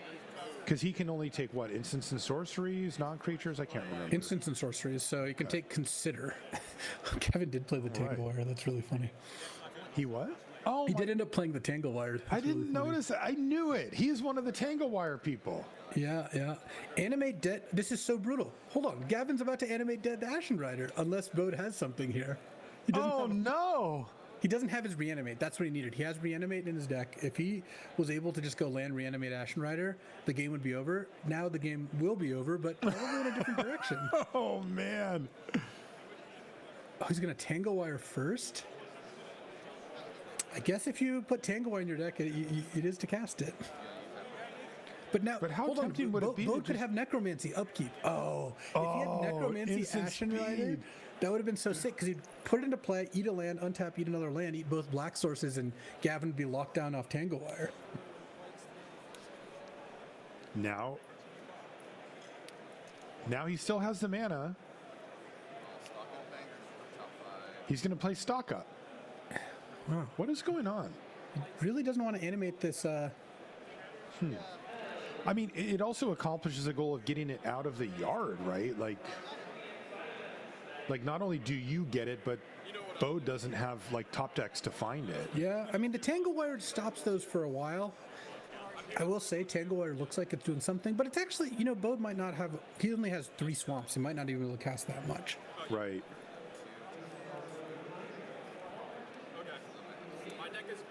Okay, he's going to tap 2 things to the wire. Oh, Gavin he's just putting gonna on a Blight show Steal. here. This is upkeep, right? I would assume so, yeah. And it gets to fire off Blight Steal with Tanglewire on 2. If Bode untaps, taps 2 permanents to Tanglewire, and then it has another animate for Ashen Rider, he has Shallow Grave in his deck too. So he could find, he could find Reanimate, Shallow Grave. He could upkeep Shallow Grave if he had it, but it Right. doesn't appear that he does. It's also like, I'm pretty sure it's just casual like rules enforcement. So, oh, you're 2-0. Oh, he's tapping 3 mana. Is this Necromancy on upkeep? It is Necromancy on upkeep. This is really something. Oh, hit your Blight Steal. Oh, did Gavin fly too close to the sun? I think so. I really, that was a lot of not animating the Ashen Rider. I will say that. Well, this is what I meant by, not just like you leave it in the yard for him. Well, it's going back to the yard, so the game is definitely not over because now the Ashen Rider can eat a Creeping Tar Pit, maybe, or a Meticulous Archive. Okay, he ate the Tar Pit. Wow. This is incredible. Are we going to see it finally? There we go. And he'll hit the red source. Bode deciding if he wants to tap it first. Does he have anything he can do with that mana?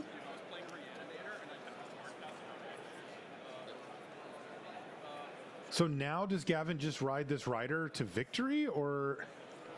I mean, that's kind of what he has to do because he does not have a lot of other ways to win the game, but Ashen Rider is pretty big, so I imagine this will work out all right. And whoever built this cube also decided to put the red-looking swamp. I know. I hate that. That's one of my least favorite lands. I will say that. Same. Oh, he's going to What is that? It's Bitter Triumph. He's going to kill the Ashen Rider, or try to. Gavin has Counterspell, so it does not work. I mean, Counterspell backing up the Ashen Rider here likely will be pretty good. Probably enough to get it over the line. Especially since Gavin probably should just cast this Shriekmaw next turn if he has nothing else to do. To just run it out. Yeah. As a threat. Can Bode find another answer for the Ashen Rider? It's starting to be a lot to ask at this point. What is the Rider hitting for 4? Yes, it's for 4, but Bode is back to 4 swamps after the Badlands got exiled by Ashen Rider.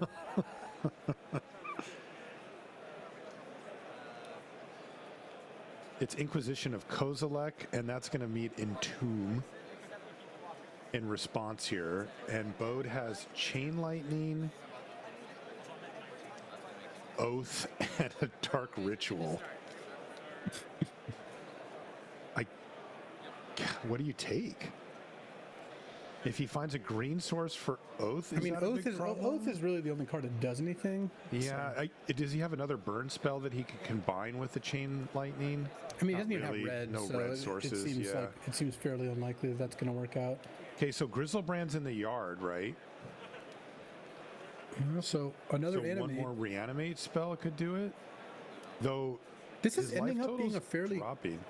I feel like this is actually a fairly close game, in the sense that Gavin does not have a lot of ways to win the game again if Bode finds something, but he doesn't have that many turns. No, and it probably reanimates off the menu at this point, right? He'll fall to 8. Yeah, so that would kill him. I guess 7. Okay. Ooh, there's a nice one for Gavin. He finds Teferi here of Dominaria is going to go a long way. Yeah, because now if you're in Bode's seat, you were thinking maybe I can find an answer for the Ashen Rider, and then Gavin doesn't have that much pressure, but now there's an active Planeswalker, and also, by the way, Teferi's ultimate is more or less you win the game. Like, I mean, the Creeping Carpet's gone. He's got the Shriekmaw that's going to get Chain Lightning. He's got Ophiomancer and Baleful Strix. Like, yeah. he really doesn't have a lot of win conditions once the Blightsteel's gone. Yeah, I guess if you This was a crazy game. I really like this game. This is great. I mean, if you do get to Ultimate, though, you just take out all the lands and then cast the... I guess then if one red source kills it. That's kind of funny. Is that a Triplicate Titan? Yeah, he got to surveil a Triplicate Titan in the graveyard. Does he want it in the yard? Well, I guess he's still not that close to casting it, though. Well... There's a sneak attack. I guess he wouldn't have had it though if he kept a Titan. And he doesn't have enough time to do all that. Right. Yeah, it doesn't feel like Bode has much he can do at this point. Gavin Verhey looks poised to use this Ashen Rider to get the victory, and Gavin is just going to go ahead and get rid of the sneak attack, tuck it, so that's going to be third one down. There you go. Not an option for him as well. What is this one unknown card off the top of the library? It is nothing. What a funny game. Wow, what a game. You see Gavin shake his head after the necromancy came down? Yeah. No. Not like this. It's just funny because even though Gavin was still in a perfectly fine spot as far as the game went, we're just very hyper aware of his win conditions or lack thereof. Okay, Cataxium Probe here from... okay, so what do just we leave got? him exposed, like he can't take one, so... Draw your card. Thank you, Gavin. Team player. Ooh, Ashen Rider in the yard off of a Surveil land. It always feels like such cheating when you surveil a big creature into the graveyard. Seriously.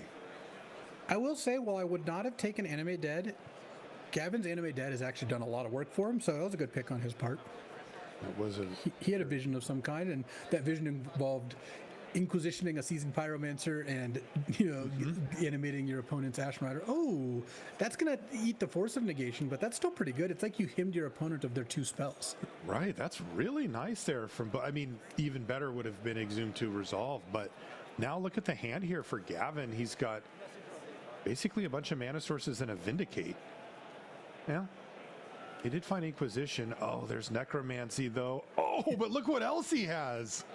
Ancestral Recall. He's not that close to casting, but, if he draws a blue, he draws a blue. He is on the hard splash for it. And he has that looks like the Cathartic Pyre or whatever. Like, I think that's what that is. Yeah. So he could use that to discard the Worm Coil. And, the World Spine? Or the World Spine and do some things. Oh, he drew Mox Diamond. Mox Diamond, there's a blue source. Let's go. Ancestral Recall. Fires it off. All Gavin can do is stare.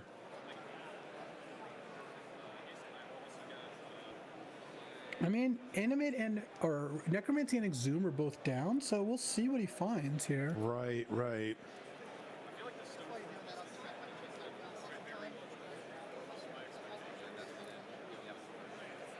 Land go here from Bode. I mean, Gavin probably fires off Vindicate on the Mox Diamond if he doesn't have anything else to do, because like he's playing a lot of colors there. Oh, he found his favorite. The Tangle Wire's back, baby.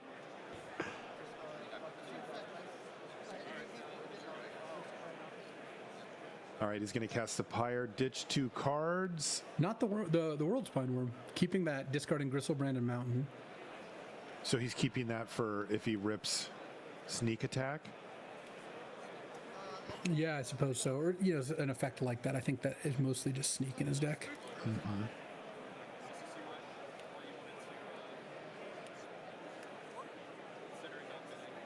And Tangle Wire does do things.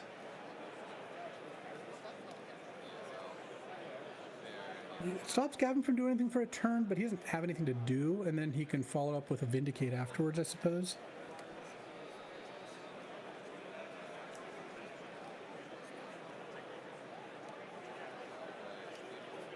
Still on 3 is the Tangle Wire, so Benson,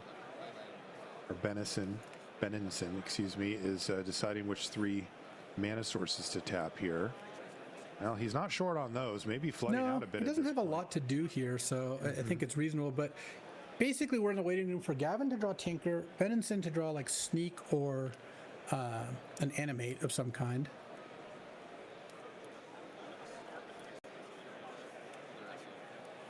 Duress, you. Is there a target? Yes. Bitter Triumph. Bitter Triumph, right. So that leaves him with just another Swamp plus the World Spine Worm. And he's just going to pass the turn back, or play the Swamp and then pass the turn back, it looks like. Down to 1 for the Tangle Wire. It'll tap itself. That's the synergy break that you do get from a card like that. Both players hitting a lot of land drops here. It looks like Gavin is just going to hang on to the Vindicate. I'm a Tangle Wire hater, so I want to point out it had no effect on this game. Yeah, that's true. I also am not a Tangle Wire supporter, although I do get, Gavin, there's Oath, but no creatures. And Gavin has the Vindicate, so he's just going to snap it off or just not play into it. Where'd the Oath go? Oh, it got Duress. No. Did he just decide not to play the Oath? Oh, he undid the Oath? Oh, somebody was reading it. Maybe a judge or something. Okay.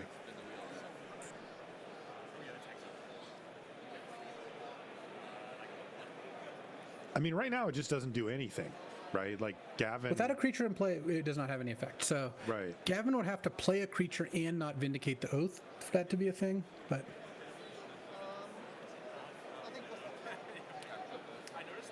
wow, both players tons of lands here.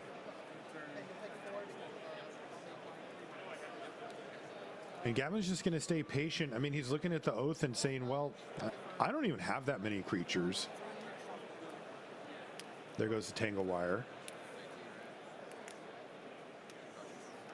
Ooh, Night's Whisper. This is a great time to have a Night's Whisper. Oh yeah, when you're both at parity and then you just draw Night's Whisper, it's pretty sick. So much mana available too. He can follow up even really powerful plays. All right, he's going to go ahead and Vindicate away the Oath at this point. It's probably another land here. Future creature, like because at some point he's going to want to do that.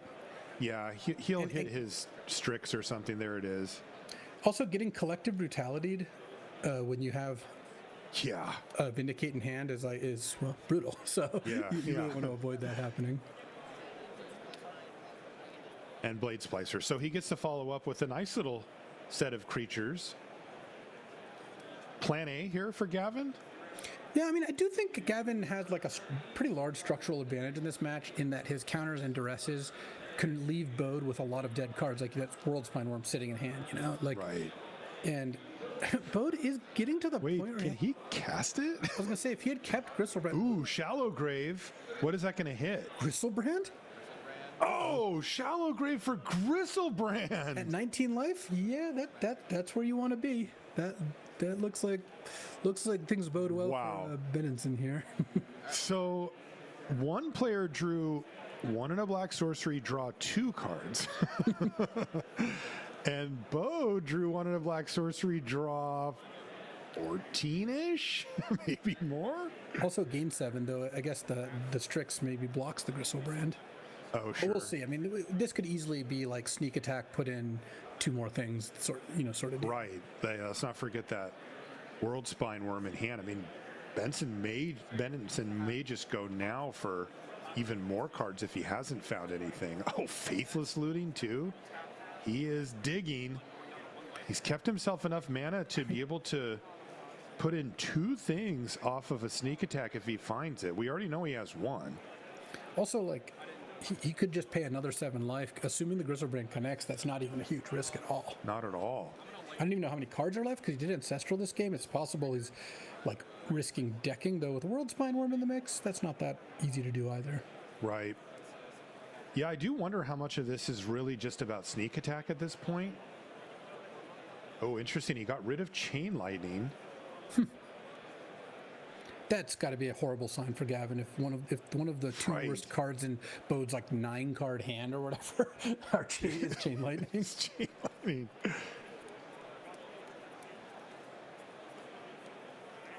Bode's making sure to leave up that red mana. Yeah, that's still in your hand. Well, there's a collective brutality. Probably with all the fixins here. Just do all the things. Yeah, kill the Strix, Take drain out for the 2. Strix, yeah.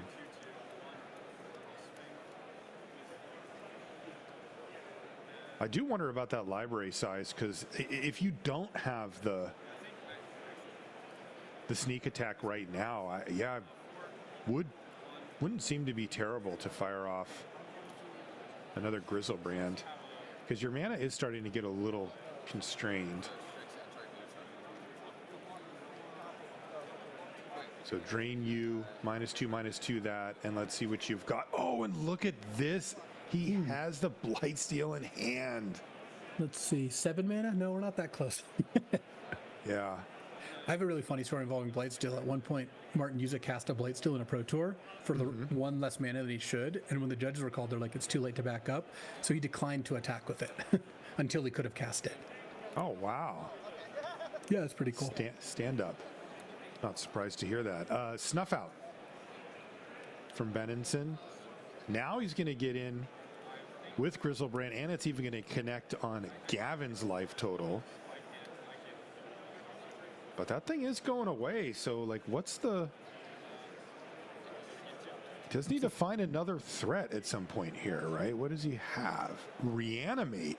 That's a reason not to draw 7 more cards, because he's Reanimate Ashen Rider, I think. Yeah, you're right. And that's going to hit the only creature on the other side there.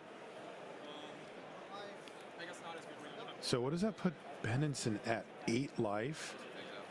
And then that gets exiled. I mean, Gavin's got a long way to go, but if he does find an answer for Ashen Rider, he could buy himself a heck of a lot of time. Oh, is this sneak attack? Oh, there's sneak attack. And there's a Ulamog in hand, I believe, in a World Spine. Oh, we're going to see all of it here. In a Triplicate Titan, and bang, bang. Game number 2 goes to Bode Benenson. And we're going to see game number 3 now. Oh, this has been a fun match. Gavin's on 6. Yeah, Gavin mulliganing, I mean, he didn't have the 1 mana discard. That's what he really wants to see. I was going to say, if you could easily mulligan into a Duress Tinker hand and have it work out really well for yourself. I think Gavin might have flipped the table if Bode went for the Surveil into like another huge creature. But you know, it's actually a little risky. Gavin has Animate dead. You could just lose the game on turn 2. True. Assuming he animates, of course. Yeah. So it's a Braid that goes into the yard for Benenson. And what's the 2-drop here? Okay, Strix. I mean, no hand disruption, but he went Consider into Strix, so he's at least seeing a lot of cards and using up his mana. And he may not need to have hand disruption just yet, although there's Mox Diamond. Been casting a lot of those lately. Oh yeah. Malevolent Rumble here. Love Malevolent Rumble. What a card. Oh, Oath of Druids. You could sack the spawn so you don't have to get oathed. Right. And there's the annoying Baleful Strix. Annoying for Gavin that he's got it out there. Yeah. Doesn't So if he actually doesn't have- play that many creatures. If Gavin doesn't have Vindicate, he may be in a spot where he has to kill his own Baleful Strix with a removal spell.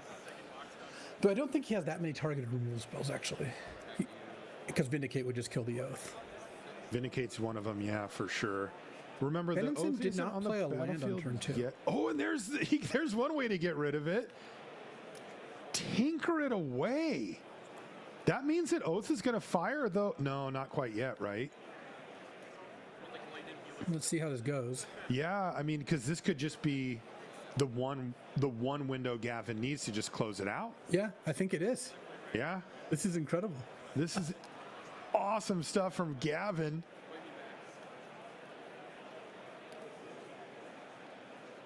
I mean, it's not like Bode's going to have bounce spells here or something. He's got an Eldrazi spawn, but that's not enough to chump here. Oh. Oh, I mean, he really only needs 2 toughness. But he doesn't have the Oath in play yet. So, No. So he needs a turn to play the Oath for that to do something. So even if he plays another creature and chumps, like his next turn prospects don't really get much better. Who's going to surveil and hope to hit a creature? He sacked Arid Mesa to get That is Commercial a District. sweet move. Now Gavin has to just hold his breath. Yeah, Gavin with a deep exhale there, just like, come on, don't do it. Don't do it to me. Oh, and it wasn't. What else does he have here? Maybe Faithless Looting? Yeah. But he's already played a land. He has Reanimate in his deck. If he could discard Ashen Rider and reanimate it, that would be it. Yeah. Oh, is it Ashen Rider? It's a Gristlebrand. Grizzlebro. Well, Gristlebrand could do it. If he has the Reanimate here, he could survive. He can block the Blightsteel and Gristlebrand, and then he gets to Oath next turn, and he might hit Ashen Rider. Oh my God! Please be Reanimate.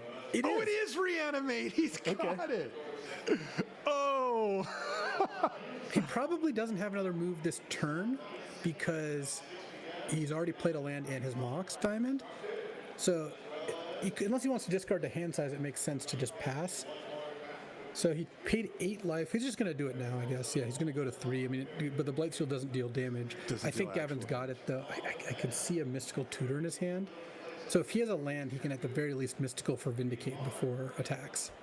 And then just kill Grizzlebrand and then leave. Also,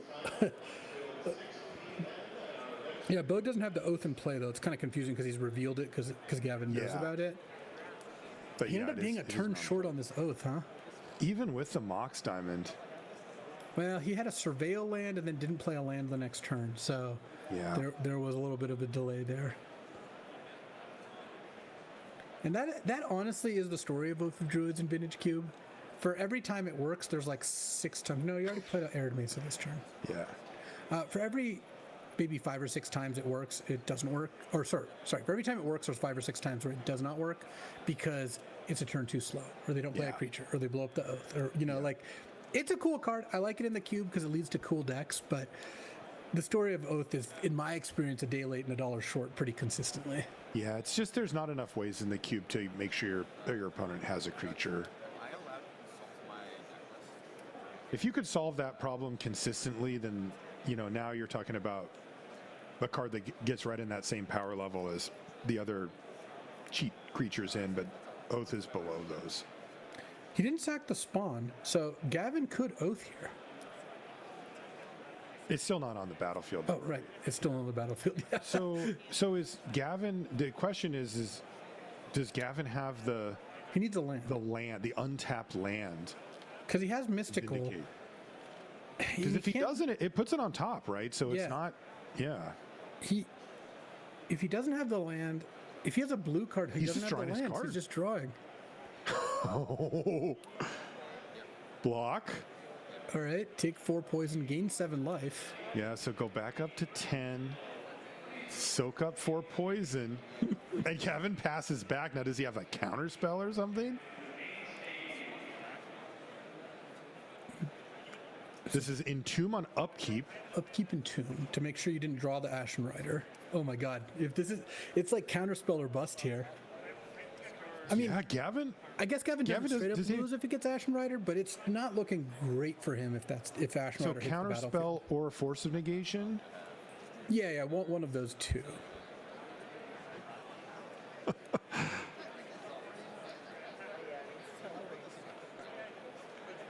Okay, good. He just asked, "Can I just keep it in hand?" It's so confused. Like, I even knew it at some point. I'm like, "Oh, he could oath." Right.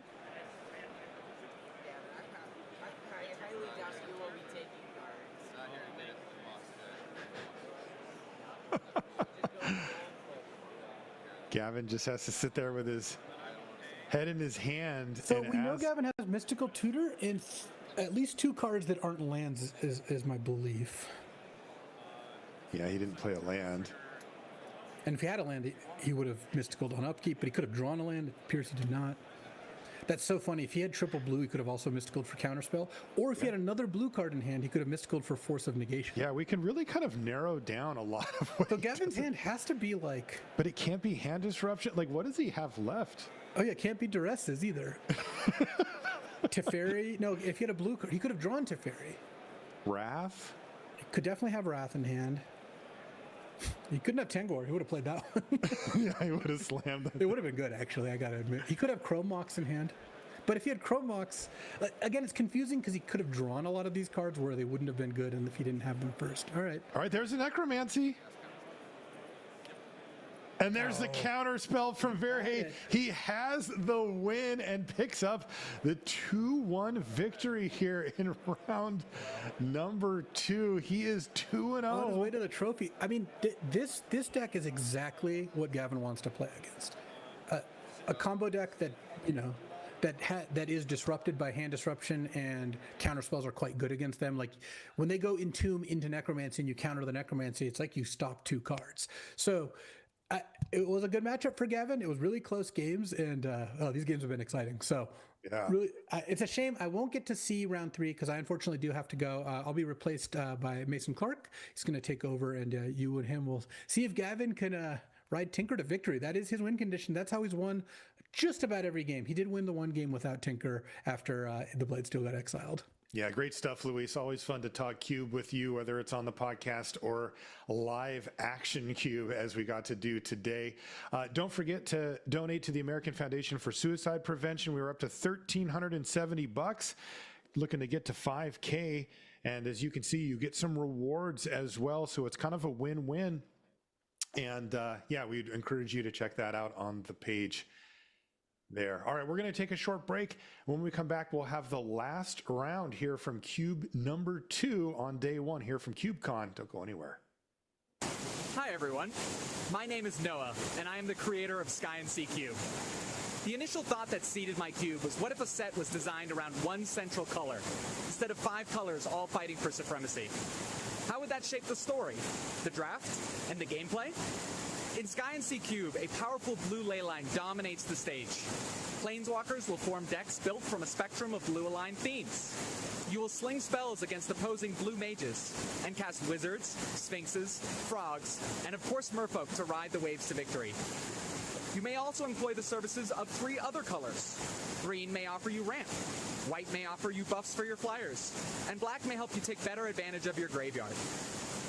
This is a highly synergistic draft environment, where players will often assemble multiple, overlapping, and powerful packages, such as double spell, double draw, top deck manipulation, enchantments, flash synergies, swarms of birds. There's a lot to uncover. And for everyone that sees a blue-based cubes and assumes it's going to be their worst nightmare, don't worry. Creatures are king in this environment. Artifacts, mill, and other notorious blue strategies take a backseat when blue doesn't have to compete against the creature efficiency of the other colors. Now, the battle roars from beneath the waves and screams across the wind. I hope you enjoy it. Why are there 2 of these in here? Are they roommates?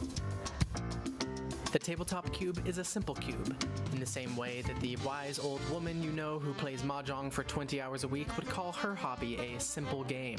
That is to say, it's clean and elegant, but you would be naive to think that what happens on the tabletop is anything short of an all-out war.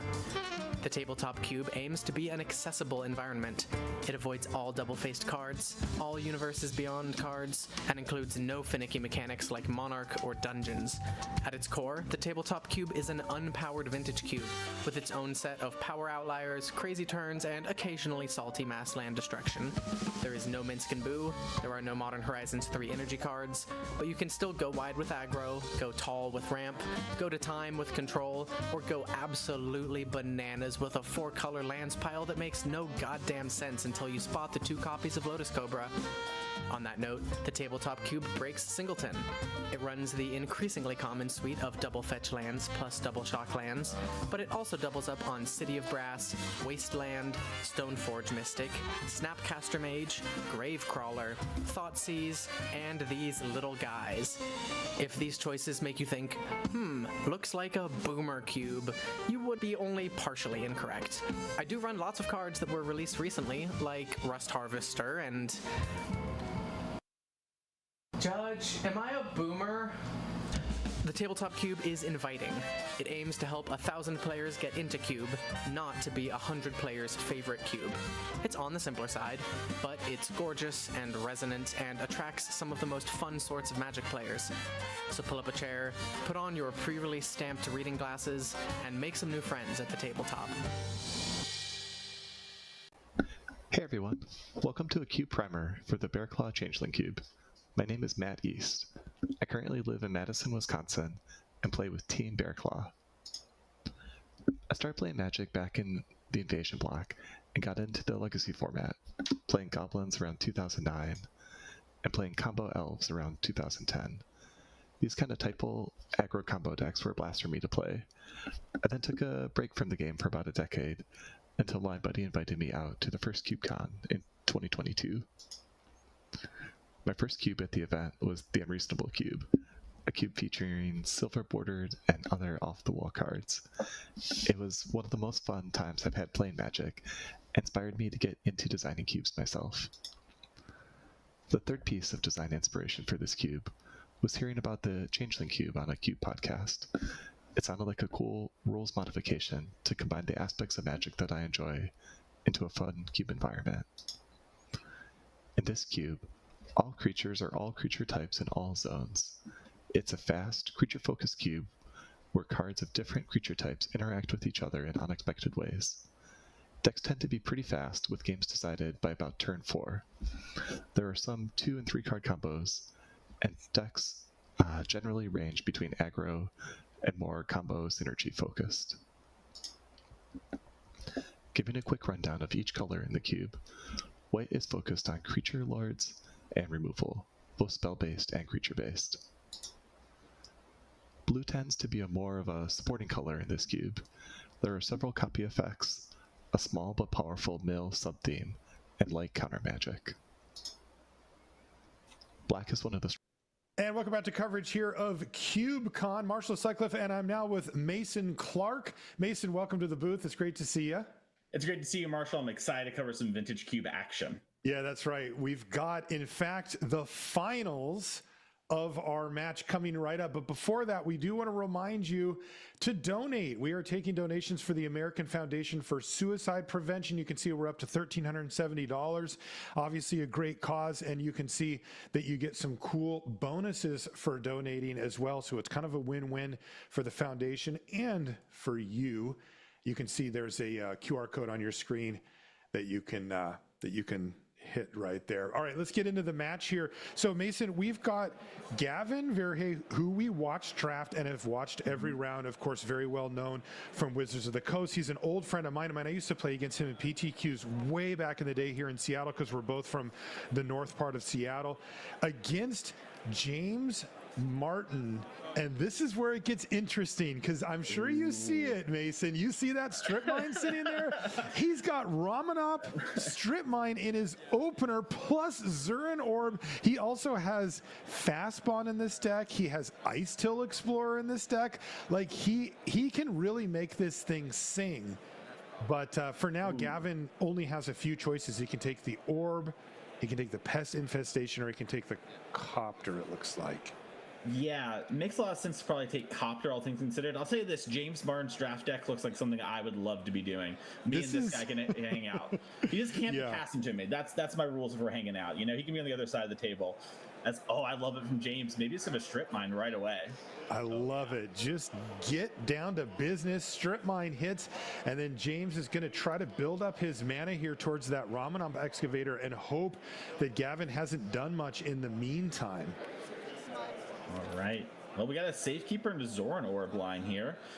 And yeah, I mean, Excavator Strip Mine, it doesn't look as powerful as some of the stuff we've seen Gavin do today in the Future Match area, but it's just as powerful if it gets going. Yeah, I mean, he certainly has the ability to just lock out Gavin if he can stay ahead. So Safekeeper's going to crack in 2 lands, but there is a 3rd land missing currently here for James to get that Excavator down. And look at this, Gavin's got double swamps, Mason. No blue, no white to be seen.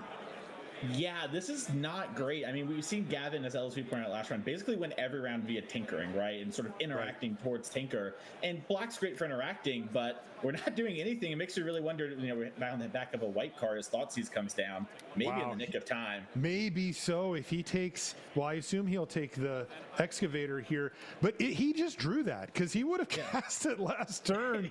And he got away with one there because, as we see, there is a Deathrite Shaman on the battlefield. So it was going to be Excavator this turn, even without a 3rd land drop here from James, although it does look like he hit it anyway. Yeah, we had it here, and we're getting in.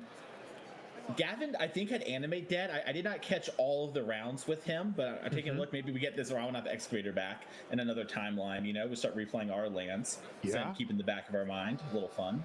Yeah, he does have that card in his list. It's not key to his strategy, but it has been very handy for him. He got a what's it called, rider back last round, and in the first round he got a Pyromancer. So he's been kind of making it work. You know, he's not quite the traditional blue-black shell where it's like lots of counters or removal and then your Animate Dead just finds something great, but it's close enough. He's got a sweeper, like he gets stuff into the graveyard, Thoughtseize away your thing, that kind of stuff.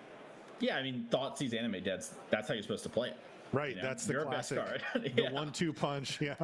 I don't even know why we're telling it to listeners. They're very experienced. They know. CubeCon enjoyers, yeah. They know.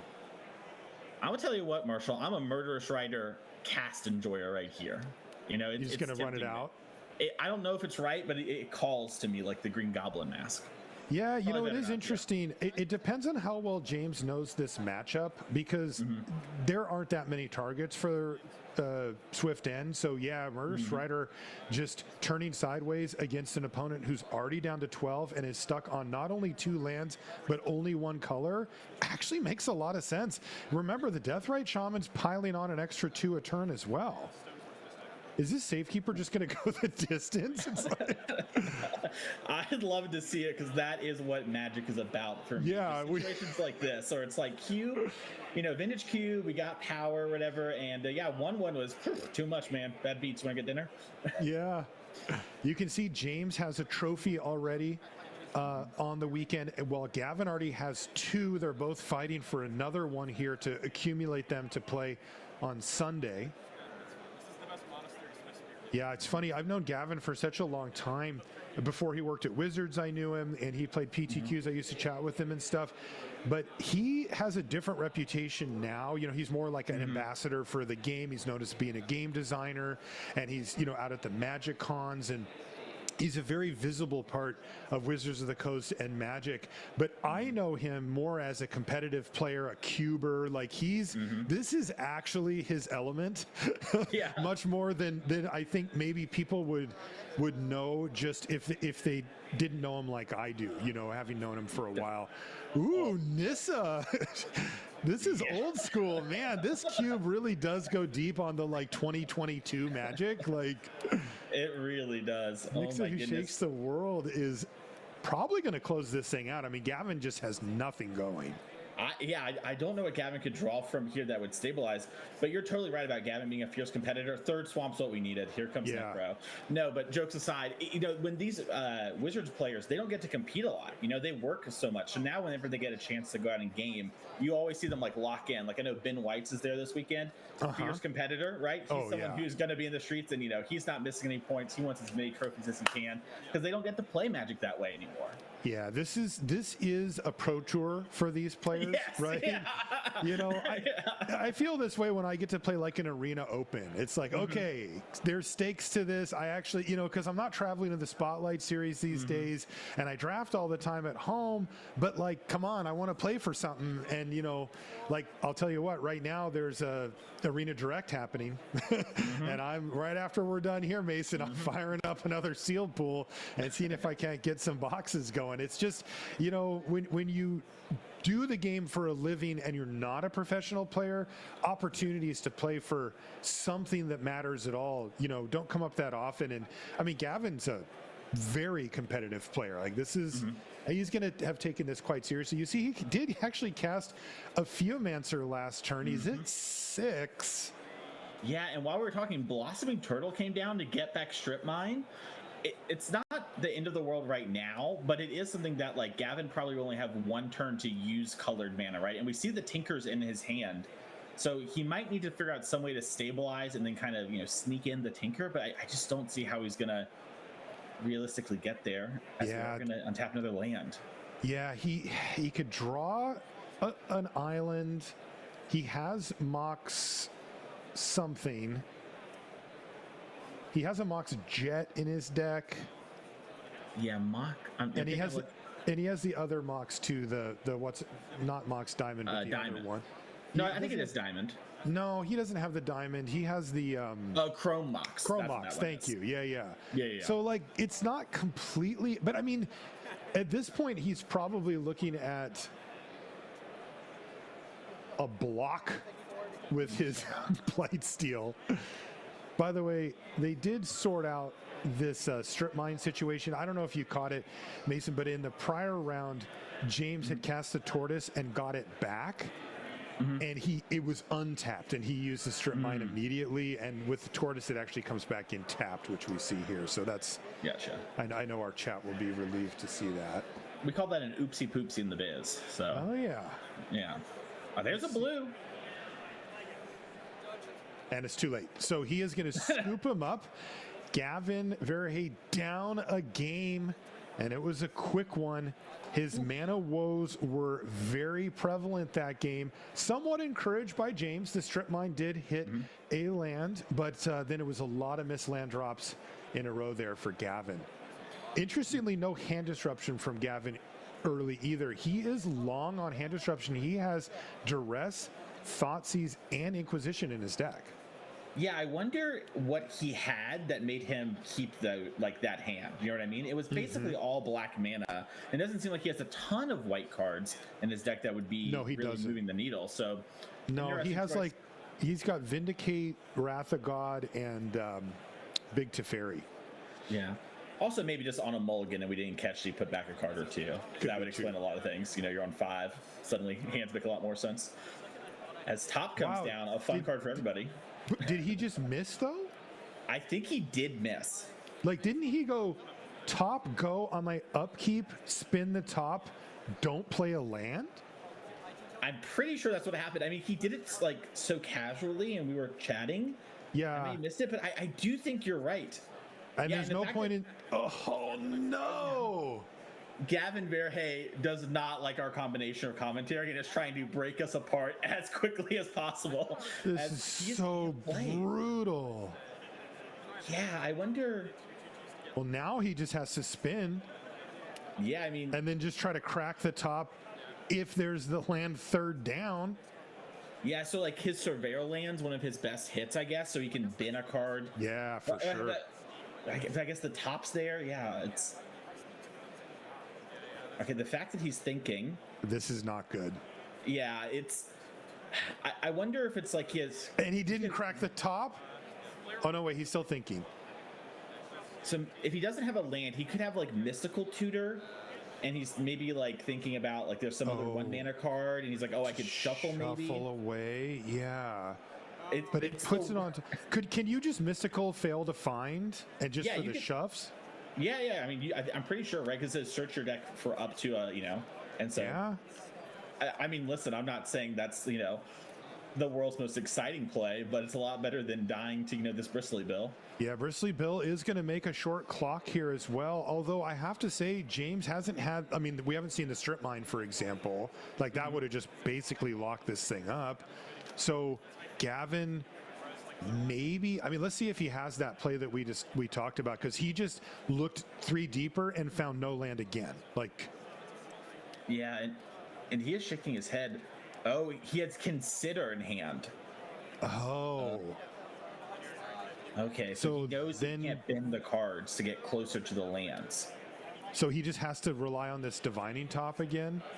Yeah. So does the 3rd card down a land this time? No. Oh, no. What, did he miss again? It was Seriously? Confluence. Yes, it was Mystical Confluence on the 3rd card. No. Another missed land drop for Gavin. Top never misses 4 times. That is incredibly unlucky. That is incredibly unlucky. I mean, honestly, seeing a Soul Ring isn't that big of a deal. Oh, but there's the closer. Nissa, who shakes the world, using that immediate bump from the Soul Ring. And now all of a sudden the damage is going to start flowing. I do not see a way out for Gavin at this point. Well, I think Gavin is dead on board because Bristly Bill doubles the counters. All your force cap for double mana, and those are 3+1/+1 counters on the Nissa land. So all the Nissa lands turn into 6s. That's next turn you just pay 5 double up and it's GG. Yeah, you're just dead on board, unfortunately. Wow, brutal way to end this for Gavin. Listen, this is not what we want to see, but it is just unreal in its own sort of way, and you can see Gavin too. He's just kind of shaking his head. Like you said, he's been playing it for years. He understands the risk he took, but it is like, dang, not even one turn we could do something besides spin our top. I just can't believe that. I mean, he spin this top 3 times and can't find a land out of those. No way to shuffle here. Yeah. Wow. James Martin poised to take that 2nd trophy. That'll actually even him up with Gavin and I'm sure a whole bunch of other people. And that's going to do it. James Martin is able to get across the finish line. Gavin Verhey just could not put together his mana in game 1 or 2, Mason. We saw only black mana there in the first game and not enough of it. And then here in the second game, no mana at all, just the 1 land. Absolutely unreal. And I mean, it happens. We've both done this. It's not like our first time seeing this happen, but it was very unlucky. And also spots too where he had to do things like force pitch Consider, which gets him there. So I don't know. It was crazy. I'm glad we got to commentate this wild match together. We talked about, before it happened, how, love of Strip Mine, love of Tangle Wire, but we don't want to see the Vanish happen that way. I want to see the Tangle Wire lock somebody up and then get them. But what are you going to do? Congratulations there, and a good run by Gavin. Yeah, James picks up the win with his sweet Strip Mine deck, but that is going to do it. And in fact, that's going to do it for us here from CubeCon today. We will be back tomorrow with 2 more drafts at 9 a.m. Central Time? Central Time, yep. 9 a.m. And everything will be spun back up again with more Cube action. Thank you so much for hanging out with us, and make sure to check out our donation page for the American Foundation for Suicide Prevention. We really appreciate everybody who does that. So for Mason Clark, I'm Marshall Sutcliffe. Thanks so much. We'll see you tomorrow.